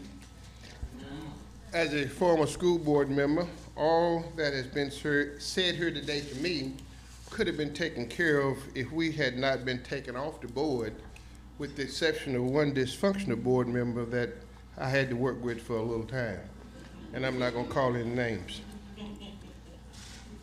If you are silent about your pain, they will kill you and say you enjoyed it.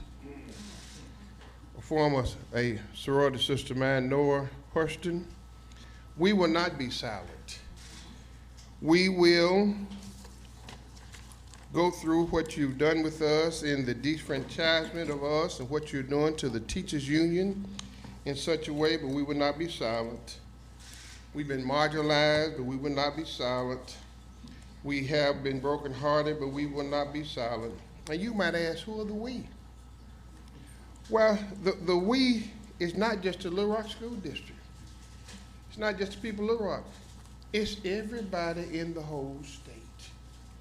Because every child, every teacher, every community is subject to happen to what happened to us. Of course, what happened to us was you kept moving the goalposts. Every time, and then after you got rid of us, you changed the rules. God bless you, Ms. McAdoo, but I wouldn't believe nothing any of y'all say up here, because I've seen what you've done to me personally, and I've taken this personally, and I'm mad as hell being taken off the board. But I just want to let you know that. But no disrespect for that. But let me say also that what the state board is doing can happen in any neighborhood. I call it a cancer.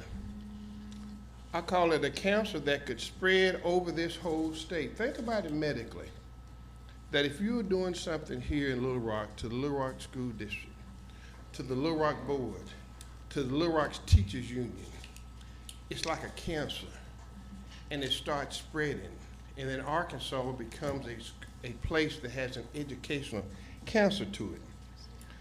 I would like every child in the state to not be educated by a substitute. A teacher spends more time with your child than you do. I went to a 2-room school. I had one teacher for 4 years. My whole life is based on Miss Young. You have 15 had me more for 4 seconds. years. How many? 15. 15 more seconds. Assalamu alaikum. Shalom. I leave you in the name of Jesus. Thank you. Mr. Fahom? Hello, my name is Joelle Fahum, and I'm a junior from Little Rock Central High School. As a regular competitor on the LRCH debate team, I've learned that you have to speak up, and especially when insidious forces try to silence you.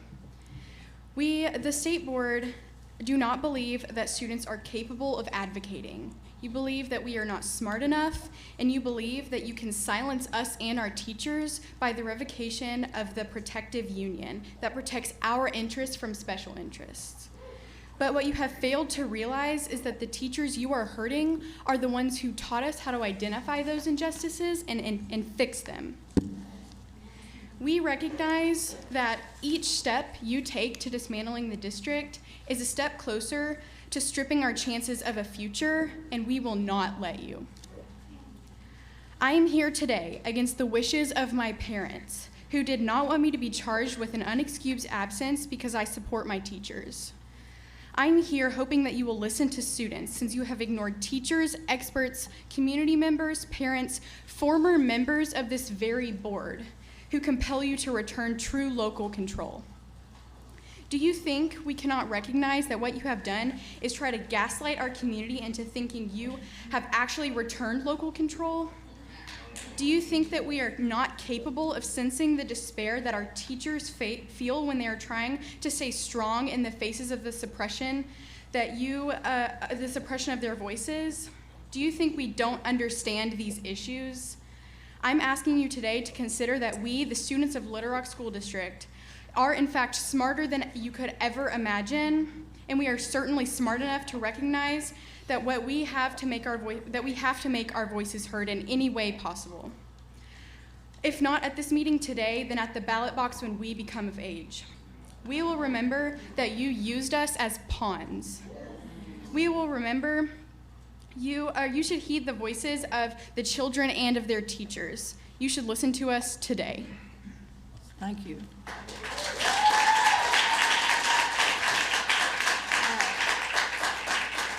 Elizabeth Deere, Leanne Wilson, and Charles Zook will be the next three. Mr. Blanc, you may start. Well, before I begin, I would just like to say I'm keeping track of time just to, keep up with consistencies. And I would like to acknowledge Mr. Key and thank him for wearing red for Ed today. And without any further ado, I will get started. So, hello, my name is Daniel Block, and I'm here to set the record straight. Because contrary to the popular belief held by those who are wanting to cause harm to the Little Rock School District, I am not a puppet being controlled by my teachers or my parents. I do not have to be told that what is being done to my school district is wrong and unjust. I know it is. I know it is because I'm a free-thinking advocate, a junior at Little Rock Central High. I'm a debater who has won many trophies, and I'm a future voter. And I'm about to remind this State Board of Education that the only puppets in Arkansas education are the Walton Foundation-supported oppressors who force a destructive education agenda onto the teachers and students of the Little Rock School District.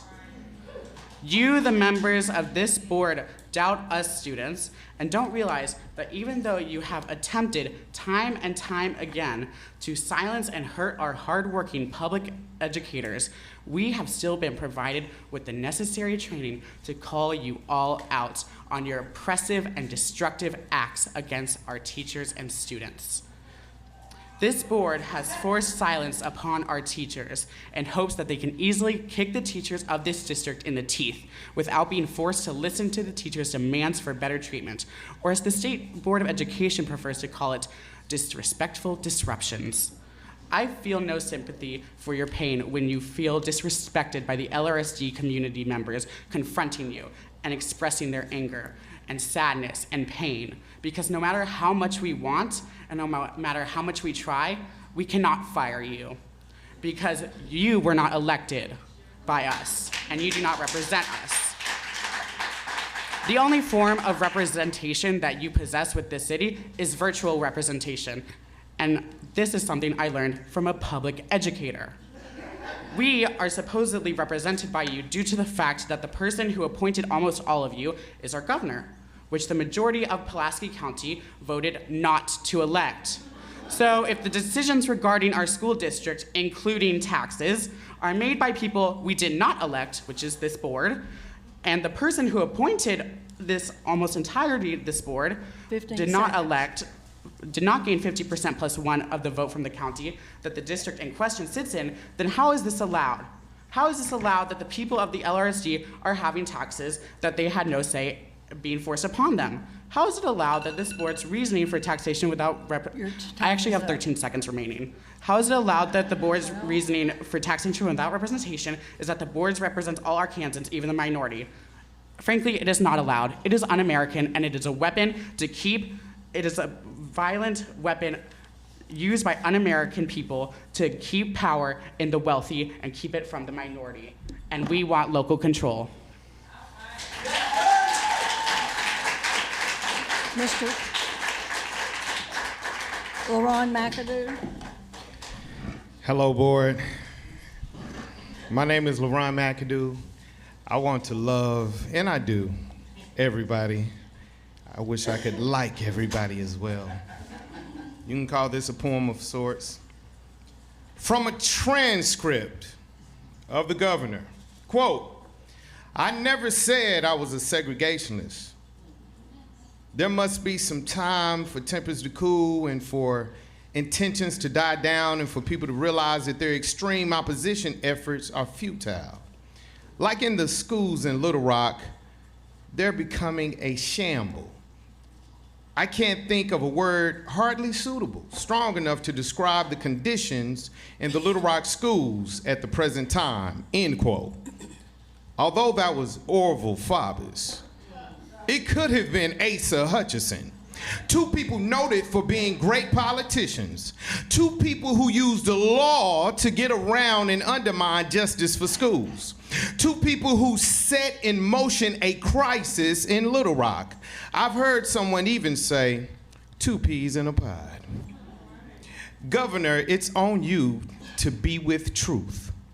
But I want to appeal to you, Mr. Asa Hutchinson, the one thought to be the puppet master, the ringleader, the orchestrator. What do you want your legacy to be? What light will the book of records shed on you? What headlines will history tie you to? How will the national news outlets cover your tenure? Will they lump you alongside the deniers of truth? The ones who did nothing, the bought and paid for, the racists who revealed themselves in 57? Governor, it's on you to be with truth. I hope they say, I pray they say, I wish they say. Before Asa Hutchinson decided to run for higher office, he recognized the city of Little Rock wanted to control their own destiny. He did what was right. He understood the government should be we the people, not we tell people. He sided with the will of people, not the bills in deep pockets. He allowed democracy to happen. He allowed for justice to happen. He allowed for the Little Rock School District to have a locally elected school board with full power. Governor, it's on you to understand we march with glory. We march with glory, glory, hallelujah. Since I laid my burdens down.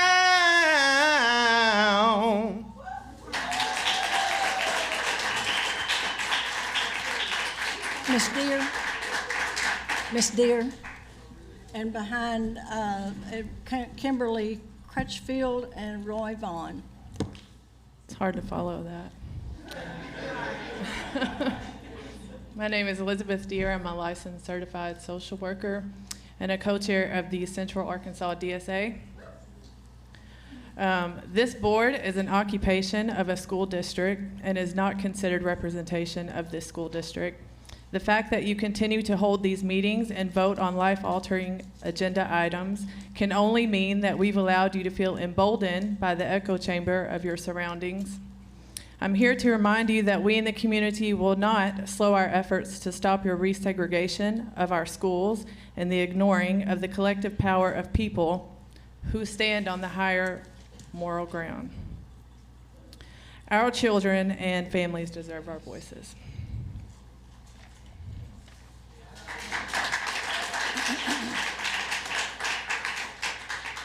Ms. Wilson? Hi, my name is Leanne Wilson. I'm a parent in the Little Rock School District. I'm also a licensed social worker in the state. Today I want to talk to you guys about trust, transparency, and partnership. These things have been lacking with the LRSD community and the Arkansas State Board. Mrs. Zook, as a mental health professional, you know the most important tool we have is our relationship.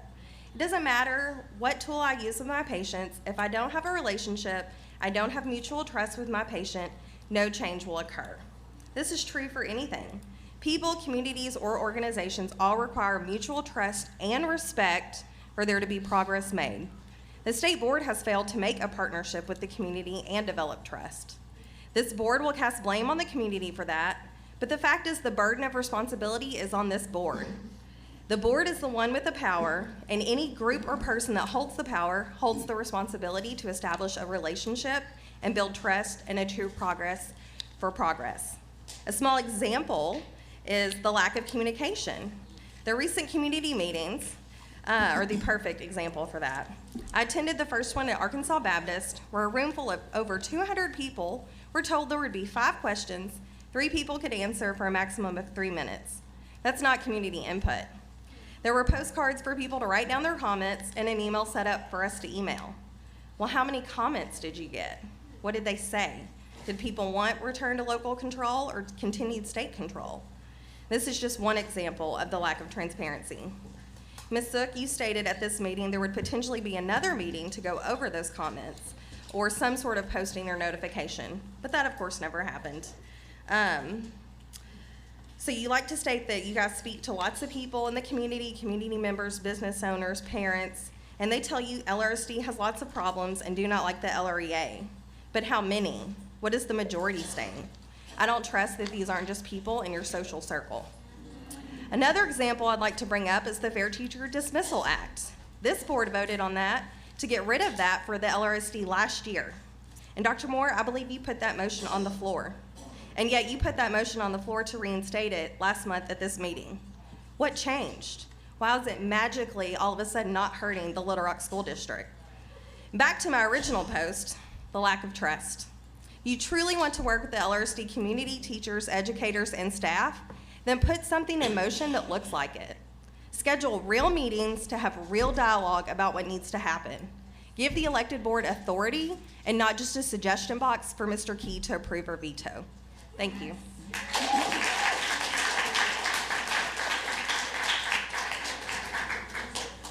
Charles Zook, and then we'll have Kimberly Crutchfield, Roy Vaughn, Allie Nolan, and Reverend Allen.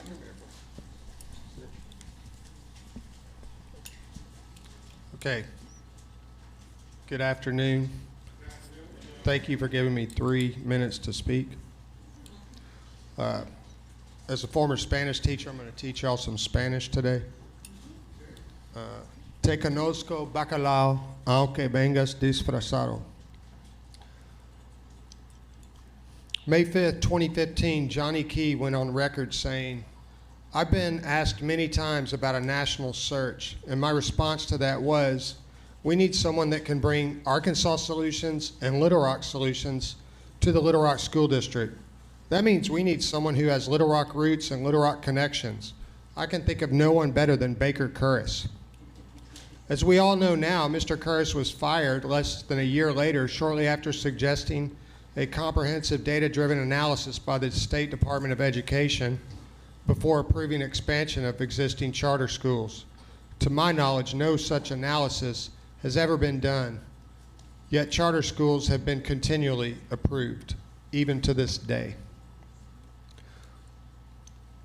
On August 3rd, he gave you all a document he did not read at the meeting, so I'm going to read part of his conclusion. It's comments to the State Board of Education and the Arkansas Department of Education by Baker Curris.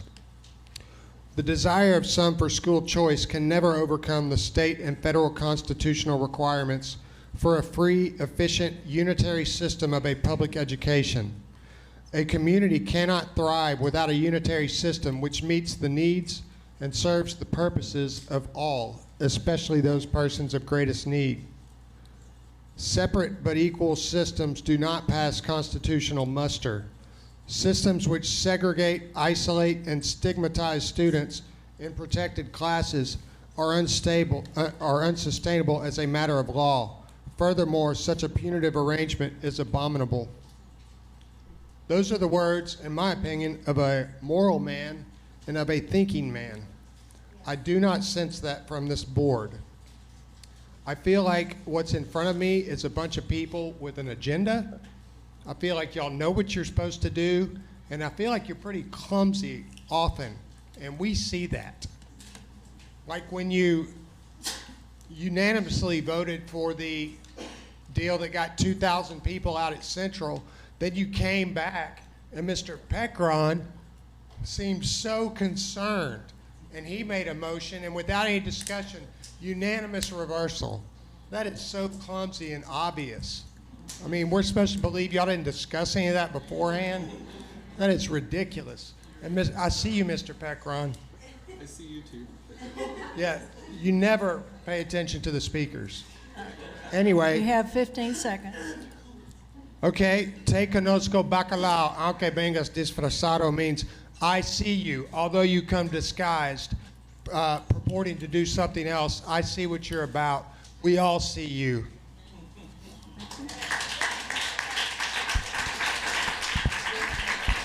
Ms. Crutchfield?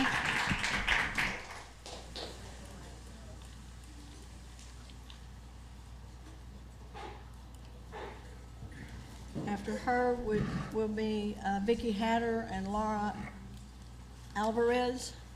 Okay, good afternoon. I'm Ms. Crutchfield. Again, I am a teacher at Little Rock Central High, a former teacher at McClellan High, and a McClellan alumni. Thank you, Mr. Peccaron, for having, again, a conscience to say the MOU was trash. But the only thing I want to disagree with you about is the exit criteria. The exit criteria needs to be obtainable or applicable to you all, not us. You all need to know we will ask for help when we deem it necessary. The LREA, again, speaks for all teachers, Ms. Moore, not just the one that pays dues, okay? If we get a raise, guess who gets a raise? Everybody. If we get days, guess who gets days? Everybody, okay? So whether they're in the union, they might not can afford the union, because guess what? They haven't had a raise in 5 years. Go and look at some of the classified contracts. Some of them make $20,000 a year. Could you live on $20,000 a year? And that's what we were at the table negotiating when you all put out the negotiations. You didn't want to give them a raise.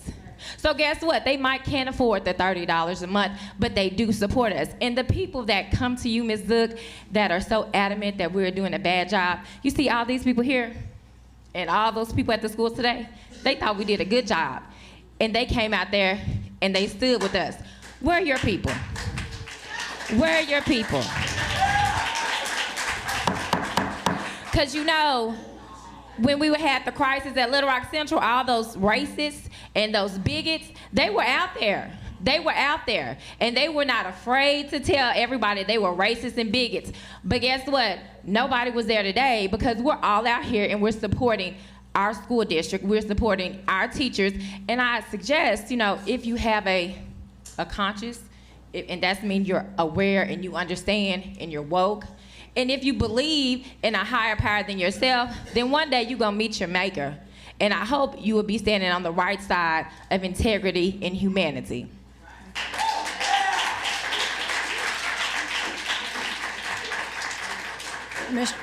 Mr. Vaughn? How y'all doing? I stand today with a lot of humility before this board. I come with a simple ask, is that you don't punitively penalize teachers for teaching in schools that you consider to be failing. My entire elementary and middle school career was done in failing schools. I went to school in Detroit. And in Detroit public schools, teachers in the hood where I grew up on the east side often were scrutinized because of our low test scores. But I'll tell you my story as to why my test scores were low. My last 2 years in Detroit before my mom died, she couldn't work. I lived in a house with no lights, very little water, little heat. There was a nice lady from down the street that allowed us to run an orange extension cord from her house to mine so that we could study by lamplight while we nursed my mother until she passed away. I went to school every day to survive, not just go to school to learn. That's what a lot of our students are dealing with, and it feels like this board is penalizing teachers for wanting to help students like me. I teach at Little Rock Central High, but I did my due diligence in doing work at McClellan and also going back and helping in those types of communities that raised me. So when I ask you why you would get rid of our teachers union that allows, number one, for teachers to have a voice and speak their truth, because you guys haven't ever asked us what we wanted. You guys have never listened to what we asked for. How now do you expect us to believe that what we're doing here even matters? What you believe is the agenda that you set forward. The teachers of Detroit stood for us in 1992. They took a stand against the tyranny that was above them just like we are. but I ask that you all have a heart here. You guys have shown us no research as to what caused you guys to make this move to say that the union is the problem of this district. I haven't seen that. There's nothing that shows that the teachers are the issues in those buildings. Those teachers go to work every day to make a difference in kids' lives. I've never seen a teacher that says, you know what, I'm going to spend $100,000 to ruin lives. You have 20 seconds. Nobody does that. Thank you.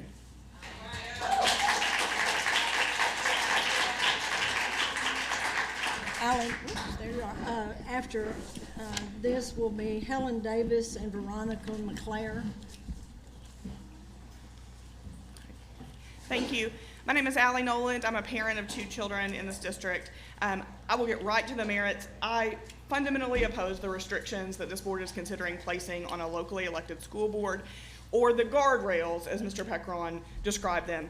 And I want to say that euphemisms like support and guardrails, that is how we talk to children. It is not how we talk to equals and other adults. We're talking about restrictions and prohibitions on an elected body. So let's be clear and have some transparency about what this is. The restrictions, like whether or not we could recognize the union, whether or not we could have hiring and firing authority over personnel, whether we could set our own budget, or this new one about litigation that we've heard for the first time today. Those are highly consequential decisions. And I want to point out, in particular, the one about litigation, because that really caught me off guard today. Under this MOU and the plan that you are considering, the state will continue to have its thumb on the district indefinitely until exit criteria are met. So let's imagine a situation where it is 4 years from now, 5 years from now, 6 years, 7 years, 10 years from now. If there is a restriction on a locally elected board's ability to engage in litigation, we have no avenue to challenge that and to try to get out from state control. So that is a really big deal. The next thing that I want to say is that in personal meetings and in writing, in the past weeks, I have suggested to members of this board, to Mr. Key, to Mr. Poore, to other people, that there is a really simple way to avoid everything that you saw today. The 10,000 students who missed school, the hundreds of teachers who are out, which is just announce that you are removing the restriction on the elected board's ability to choose whether or not we recognize the union, and let everyone work towards those elections as a positive outlet. For all of our energy, let's debate the issues and look at this on the substance and on the merits. You all have never given any explanation for why these guardrails or restrictions will increase test scores, will help student growth. How can you put restrictions on an elected board and link them to having us exit level 5 if you don't explain to us that they are linked to us being in level 5? How can you say that removing the bargaining power of the union is going to help us exit level 5? You haven't established that. So before you prohibit an elected board from making those decisions, you need to think about why you're doing it. Is it for the best interest of the students? The people of this community have the best interest of our students at heart, and we can make decisions for our own children, and that's what we've been asking all the way through this process. So I fundamentally oppose any plan that will put restrictions on an elected school board indefinitely. Thank you. Thank you.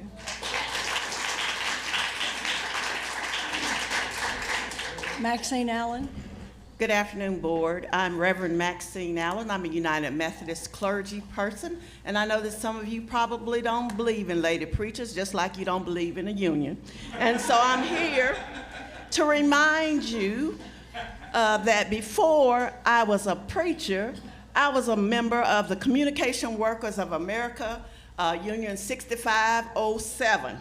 And so I want to say to you today that as a result of the union, you have lunch breaks, you have weekends, you have paid vacation, you have FMLA, you have sick leave, you have Social Security, and some of y'all I know will need that. You have minimum wage, you have the Civil Rights Act, including those that prohibit employer discrimination.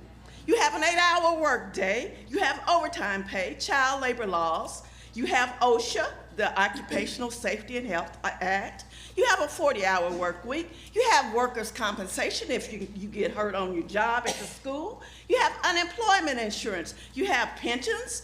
And the teachers have excellent pensions if you let them work. You have workplace safety guidelines. You have employer health care insurance. You have, except in this state, collective bargaining rights for employees. You have wrongful termination laws. You have withholding, taxpayer withholding. You have veterans employment and training service. You have sexual harassment laws. You have holiday pay. You have employer dental, life, and vision insurance. You have privacy rights. You have military leave. You have the right to strike except here. You have public education for children. You have equal pay under Acts 1963 and 2011. You have laws that ended sweatshops in the United States of America, so that children could go to public schools and be taught by excellent teachers just like I was at Charlotte Stevens, just like I was at Dunbar Junior High, just like I was at Little Rock Central High, just like my children were at Forest Heights, just like my children were at Gibbs, just like my children were at Central and McClellan and Parkview. And why you would want to break up a teachers' union is beyond me. I'm a tax-paying grandmother. I believe in Jesus. And I pray for you every night that the Lord will send you a vision to do what is right, Dr. Hill. Amen. I really do believe you know what right is. I believe you know what it is to live under Matthew 25, where you work with the least of these. And I believe that when you lay your head on the pillow every night and try to go to sleep, you see the faces of these children. And so because you see these children every night, my prayer for you today is that you would do the right thing, and you know what it is. Amen.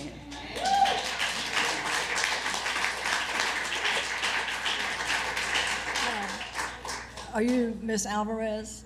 I know you're not Vicki Hatter. I see her back there. Right. I just didn't know if they were going to go in sequence. I'm Helen Davis. I've taught school in my lifetime and was a member of the AEA and the NEA. However, I most recently, in terms of public work, retired from the state. Now, I want to say, in a nutshell, that I believe that you all are all intelligent enough to understand that we're asking for complete and total control of the Little Rock School District and recognition of our teachers' organization. Now, everything else, let the district handle it. And you all go on and deal with the rest of the districts in the school, in the state that maybe need some of that good support you got. Ms. Hatter.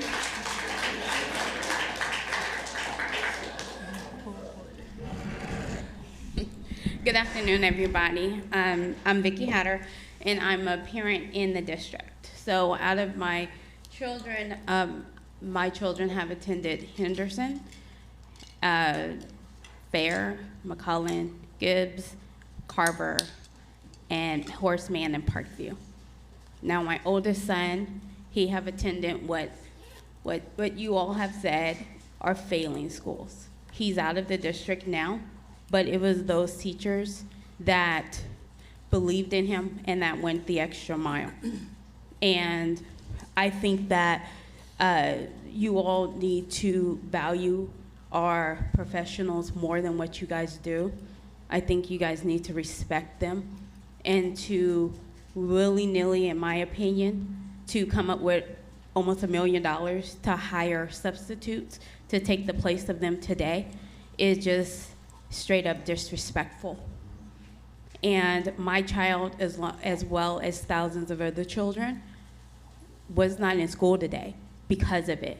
I stand with my educators, my child's teachers, They went through school, they passed the exam that the state says you have to be certified, licensed and certified to teach. And for you guys to say that you're willing to put unvetted people in our schools is absolutely ludicrous. And as a parent, I chose to leave, but I did not have my child there. And I think that you guys should at least acknowledge the national attention. You should acknowledge our educators taking a stand and standing up for themselves, our students who did the sick out, our students and parents who stand with our educators. So we want, as you guys have been hearing, full control, local control of our school district. There was a huge gap after June 28th of 2020. From June 29th through, from January 29th of 2020 through January 1st of 2021, who is going to be in control of the district? Because you guys have to give it up, right? Because of 5 years in. So we would like for you guys to make a true motion to return full and local control of our school district. Thank you.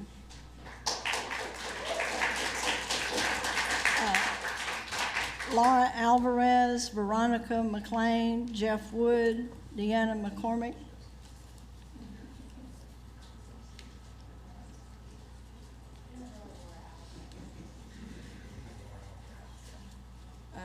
It says Laura, A-L-V-A-R-E-Z. Okay, and tell me your name. Veronica. Okay, Veronica, Jeff, Deanna, and Brian.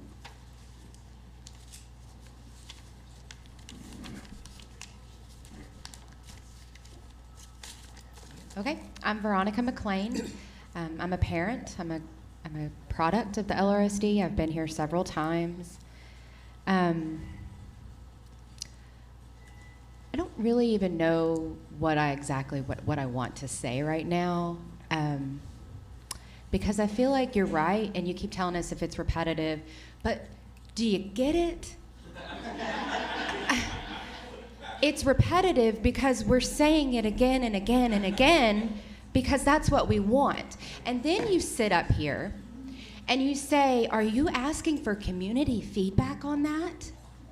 But you don't listen. What is this? What is it? Is it just a game to y'all? Is it? What's the point of pretending like you care? I would much rather you stop with all the smoke and mirrors and all of that and just put it all out there. Let's quit playing this game. I'm tired of dealing with this. I'm so tired, and I know everybody else in this room is, with the exception of a few over there. I'm so angry. I'm so very angry because y'all are not listening. Why? Why not? Why don't you care? What do you get out of this? Well, I think we know a little bit. But not every single one of y'all has to be that way. There has to be something better in some of y'all. So, please, when you say, are you getting community feedback and we're going to listen to that, actually listen to us. Okay? Please. That's it. Thank you.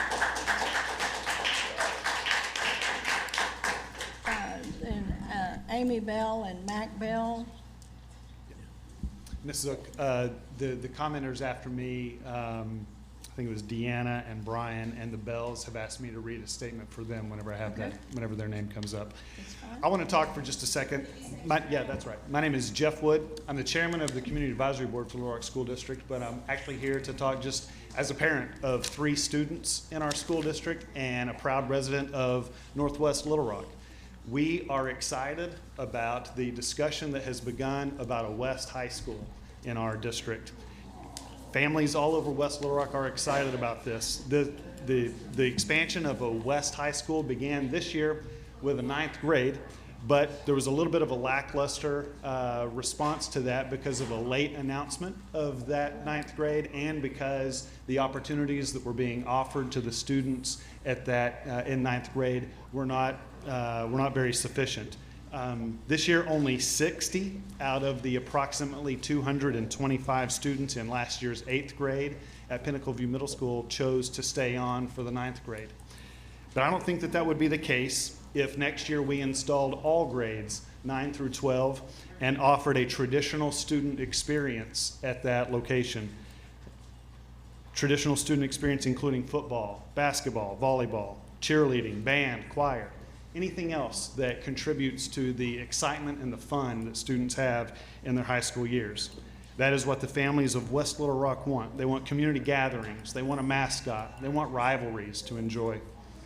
Recent history has shown us that West Little Rock families are starving for proximate, quality education, and when they are given these opportunities, they have overwhelmingly responded. Roberts Elementary School is busting at the seams today. Pinnacle View is a resounding success.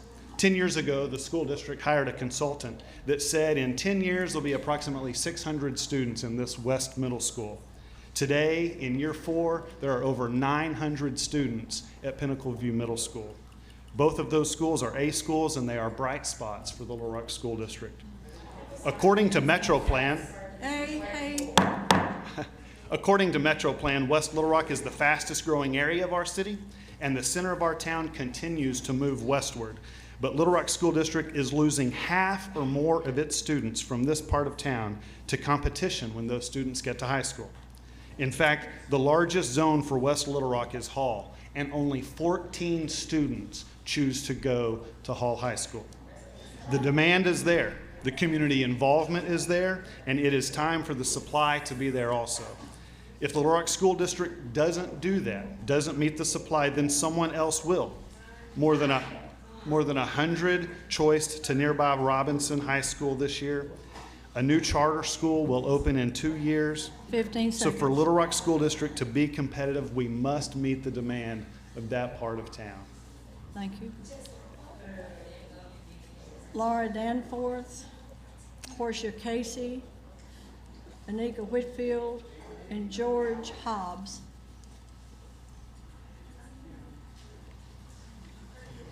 Was Deanna McCormick next, Ms. Zook? I apologize, after Yes. me. Oh, I see what you're saying now. Okay, yeah. Yes, Yeah. Deanna McCormick. Yeah, this is a statement from Deanna McCormick. She asked me to read this. She said, "My family lives on Cantrell Road between Reservoir and 430. Our home is zoned for McDermott, Henderson, and Hall High School. My 2 daughters did not attend those schools.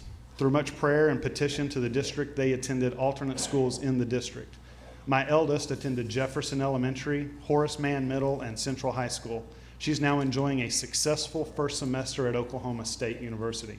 My youngest attended Fulbright and is now an 8th grader at Pinnacle View Middle School. Her situation is different than my eldest. She has cerebral palsy, and her physical limitations create challenges.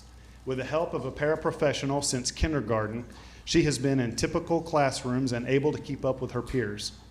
9th grade is on the horizon, and I don't know what to do. With the current climate, Hall isn't an option. Parkview, with its focus on performance and science, is not either. The layout of Central makes the school prohibitive for her. Pinnacle's School of Innovation could be appropriate, but attending that school would cause her to miss out on the traditional high school experience that can be so beneficial for our young adults. Please consider families of special needs children also. My daughter deserves options for a safe and effective education, just like any other student." Thank you. Did you have statements from the other 3? I do from Brian Salerno. Okay. There was a precedent set when the social workers had 85 people sign, and that person read several statements. This is not a new precedent.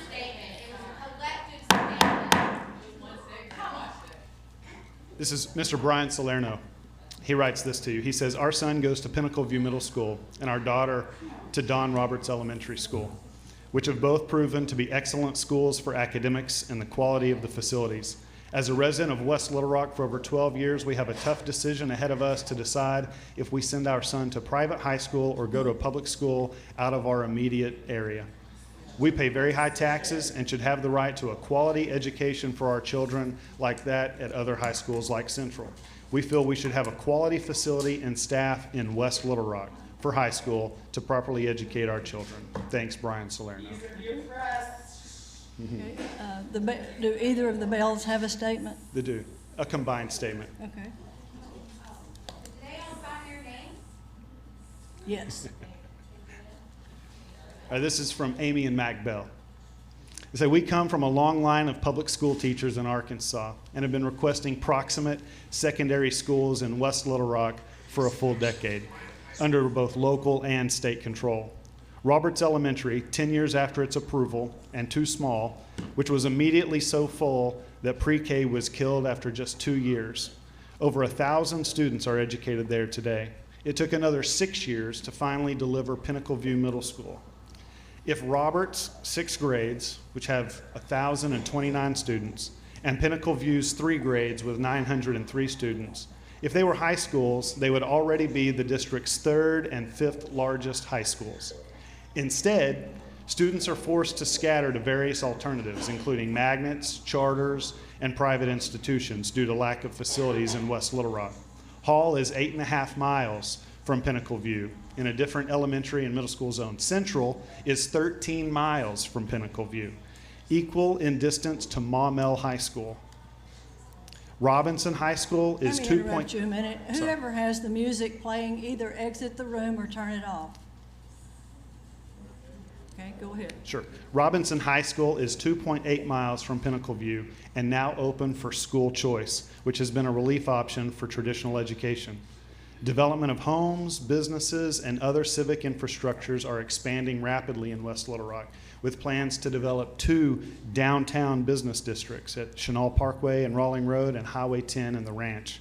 Currently, a traditional Little Rock School District high school facility does not exist west of I-430, which is comparable in population to the city of Conway. If you wait to expand again, it will cost the district more than the cost of a building. Please act now. Thank you. Laura Danforth. Portia Casey. Anika Whitfield. George Hobbs. Hello. Dr. Laura Danforth here. Okay, so you told us to stay on topic, Ms. Zook, so I am trying to stay on the points for just today. Without looking at your computer, and Ms. McAdoo doesn't get to play, because I know she already knows, can someone please tell me the cornerstone of a community school, since that language is being co-opted and kind of thrown around and used a lot? Can anyone tell me the cornerstone of a community school without looking at your computer? The community. No. So the cornerstone is to pursue equity. I'm pretty disappointed because you guys actually have an excerpt of that cornerstone in the MOU, which tells me, as an educator and as a social scientist, that what was put in this MOU, which Mr. Pequan covered, was not really looked at by all of you. So, community schools work actively to identify and confront policies, practices, and cultures that keep students of different backgrounds and races from achieving equitable outcomes. The second piece, that's actually here, right here in the MOU. This part that you left out was the sentence after that, which says community schools proactively and intentionally empower those typically disempowered by barriers to participation. That is not in the MOU, and I think from looking at it, I can deduce why. So on the first page of the MOU, under the community schools piece where it says community schools will have a community school partnership alliance comprised of community members, staff, parents, but under that bullet it says each CSPA will have 1 CAD member one representative from the DESE, and one rep from the city of Little Rock. So my concern is that those three groups are not at all representative of a community school model, and I would actually like to read you what that is supposed to look like, so that when we redo this, we can get it right. You have 39 seconds. So collaborative leadership, so you must nurture shared ownership and shared accountability. Specifically, a committee for each community school is a representative site-based leadership team made up of families, students, community partners, which are the people that are putting in the wraparound services in the school, unions, that's in there, we don't have that, community residents, principal, community school coordinator, usually a social worker that is organizing that process, teachers, school personnel, all of whom guide collaborative planning, implementation, and oversight. So there's 3 indicators that I'll hit very quickly. Site leadership is, the site leadership team must be representative of the school and community. So the representatives from the CSPA, the CAB member, one representative from the DESE and the City of Little Rock appointed person, that does not fit what you are putting forward as a community school model. That is in direct competition with that. Okay, thank you. Secondly, the regularly scheduled meetings agenda and minutes. So I do not believe that CAB members, mayoral appointments, and DESE reps want to be responsible for being on these very labor-intensive committees. They meet sometimes once and twice a week. This is very serious. This is not a checkbox. Everyone else had agreed to, so if you will, please step aside. And finally, a clear definition of leadership team roles. I'm going to go on because Jeff Wood just talked for an hour. So clear definitions of leadership team roles, responsibilities, and empowerment to make decisions. One of the other pillars of a community school that you guys were not able to answer is invest in building trusting relationships. That is absent. And that is really disappointing. So if you want to do this well, please listen to Mr. Pekron and scrap this entire process.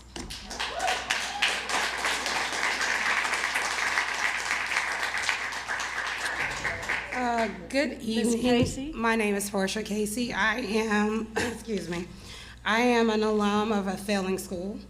I hold 3 degrees with an added certification from the failing school. I am a teacher of a failing school with awesome kids that are extremely intelligent and smart. I am a parent, and I am an advocate for the voiceless. Throughout this entire ordeal, I was thinking of trying to think of something meaningful, something thoughtful, something impactful to say, but the only thing I can do is come up with questions. Since the takeover, teachers have dealt with so many changes. School closing in urban areas, let's be honest. Curriculum changes that didn't even have the opportunity even to make a difference, to even ask a teacher if it's working or not working. Teacher burnout, I witnessed it almost yesterday. Security changes in our elementary schools, to name a few. We've decided that rotating security is better than an in-house security, and I've witnessed firsthand how dangerous that can be. 2 minutes is too long. What started out as 6 failing schools has rolled into triple that amount under your leadership, your guidance, your watch. So ultimately, you all are responsible for the failing schools, just as you claim we are responsible for our failing schools. So my question is, who grades you? Who gives you your grade? Who holds you accountable for your failure? Because ultimately, this is a school. So you guys have failed us. We've done worse under your leadership.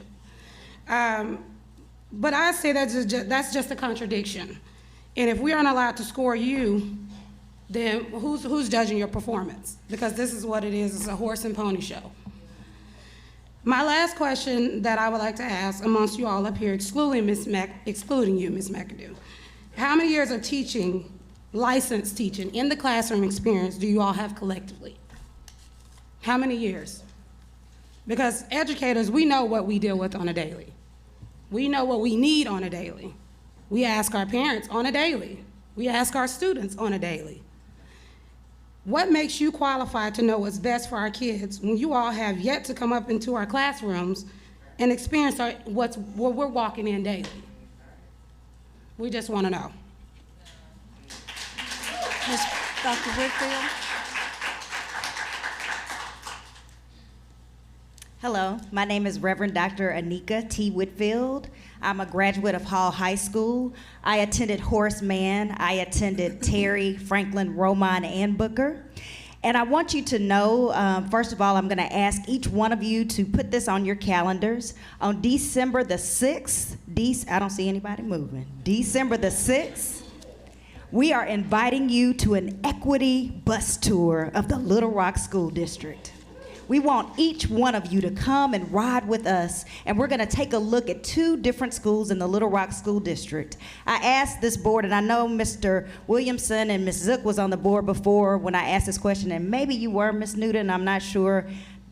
Don't think Ms. Chambers was, but she might have been.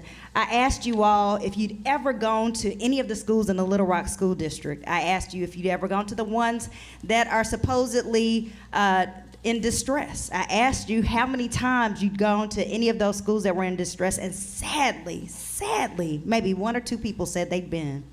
So we're gonna offer you this opportunity to go on an equity bus tour with us because as Dr. Laura Danforth said to you, the cornerstone of a community school is equity. And guess what the state of Arkansas has not shown ever?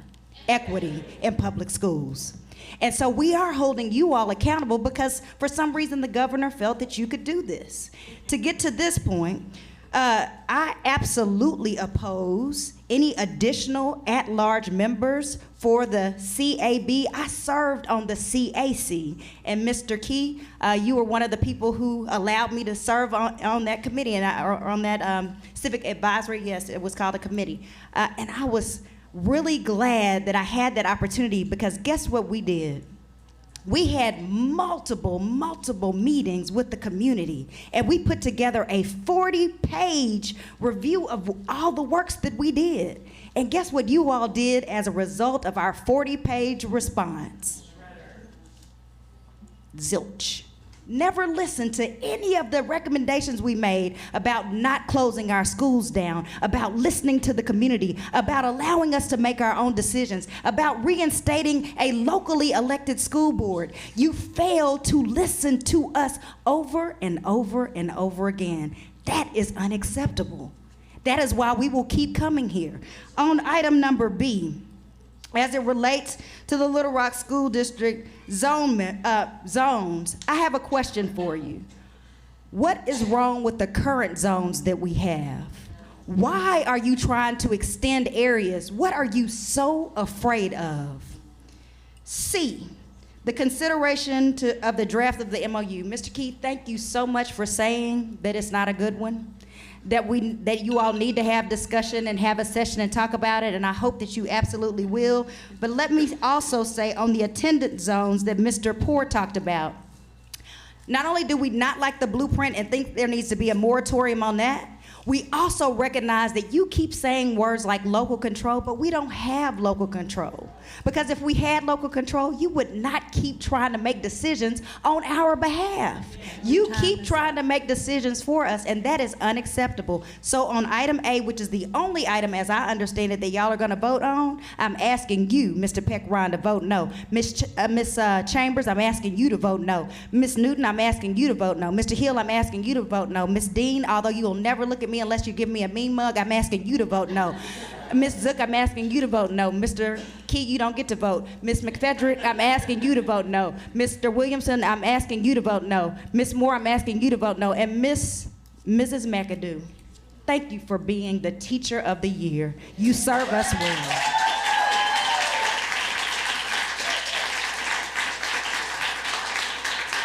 George Hobbs, and then James O'Connell, Will Bond, Senator Joyce Elliott. My name is George Hobbs. I'm a school psychology specialist for the district, and you'll be happy because I plan to be pretty brief. Because most of the things that I was going to say, most of the things that I had in mind have already been said by people far more capable than me, especially the high school students who just said everything on my mind. So I won't repeat all that stuff because I know how to follow the rules. But I did want to point out, I wanted to speak to something Mr. Peck-Ron said earlier regarding the MOU and some of the guardrails and clarifying the exit criteria. So it's plain and simple. And I really respect that. I really, really hope that that's something you guys take seriously. Your track record would suggest otherwise, but if we're going to take him at his word, I really, really want to make sure that you guys, when you go to your work sessions and you really, really consider this stuff, I want you to look at those as guardrails. I know you want to use them as a leash, but please, guardrails, local control is something that everybody has set up here. It's something that I want you to be hearing, and it's not local control if it's a leash. To the exit criteria, simple as can be. You guys have that power. You guys have the power to set the exit criteria, and I want you to really consider that and consider good criteria that we can work with, criteria that we can actually do something about. Think long and hard about the importance of ACT Aspire testing, the summative testing that is not aligned with our formative evaluations throughout the year. Think about things like the impact of attendance, that we have so very, very hard times, very difficult.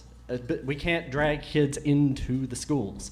We can't get judges to make truancy rulings. We need to consider what is in our power to control. And if you're providing support, we love that. But if you're providing a leash, we're not interested. Thank you. James O'Connell, and then Will Bond, Senator Elliott, and Garmin Porthos.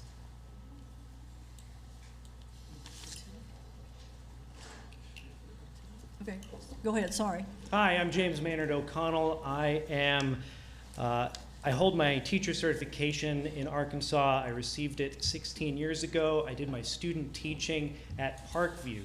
I am currently a private school teacher, and yet I choose to send my children to the LRSD. I do that because I love the LRSD, because the education that my students are getting through the LRSD is excellent. I am very fond of all the teachers that they've had. I have 3 children in there right now, one that's pre-K, one that's in 3rd grade, and one that's in 7th grade at 2 different schools. The meme that the LRSD is failing is false. It is false. And we have been very happy with the education that we have received. Any issues that we have had with the LRSD at the schools that we have been involved with have had to do with underfunding and have had to do with the broader effects of poverty, not with local control. The LRSD is stronger when it represents the entire city of Little Rock, the entire community. The LRSD is stronger when it is well funded. It is stronger when the teachers feel heard and supported. It is stronger when all schools that receive public funding are fully answerable to locally elected school boards. And it is stronger when the success of students and schools is measured holistically, not by a single test. As such, I fully support returning the LRSD to local control. I fully support keeping the LRSD unified, and I fully support reinstating the teachers' union as well as ending the movement toward charter schools. Yes. Local schools need local control, and all of our local schools receiving public funding need to be accountable to that local control. Thank you. Thank you.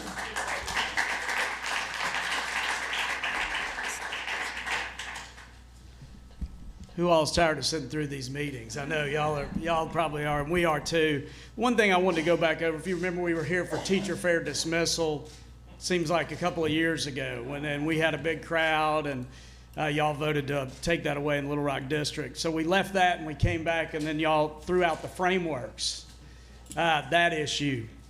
And then we come back and you back off the frameworks, but you get rid of the union. And then we get out of that, and then you throw out the MOU. And so it's a whiplash effect that you all are creating chaos and disruption for the kids that you say you want to help, and for the families that you say you want to help. So in the spirit of what Mr. Peckron said earlier, I hope we don't leave here and the department and the board release another MOU that says the state wants to continue to control the district in every aspect, and we're right back to where we were before we had this meeting. There is a massive amount of distrust between the community and this board. I think y'all realize that. I think some of you see it as, well, it's just a small minority, but in reality, I think I spend as much time in the community as more than you all do, as I'm elected here. It is a significant amount of distrust. And so on the MOU, let me move quickly. These zones have to be fully vetted, or the distrust is going to build. We've got to have meetings on these. We have to have discussions of these. People have to have an opportunity to look at them, or they're not going to trust in the local election that's coming. The MOU has way too much mention of the CAB. Do y'all realize that a large part of the community does not trust the CAB? Do y'all realize that? Also, in reconstitution, you can't just keep the CAB going, in my opinion. That's against the law. You have to reconstitute the board or the administration. And keeping the CAB going is not a reconstitution of the district under the law. So establish an interim board. It can include some CAB members, but it can include others. And that's what we need to look at, rebuilding the trust and communication. Also, the MOU includes a lot of stuff. There's no reason for the state to have budget control, for the state to have all this control. The district is not in academic distress. It wasn't taken. The district is not in physical distress. It wasn't taken over for physical distress. So I've submitted a markup of that, which says I don't see any way around the November election. That's not a popular thing to say here, but I think Allie was exactly right. If you allow us to have an interim board build to an election and give that board full control, then you will see Little Rock make its schools world class. We need a smooth transition. Y'all keep muddying the water, tearing us up with whiplash every time we leave here. We need a smooth transition back to local control for families, for our teachers, a board that can determine whether to decide whether the union is going to be involved or not. Of course, we believe that a locally elected board would decide they would be involved, right? But who knows what a locally elected board will do? We'll elect them at a general election. Any of you who believe it's going to be one thing or another, anybody out here who thinks that local board is going to be one thing or another, pure speculation. It's a democratic process. It's time for the local people to take back control. Taxation without representation has to end. We don't talk about that enough. And let's get going together. Come on.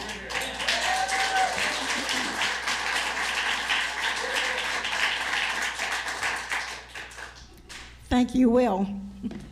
I'm Doris Elliott, and every time I come down here, I just have these flashbacks to my childhood days when I have actually, and most black people in this state have actually lived under what was nothing less than an apartheid system, where you did not have control of what happened to you, where we did not have control of our schools.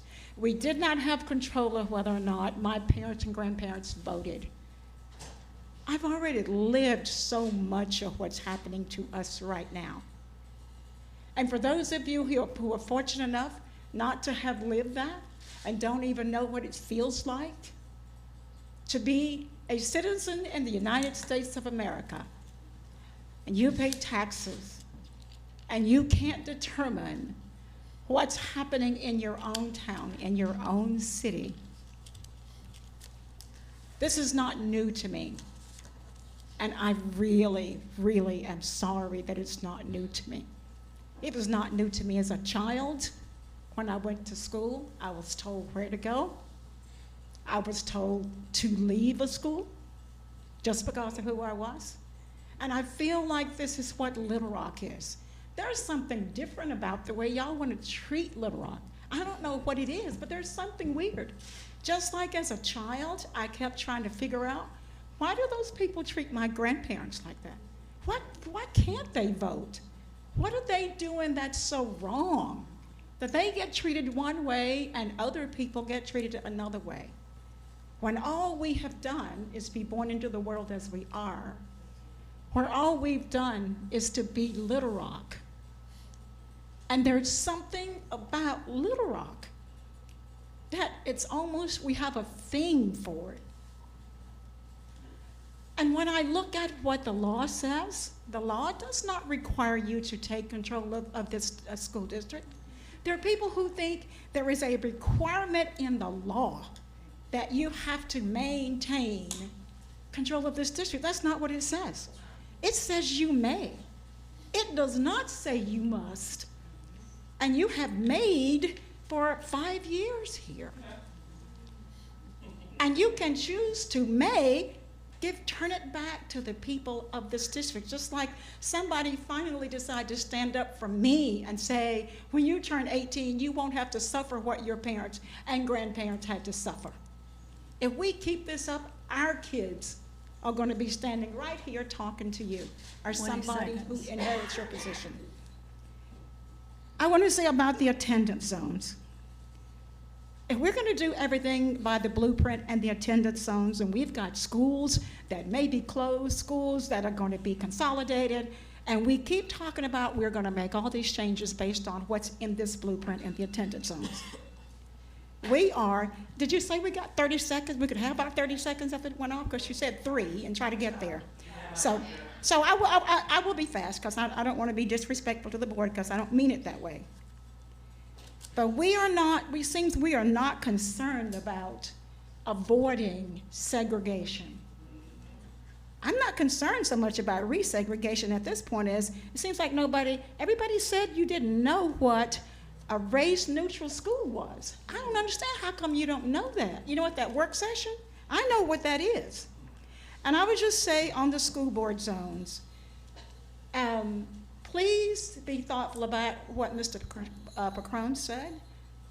You know, there's something called packing districts. And what that means is when you pack districts, you put certain people, and generally in this case it's black folks, pack them into a district where they're all together. And here's what people believe, that we will pack districts and add to so that we can make sure we never have another predominantly black school board. You need to know that's what people see in this. And here's why. Because you have never given a single rationale for why we must go from 7 to 9.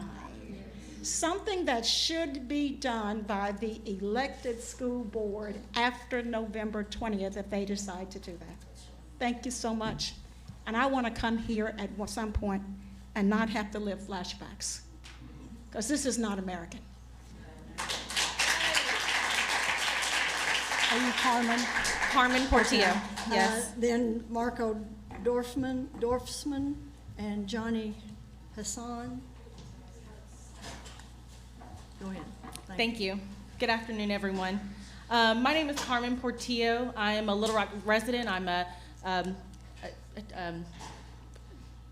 small business owner, successful small business owner, a product of the public school system, and I have a bright, full of life kindergartner at Williams Magnet. I don't want to come here to repeat a lot of things because you guys have heard them. Your eyes are glazing over, I understand. But I want to, instead of speaking in generalities, my comment today is directed at Mr. Donnie Key.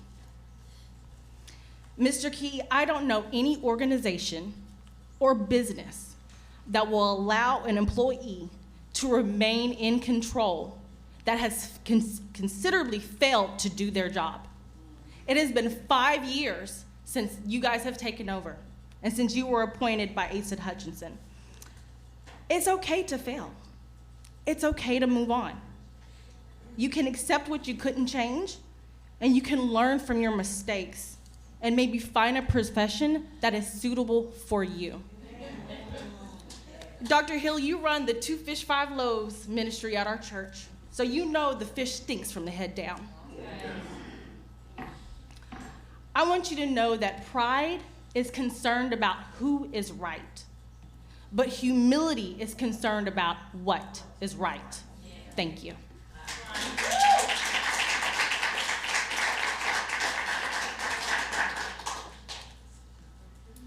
Hello, my name is Marco Dorfsman. I'm a lifetime educator and a Little Rock teacher and parent.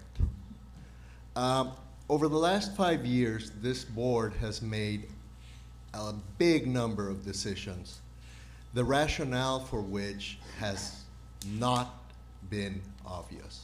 It either doesn't explain or doesn't want to explain why it does certain things. Now, the community has also been speaking to this board for about 5 years, expressing its desires, it seems to me, quite clearly. And this board has not listened to the community. We've listened to what you say, and we've asked, why are you doing that? And we don't hear back an explanation, a rationale, a reasoning. And yet the decisions are taken. Now, today, interestingly, there was a lot of concern expressed for those teachers who are not members of LREA, for their voice to be heard. And we might even extend the nominating period so that their voice can be heard. It seems to me that every time something happens and the board doesn't like where it's going, we kind of revisit the issue. But every time the community says, hey, wait, this is kind of not okay, we never revisit those. Now, the decertifying of the LREA is one of those examples. That decision was made with no public comment. It came out in by surprise, then it disappeared, then it came out in the chaos of a meeting at the very last minute. People didn't know what happened, and then, oh, by the way, they decertified the union. You guys have the power. Right now, right here, one of you can make a motion to recertify that union. Please do so. Thank you. Johnny Hassan, Jason Bailey.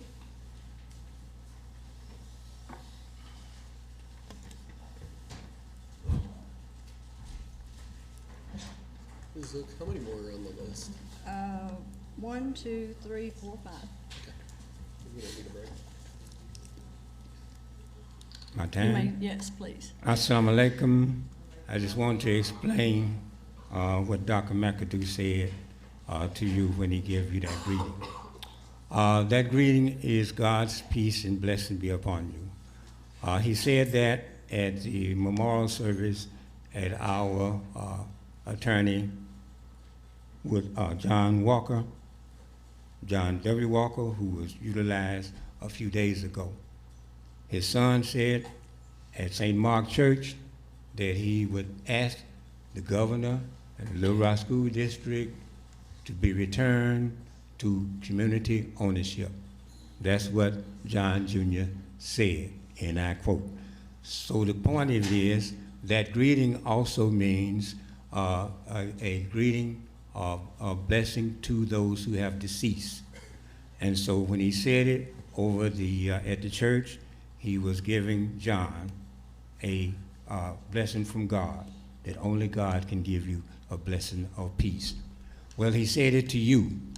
Now I hope by y'all conscience that you are not dead. And I hope that you act upon your conscience. And that's my purpose for being here. Two young men, come on. Because y'all been sitting here patiently, one on one side, one on the other. So patient, they haven't been able to get up. Now, I would suggest that you read the book called Betrayal of American Democracy.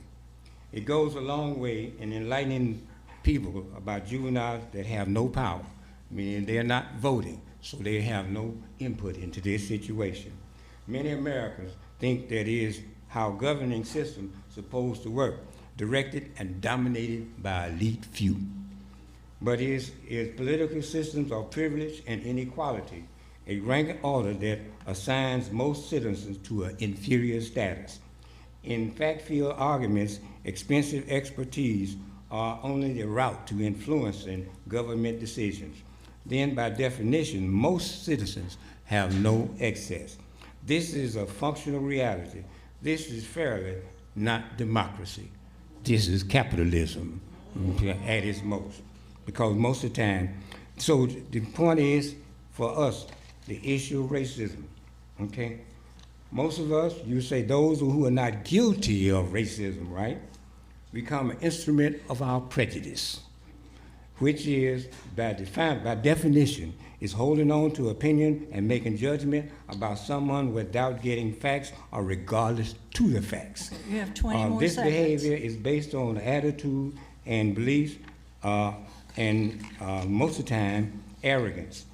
Overt racism, by definition, is placing an institution where overt racism is backseated and replaced by what you call institutional subordination.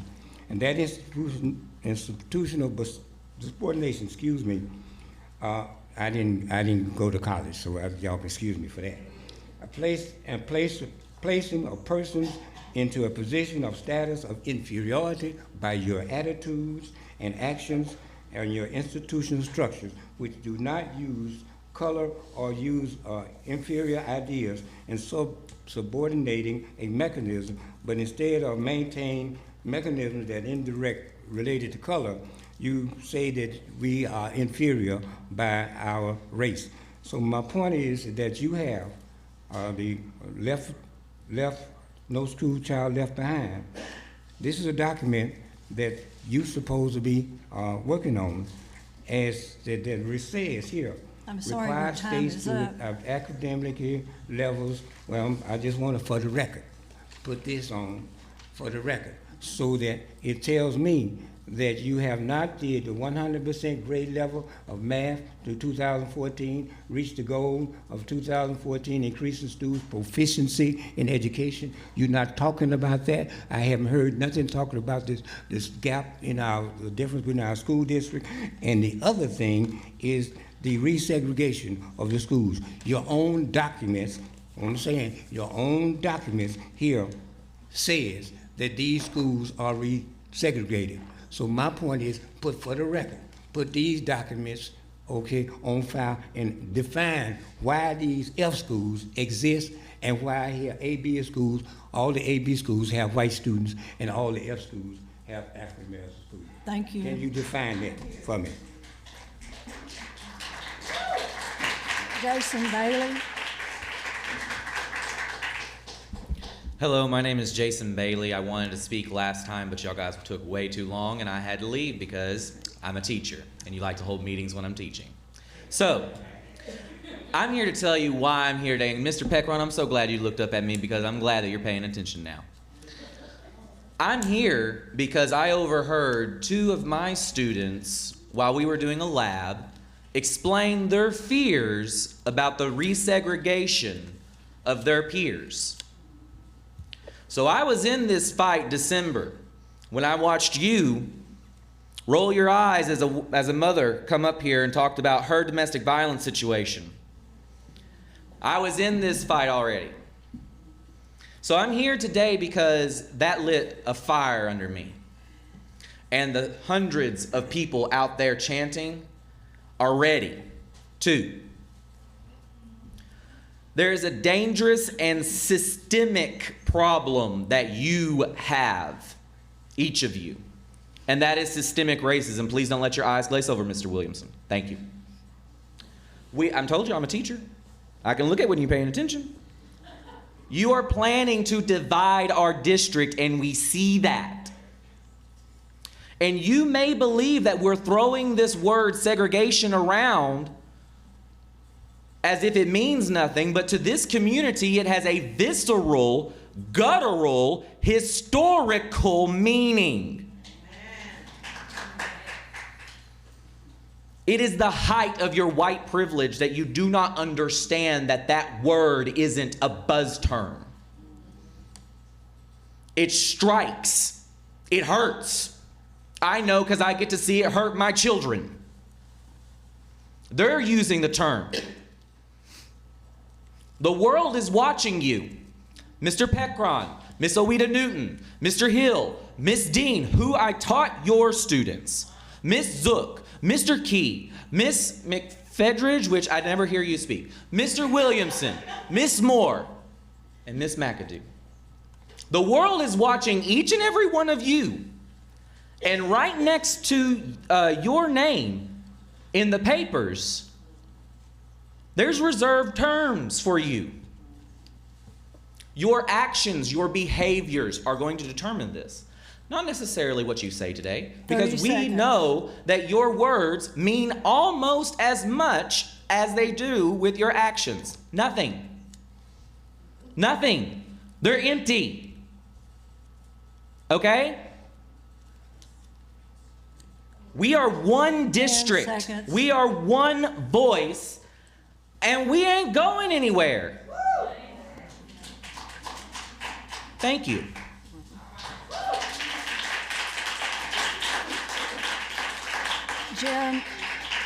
Jeremy Lusk, Dixie, what's Dixie's last name? And then Molly Humphrey will be our last speaker. I don't know what Dixie's last name is. I'm sorry, I can't read it. It sounds like maybe it's Dixie Fair. Okay, go ahead. So I'm Jeremy Lusk, and since Mom's right behind me, I'll say I am Dr. Jeremy Lusk. She wants me to say that. Y'all, I'm tired. I'm not nearly as tired as some of these teachers here. My wife is a teacher in the Little Rock School District. She teaches stagecraft at Parkview High School. Anybody want to guess what time she got home from work last night? Anybody got a guess? 10 o'clock at night. So everybody go see Lion the Witch in the Wardrobe at Parkview, because she's working real hard on it. Now, I think the world of her, but she is not an exception. She's the rule, right? To teach our students, to guide and nurture them, our teachers give everything they have and then some. You will not find a more dedicated, caring, loving group of people. So when that group of people stands up and walks out, you know you have failed. You know you have failed to listen to the people who collectively form the heart of this district. So here I stand repeating to a group of grown adults what I spent last night pleading with a 4-year-old. Please listen. Listen to your teachers, listen to the parents and the students in this community. Now, I keep coming to these meetings, and it's easy to lose hope. But let me give you all some hope. I got him to put on his pajamas last night. Miracles do happen. Sometimes people do listen. So I'm going to hold on to that hope, and hope that you will listen to the people who have spent their day here, trying to convince you to do the right thing. Thank you. Thank you.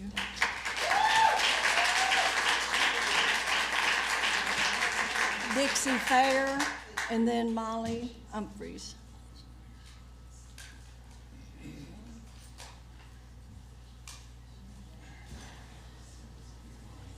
Pull it down. Hello, my name is Dixie Fair. Pull it down so we can. Oh, surely you'll have a You hard don't time want to wait hearing me. this long and then. I teach first grade at Booker Arts Magnet. I have worked in the school district since 1985. Both of my children graduated from Little Rock Public Schools. And actually, I had a dream that I was going to stand before y'all and ask why. Didn't realize it was going to be a nightmare. But, and my one question that I was going to say was, why? Why? You're the very people that should be our cheerleaders. And is it test scores? You can't tell me that and compare my babies to the same children at your 3 affluent schools.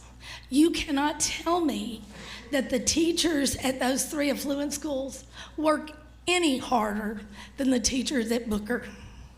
Yet we have, our school has a letter grade of a D. My babies aren't D students. My babies hadn't lived long enough to be a D at anything. Anything. How many of you have been in Booker? How many of you have come out and watched our babies in the best school plays that you can imagine? had a situation one time, and I could have been recognized by every union in the world. I could have been making $1 million. I was well trained in what I did, and I had a small group. And I had a little fifth grader lay his head down, and I said, come on, Jeremy, you've got to sit up. You got to learn. He said, Miss Fair, he said, I am so tired. There was shooting all night in my neighborhood. I cannot fix that. Those are the kinds of things that affect test scores. Did you just see the recent report from DHS about that Arkansas is 49th or 50th in childhood trauma?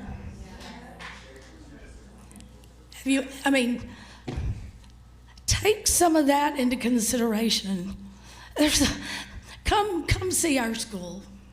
I've always said that if on the very first day of the new legislative session, that ASA would let them come and sub, and all of you sub, in one school at their choice, not at your choice, at our choice, or even draw it out of a hat, I don't really care. If you came and subbed in my class one time, this would be a whole different ballgame. And you just don't believe in our kids. Come out.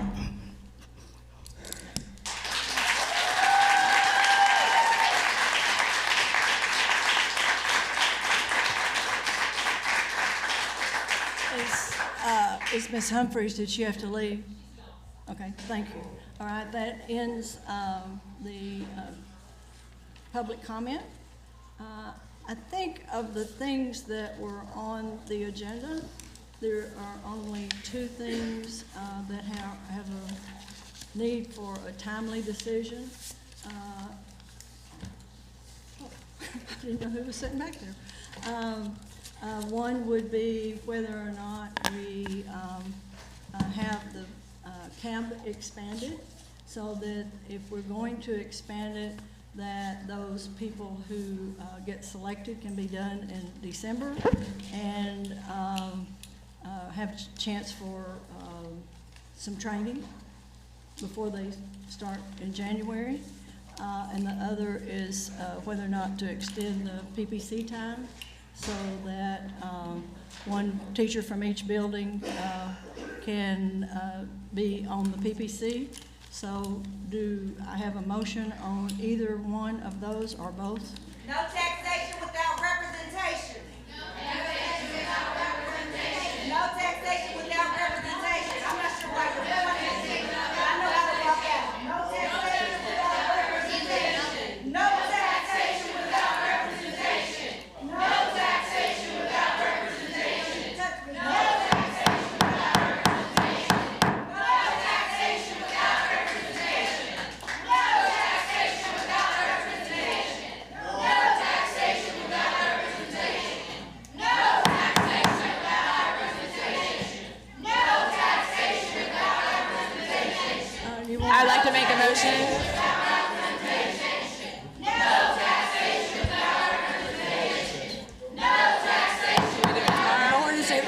The board is at recess. No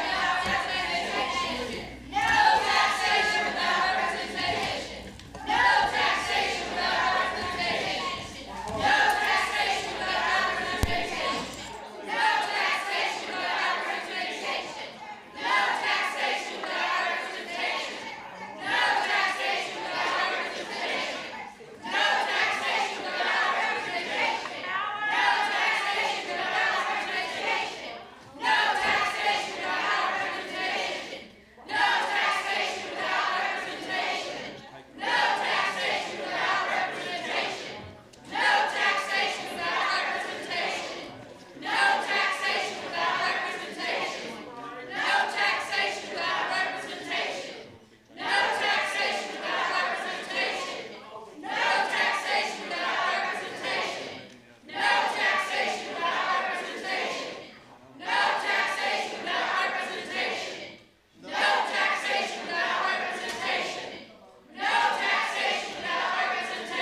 The items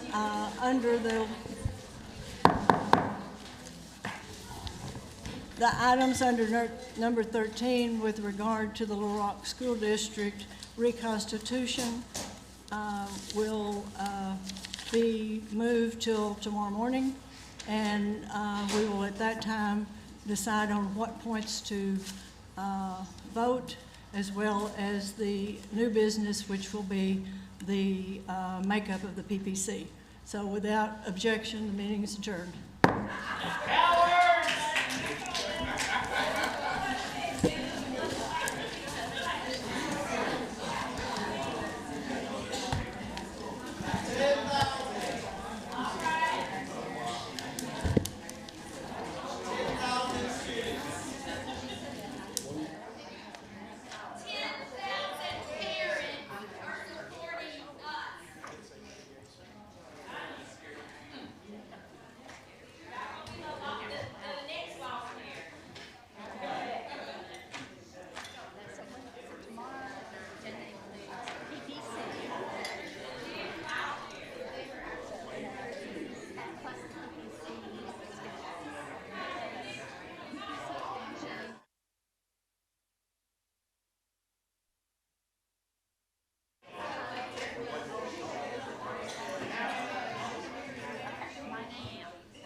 Do we have a meet time scheduled